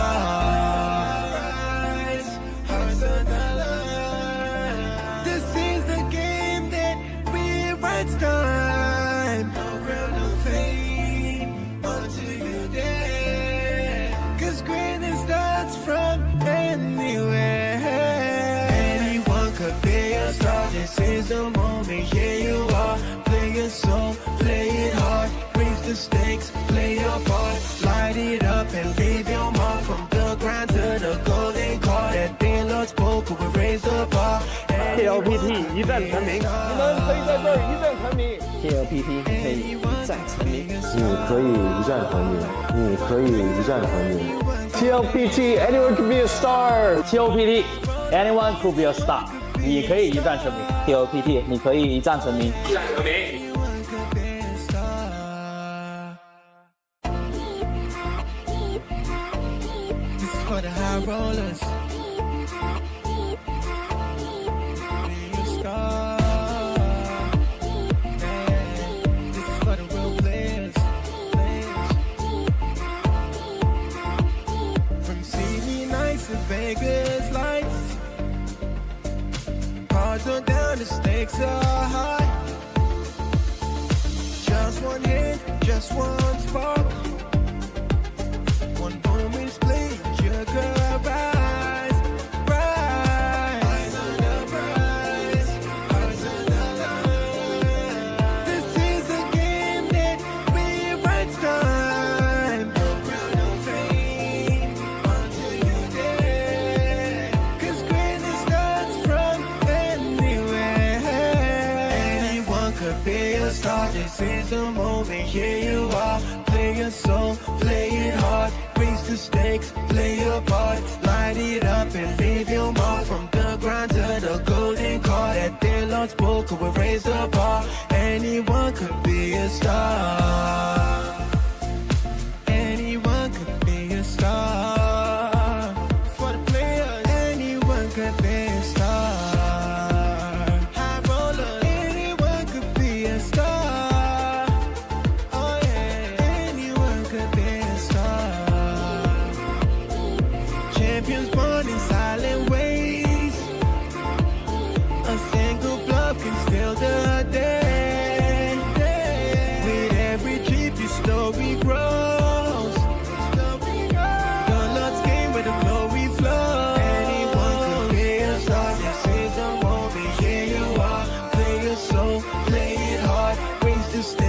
play your part, light it up and leave your mark. From the ground to the golden card, at the Lord's spoken, we raise the bar. Anyone could be a star. Rise, hearts on the line. This is the game that rewrites time. No ground, no fame, until you dare. 'Cause greatness starts from anywhere. Anyone could be a star. This is the moment. Here you are. Play your soul, play it hard. Raise the stakes, play your part. Light it up and leave your mark. From the ground to the golden card, at the Lord's spoken, we raise the bar. TLPT 一战成名，你们可以在这儿一战成名。 TLPT 可以一战成名。你可以一战成名，你可以一战成名。TLPT, anyone can be a star. TLPT anyone could be a star， 你可以一战成名。TLPT 你可以一战成名。 Anyone could be a star. This is for the high rollers. Be a star. Yeah. This is for the real players. From TV nights to Vegas lights. Cards are down, the stakes are high. Just one hit, just one spark. One moment's split, you could rise, rise. Eyes on the prize, hearts on the line. This is the game that rewrites time. No crown, no fame, until you dare. 'Cause greatness starts from anywhere. Anyone could be a star. This is the moment. Here you are. Play your soul, play it hard. Raise the stakes, play your part. Light it up and leave your mark. From the ground to the golden card, at the Lord's spoken, we raise the bar. Anyone could be a star. Anyone could be a star. For the players, anyone could be a star. High rollers, anyone could be a star. Oh yeah, anyone could be a star. Champions born in silent ways. A single bluff can steal the day. With every trip, your story grows. The Lord's game where the glory flows. Anyone could be a star. This is the moment. Here you are. Play your soul, play it hard. Raise the stakes, play your part. Light it up and leave your mark. From the ground to the golden card, at the Lord's spoken, we raise the bar. Anyone could be a star. Rise, hearts on the line. This is the game that rewrites time. No crown, no fame, until you dare. 'Cause greatness starts from anywhere. Anyone could be a star. This is the moment. Here you are. Play your soul, play it hard. Raise the stakes, play your part. Light it up and leave your mark. From the ground to the golden card, at the Lord's spoken, we raise the bar. TLPT 一战成名，你们可以在这儿一战成名。 TLPT 可以一战成名。你可以一战成名，你可以一战成名。TLPT, anyone can be a star. TLPT anyone could be a star， 你可以一战成名。TLPT 你可以一战成名。 Anyone could be a star. This is for the high rollers. Be a star. Yeah. This is for the real players. From TV nights to Vegas lights. Cards are down, the stakes are high. Just one hit, just one spark. One moment's split, you could rise, rise. Eyes on the prize, hearts on the line. This is the game that rewrites time. No crown, no fame, until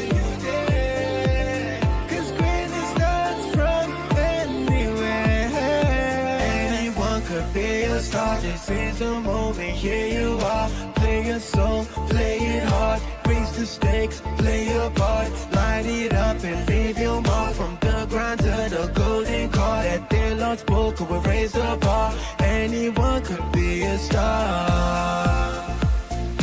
Anyone could be a star. For the players, anyone could be a star. High roller, anyone could be a star. Oh yeah, anyone could be a star. Champions born in silent ways. A single bluff can Oh, we lost a player just before the break. And we're down to 3. And we have a clear chip leader who caught off just before the break. 3s versus pocket 2s for crap load of chips. We didn't really get a chance to talk about that too much. But yeah, like we were both guessing that he was going to fold. And we were both wrong. Yeah, 800k was the ask, which at the previous blind level was over 30 bigs. Very small increment, taking us up to the 15k, 30k level. So clear chip leader, as we do see the stacks, 93 bigs, well over half the chips in play for Li Yiming. The other two likely just looking to hold on till heads up. Still decent stacks, even the shortest one is almost 30. This catapults, you know, our chip leader to very comfortable point of most likely winning this tournament. You know, that is him really getting paid off for making those decisions. But I will say he's not afraid to get chips in the middle, as we saw with the pocket 3s, and that can backfire easily as well. He's clearly just has his eyes on the prize, looking to come first place. So the other two have stacks that can do a decent amount of damage. I mean, if we think about it, doubling up to the chip leader at this point will essentially tie you for the chip lead.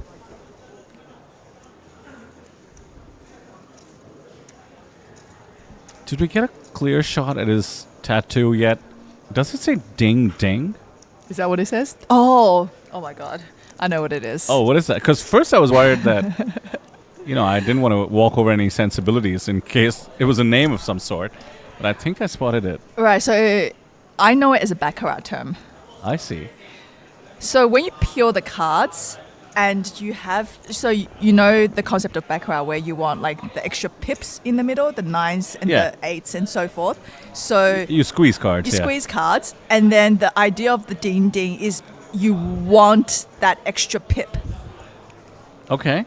So you will hear them on the baccarat table just screaming ding, ding, ding, ding. Or they say chui, which means below, which means you want to get rid of that pip. Uh-huh. But ding means like you want that pip so bad, right? So if the dealer is Interesting. showing like an 8 and then you see the 3 rows, the rows on the side, and then you have the pip in the middle, and they're just peeling so hard for that, you know, extra pip or something. Yeah, that's kind of like where the term comes from. So it might not be poker tattoos. I was going to say, I'm really glad that you gave me that explanation, which is most likely correct. But then I'm also slightly disappointed. I thought those were poker tattoos. Maybe they're both, but clearly weighted towards baccarat. Well, when you told me his career earnings, I'm going to have to come to a conclusion that those are not poker tattoos. Gotcha. So his career earnings are slightly lower than some of his other competitors, 170k. And certainly the way he's playing, he could be adding 29k to that total. Listen, I mean, there's no shame in being a fan of baccarat if you're from China. I believe it's just par for the course. Yeah, it's a fun game, you know. A lot of players in Asia enjoys it. It's definitely the more popular tables at all the casinos. I saw a stat, and you'll be able to tell me from your days in Macau, that at one point, 70% or maybe 80% of all Macau revenue is from baccarat. Oh, yeah. Correct. So the city itself is extremely well off. Like the government just like hands out, you know, like a lot of welfare concession to their residents just because of how much tax they get from the casinos that operate there. And it's actually funny because you're not allowed to play any casino games within China. But once you cross the border, and we're talking about a walking border most of the time, right? Because Zhuhai and Macau is actually just linked. You can walk across in 5 minutes. And you're in a city where we're talking about like 60 casinos. You know, and yeah, that's kind of like Pretty wild. The Vegas hub of China. Yeah. Exceeded Vegas in revenues a long time ago, I believe. Mm-hmm. Yeah, and a lot of the big name casinos, they don't just have one property out there. They have 2, they have 5, right? You have the Venetian group, Yeah. right? They have built like, you know, one across the road, they then start building one next door.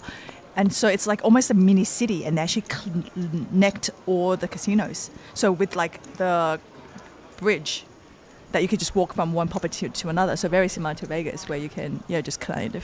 Do you ever need to see the sun, or can you just avoid it altogether? Yeah, so at the Venetian, they've built you what feels like an outdoor area. Yeah, I've been to the Vegas Venetian plenty of times. It's pretty much exactly a replica of that. The fake sky. The fake sky, yeah. They have the Londoner now. They've built across the road. They have the Parisian next door to the Venetian, right? So they have it all, right? They have it all. And then you have the Wynn out there with the Wynn Palace out there as well. You know, you have the MGM. You also have Malco, City of Dreams. So when poker was out there in Macau, the players found it a lot of fun was because there was actually a lot to choose from, a lot of variety to choose from. This property itself is a little bit more kind of hidden off, you know, where it's not a lot close to the Jeju, city. you mean? Yeah, Exactly. Casino. Yeah, so... Yeah, you can be in the resort and just completely miss that it exists if you don't make it to this side of the hotel. But I kind of like that too. Yeah. It's not a bad thing, you know. You're not shoving it down people's throats, and obviously anybody's welcome. Unless you're a Korean national, they do check our passports coming in. Oh, we've got a quite interesting hand here. We did see a flop. And then Dai Dongshu here, in a small blind, does have top pair with the king kicker. And Li Yiming, keeping up his aggression, has decided to put his opponent all in for his tournament life. Yeah, you're certainly right about the interesting hand, because I do believe he's 3-bet jammed this on the flop. Yeah, so looks like it was a bet and a click from the king 8 in the small, and we've just come over the top and jammed it with the 7s. And how do you ever fold an 8 here? I don't think you can, not on this board, because the way I'm looking at it is there could be some straight draws in the big blind out there, right? There could be some hard draws out there that could play this aggressive, especially when he's got such a big chip lead, right? So if I was to think this through logically, I'm very, very inclined to call here with the king 8. And broadly speaking, if you're beating some of your opponent's value range, you have to call it off. Oh my goodness, he's folded it. I was just about to say, you can sometimes be up against queen 8, jack 8 and the like, and turns out pocket 7s as well. I'm not sure if that was a value bet or a bluff, but either way, it becomes a bluff. That is going to hurt. Whenever Dai Dongshu watches that hand, that is going to be a painful replay. And the way I kind of see it is that the chip leader, I don't think he's looking to push his opponent off an 8 there. Maybe he just thinks he was ahead with the 7s and he just didn't want any more high cards to come off there. Yeah, right? it's just denying equity and putting a flush draw in a real blender. But it actually got a better hand to, fold somehow. And yeah, he's steamrolling his opponents on this final table. And I don't know, every time we're just like guessing it wrong, and somehow it just works out for him, right? Like he's just chipping up. It's almost the opposite decision we would have made in every hand he's played on this final table. Goes to show. What do we know? Crushing it. I mean, getting the king 8 to fold is so incredible there, but the dynamics of the hand became really interesting. So first off, limped in the small with the king 8, and then ISO'd by Lee. Now, as the chip leader, he should be ISOing super wide. But you know, he had pocket 7s there. I suppose he's doing the same thing with pocket 9s as well, right? Which makes the king 8 full look kind of genius. So, can't be too results oriented. You know, I just don't think he, which is to say Dai, ever thought that Jack 8, Queen 8 are playing that way, or any weaker 8. Decides to let the king 8 go.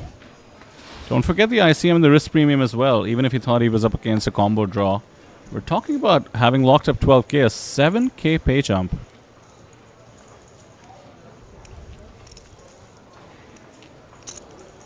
So after that fold, I was essentially tied in chips with Ma.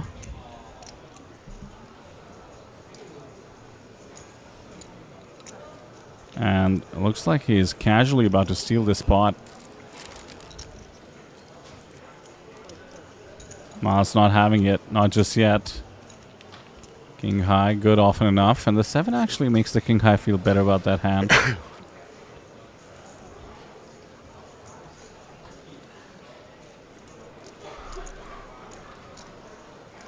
Pretty tough for Dai to bet here.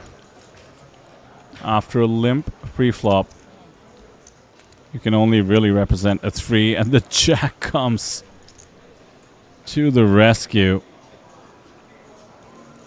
So Dai will be picking up some chips in the spot. That we know. The only question is it going to be more than the 150 in the middle? Doesn't seem like there's much reason for Ma to bet. But he's about to be put in a tough spot.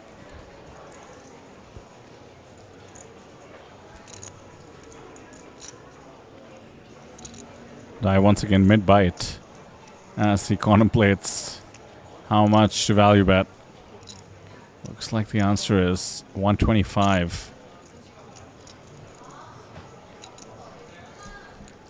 Like the sizing here. After the stab on the flop, this sizing makes a 3 feel less likely. And that's what you want really in Dai's shoes. Never easy for your opponent to just flat out put you on a jack. And if they don't think a 3 would bet for this size, question is, what do you have on the flop? Wouldn't blame a hero call here.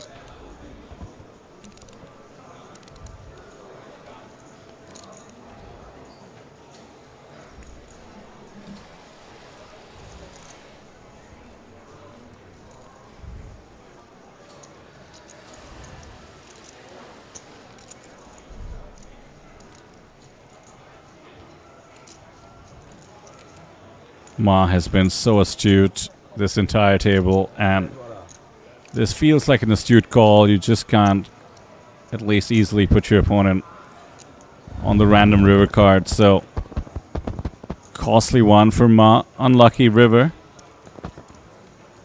And Dai has essentially earned back what he lost in that king 8 hand. That being said, if he'd called it off, he was about 90% to double up.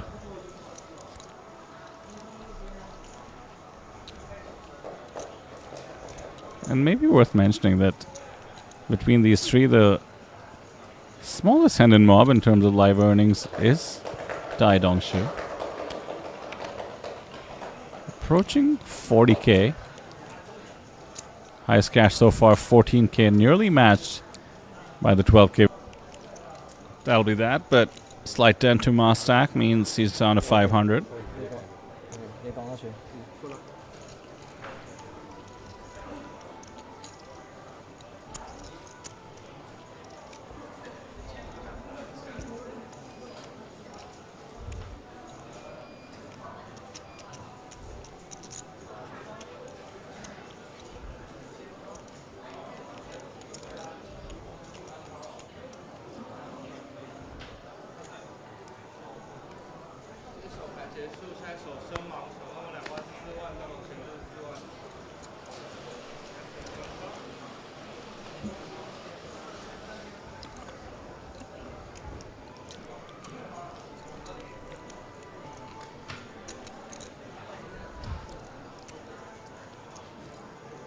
Suited ace, we can certainly open on the button, three-handed. And this is getting defended at the minimum. And with this man, I have no idea what he's about to do. All right, standard so far.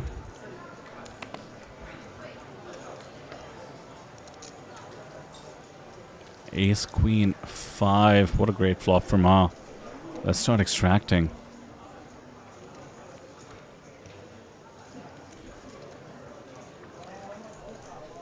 So what can we deduce from Lee so far? I mean, with the queen jack, we certainly could have considered a 3-bet jam. He has been putting a lot of pressure on the middling stack, which is certainly good strategy. ICM pressure. But it seems to me that he likes calling and seeing flops if he can. Just not afraid to call things off if needed. Yeah, I do find his style of play doesn't change like too much based on other players' stack sizes. He does prefer to still play a lot of post-flop spectrum, but yeah. 36万 Ma's gone all in, and this is very smart. He had about 1.1 SPR, 360 into about 320. But he's seen the affinity for Lee to call things off, and he's trying to take advantage of that. Also, on some level, wouldn't mind denying equity from clubs and combo draws, but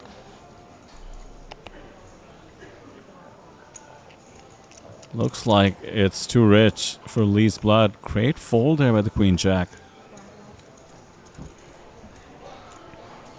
Did not feel that Ma could be doing that with a draw. I mean, this guy is just tuned in. How do you stop him? He's calling the pocket threes correctly. Yeah. Folding the middle pair, strong kicker correctly. Oh, wait, I've got a question for you. What is your view on buffets? That is not the question I expected. I will say that firstly. You have caught me by surprise. If you somehow loop it back to poker, I'll be very impressed. But for the moment, I will say I have hit the breakfast buffet. Yep, but At never least the dinner? 2 times. Never the dinner. Okay. No. I like a good buffet. Randy raves about the Landy dinner buffet. Really now? On average, he goes and eats that dinner buffet about 45 times in a span of about 2 weeks. Now, Interesting. he kept a list of one time what he ate. And it was like 21 pieces. So a lot of them is sashimi, right? So it's 21 pieces of tuna, 18 pieces of toro. And we talk about the otoro. Like, they actually have it. You can slice it up. He goes up there. And he would actually clear them out before the buffet even starts. Because you have a certain amount of quantity, right? Yeah, and and he'll have his uni and he'll have his scallop and or everything. And he just says that even the basic tuna, the quality is amazing. Wow. I'm sold. But what's fascinating to me is that Randy, who is not the largest person I've ever met, can take down 40 pieces. Oh, no. The list goes on. What I told you was just 2 different types. Oh my I believe he goodness. also went with like, they've got like Wagyu beef, nigiris. He's got dibble dabbled on the desserts too. He's got the other dishes to go too. You know what I mean? This is just like the appetizer. And it is 6 p.m. We are 3-handed. So if you're sensing an early night, looks like might be on the cards. Yeah, and then I'm like, no one person needs this much food. I just keep telling him. He's like, go and try it. And I'm like, I'm very kind of against buffets because I'm going to see it as a little bit wasteful. And you are Right. eating much more than you... Because I feel like you can't help it. And it's a buffet that's, it's good value because of what is on offer. But it also works out to be like 120 Australian dollars. Yeah, that's right? a decent chunk of change. Correct. So for me, I'm just like going... There's just no way I'm eating more than like 30, right? Like it's very, but for Randy, if he's telling you what he ate, I'm like, that's impressive. But I could be like, 10 pieces of tuna, and I'm like, I think I'm done. Yeah, I That's tried to difference. do my best with the breakfast buffet, and by the 3rd plate, I was like, I'm just doing this because it's available. It's available, I don't exactly. want this. Yeah. And you know, we went to those famous buffets in Vegas, right? Like the Caesar Palace or those. Oh, ones. I've been to a couple of those. Right? They're pretty aggressive. Yeah. Although yeah. I will say they're not as expensive as the one you just told me about. Mm-hmm. Like, they do have massive lines. Did you ever go to one where there's truly a long line? You really just feel like a mega tourist. A mega tourist, standing in one of those. Yeah. Because to me, I'm just kind of like, people going in there, they are almost everyone's eating more than they should. Right? And then for me, I'm a bit of a like, kind of like, you know, I like minimalism. I like, you know. Okay. Yeah, like I'm very much that kind of person. Right? And I do feel like you got to think about the future generation. You got to think about the stuff, you know, that we're doing to the earth and so forth. So yeah, my argument to him is like, kind of find a wasteful, right? Like, maybe he was in the mood for 40 amazing pieces of sashimi. Nothing wrong with that. I'll stick up for Randy. You know, so I know he's listening sometimes, and so I don't want to let him down. I don't want this to be a one-way. This written in his notes. So the next time you talk to him, he'll be able to tell you just how much he ate on that list, and you'd be amazed. I do find that pretty cool. Goes to show his work ethic, maybe. This would have made him great as a poker player as well. Dedication.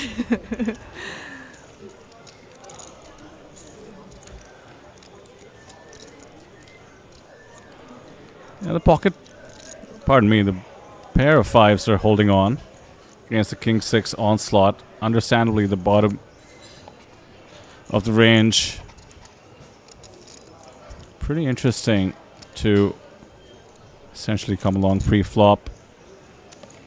You really can't let it go. 3 hearts now on the board. King 6 just checks behind, tries to realize, and realizes in the form of the counterfeit. I mean, this might be a top 10 worst feeling in poker. Gone runner, counterfeit. We're playing the board, and we are the shortest stack. 285. He's going for it. Did he say 2 or 385? Yeah, looks like it's 285. It's about half his stack. He's trying to get his opponent off pretty much what he has. King high and ace high, I suppose, equally bluff catchers in this spot.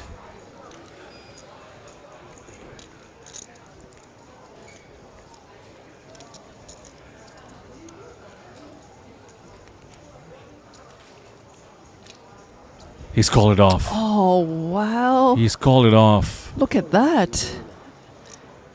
Damn. You know, he sized it well, in my opinion, right? But when he didn't even take a minute to make that call on that river, he just kind of like really so read him. Just, yeah. I don't think you've got it. He's still casually just stacking up chips, still chewing. Do you think it's gone? Easy. It's a very aggressive motion of chewing. Yeah, it's not food. I know that. Right. It's something that is maybe catering to the affliction.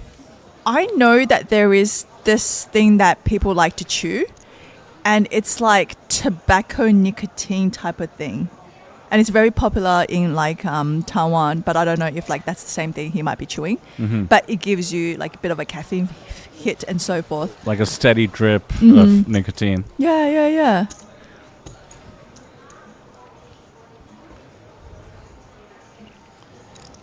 Ma showing emotion for maybe the first time at this feature table. He knows he's been crippled.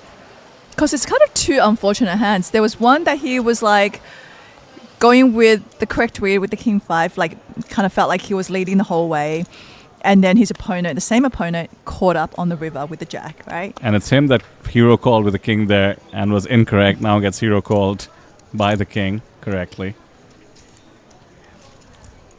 I like that he went for it. You know, it's just tough to represent essentially a full house.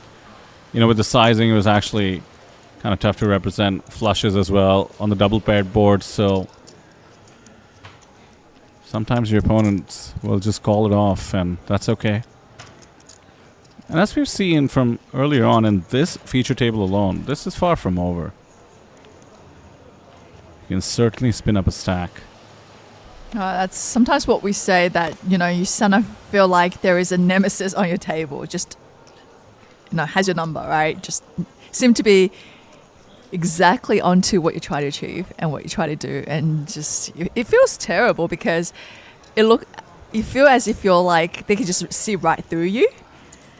And, you know, on a poker table where it's so important to have that disguise of, you know, your hands and so forth, where your players are like, you don't want your players to read you like a book, right? And right here, you know, it kind of feels like it's a very tough day of poker for him.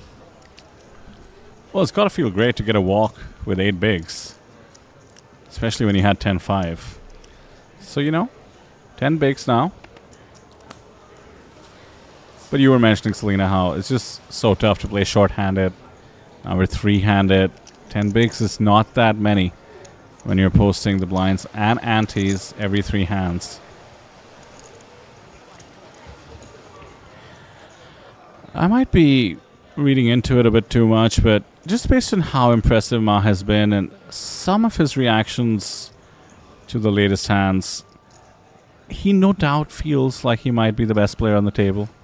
You know, and I'm inclined to believe him, certainly ever since Lee Yiming got the chip lead. Plus, we did take a look at Hendon Mobs. I mean, Ma has over 1.2 million in Hendon Mob earnings. And the person who is seemingly his nemesis at the moment has closer to 40,000. Oh, so Ma Hawei has 1.2 million. Yeah. Quite accomplished then, right? Yeah, so how indeed. about Dai Dongxu? Yeah, he's the one we looked up who was closer to 40, you know. Just a Okay, few. so the least accomplished player on this final table, we would Yeah, say, certainly right? in terms of Hendon Mob. You never know with online and such, but yeah, Right, seems right. like it. So there's that added frustration as well, right? When you can't get anything going. It's important to keep it out of the way. He's back to 10 bigs.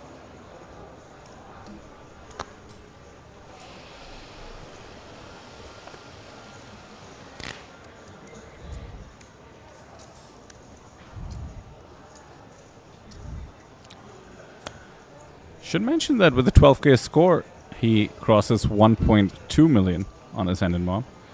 Very impressive indeed. So where does he normally travel to play? It looks like a lot of flags from my Yeah, a lot of view. flags indeed. It's all over Asia, it seems like.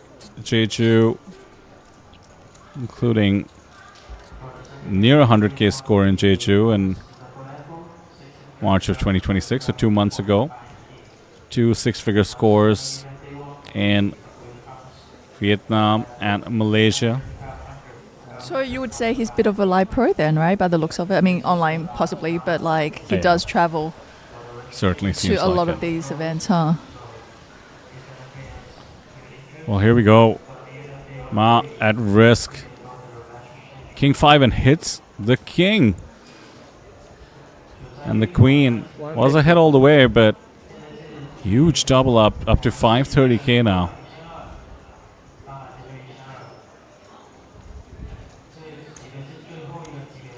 Okay, that should help the mood. It's never easy.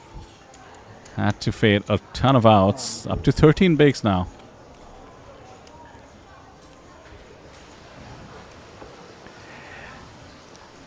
You know, Lee Yiming is really living up to his unpredictable nature because he's barely been involved in the 3-handed affair.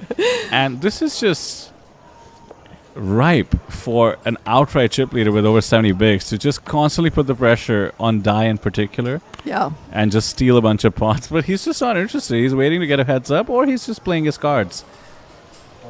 He also gave a walk. Well, we see the all-in. It's a mystery hand, but it shouldn't matter. And Queen 6 was the hand taking the spot. Pretty standard. Absolutely perfect in theory. Certainly Ma seems to know the theory, so he's up to about 15 bigs now. Certainly isn't over till it's over. It all started with a walk with the 10-5. Now here we are, double up and more.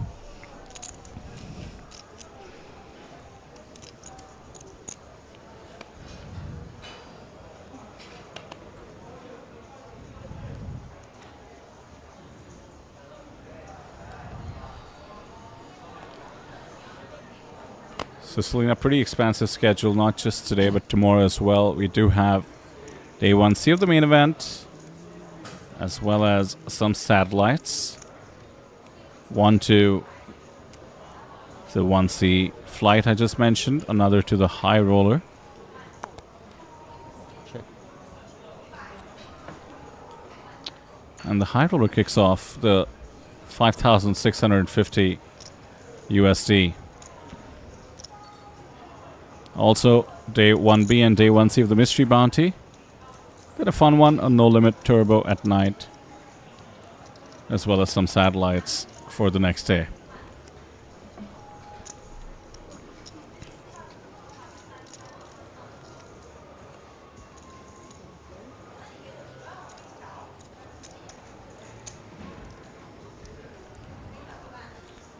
Quick call with middle pair, and now 4 is straight on the board. Should favor the big blind more than the small. Yeah, I gotta check this one.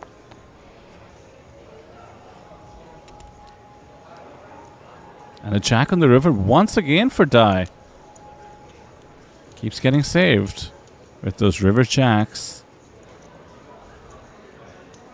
Looks like a blocker situation. Yeah, it does go for the blocker, you know, 1/4 pot or so. 60k into 200. Really asking for a call. Might just be the right price here for Li Yiming to pay it off.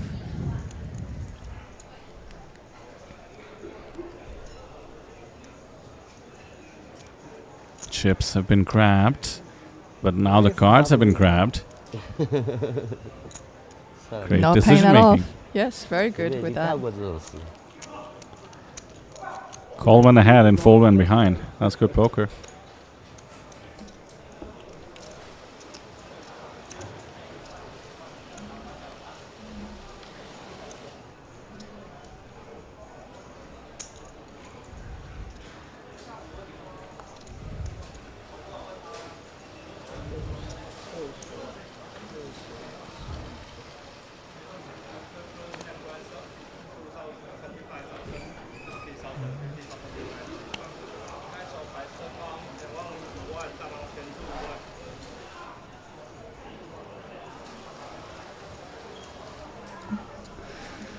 Dealer button here. Dai Dongshu finds ace-6, good enough for a raise up to 85k. Ma Haohui calls with a playable hand 6-4 suited in the big blind.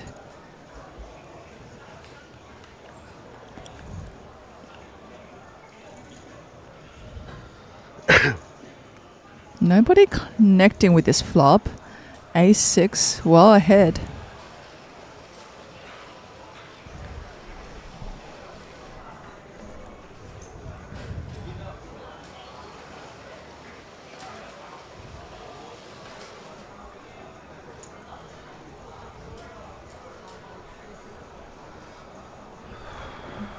So the top left counter is in the ballpark. We're just a couple of hands away. Looks like just one hand away actually from the level jump. A short stack will be under duress once more. We'll be down to the sub 10 BB level.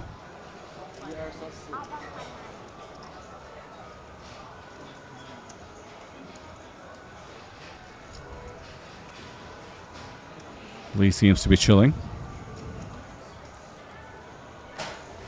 His game style has been to win the big ones and lose the small ones, and that is a pretty plus EV approach to the extent you can engineer it.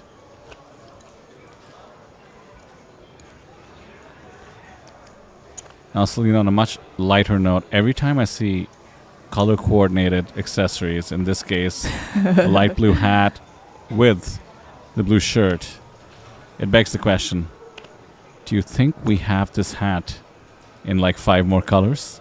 Or is this just a happy coincidence? So is it blue or is it grey? I'm trying to see, because if it's grey, I think that's more less likely that he has an array of different colors. Okay. It is grayish, you're Yeah. right. If it's blue, then I might be there with you. You know, he could have like a black one, a white one, a pink one, an orange one, you know, you name it. It's a pretty generic hat, you know. Clearly some World Series merch. It's color coordinated enough for me, I'll tell you that. It's thought out.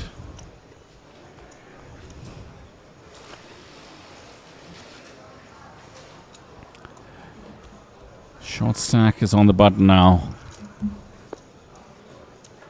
Really comes down to being able to pick up something playable. Queen 7 suited might just make the cut. This is interesting. Bit borderline, arguably.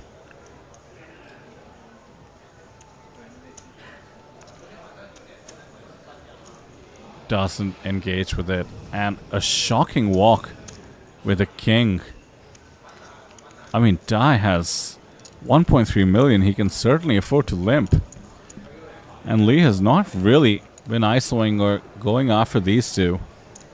That is quite tight.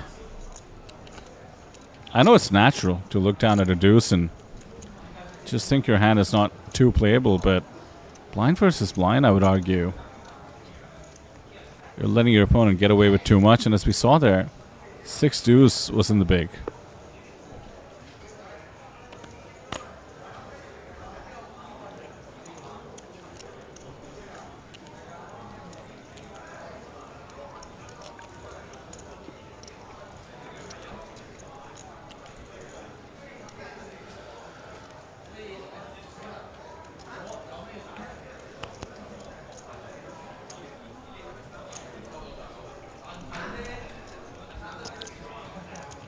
We're opening Jack 6, and we're opening to 4x, essentially saying we're committed against a tiny stack. So we've stolen a pot where the blinds and antes were posted by the shorty. 7 bigs now.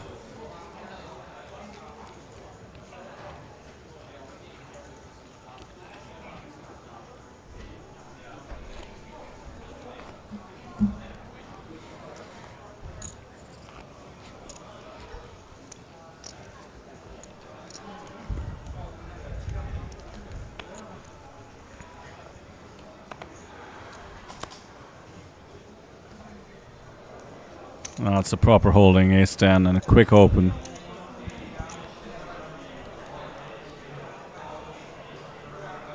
I don't even think he counted out the chips. He just threw a bunch of them in there, and it amounts to 130k. It looks like Ma here really has a hand he might just go with. Now look at Lee means holding. It's much stronger than most of the hands you would open on the button.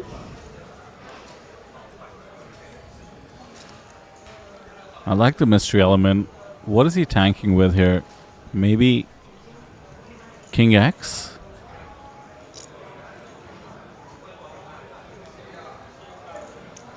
He wants to shove when he has some fold equity, ideally. I don't know that after the open size being bumped up to 130k, that he has much fold equity.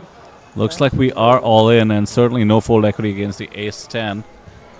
Cards on their backs, and we will get to see what Ma has. It's King 10. It was King X, but the worst King X against Lee's holding. This is just tough to watch. 25 to 75. Needs a king. 9, 8, 9. 3 of clubs changes nothing. 3 outs, going once, and the 6 means we are down to heads up. Everything going the way of the chip leader Lee Yiming, as the remaining 2 contenders shake their hands. After all, they did just lock in an additional $7,000 in the pay jumps. But a huge shout out to, as we mentioned, one of the most accomplished players on this table, Ma Hahui. Walks away with $12,000, his hand in mob. Total live earnings now crossing 1.2 million. GG, sir. Okay. 要休息吗？还是？ This is for the high rollers. Be a star.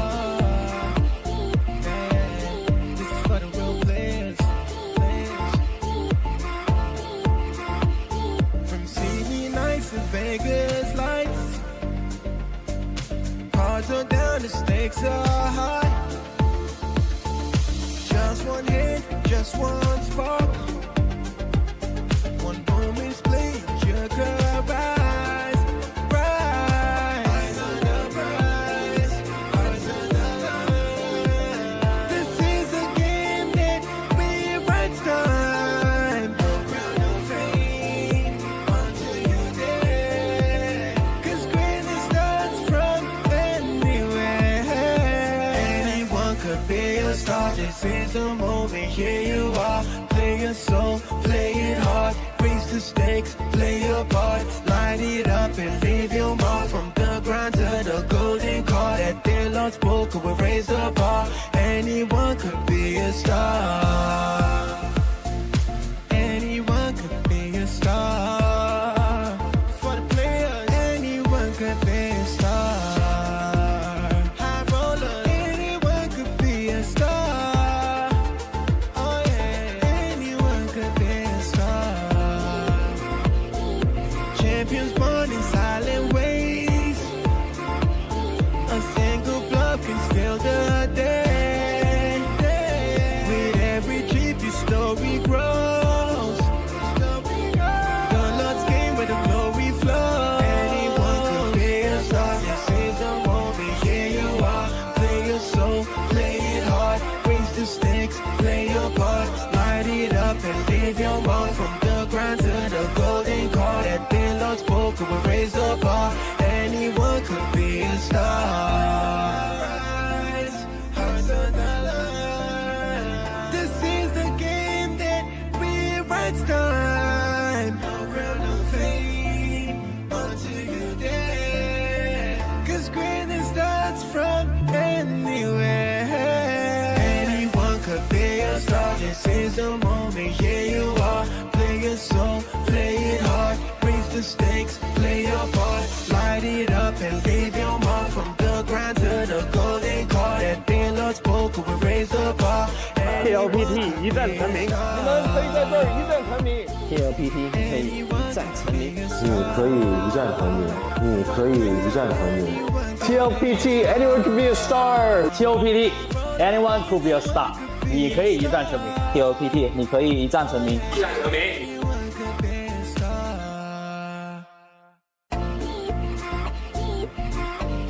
This is for the high rollers.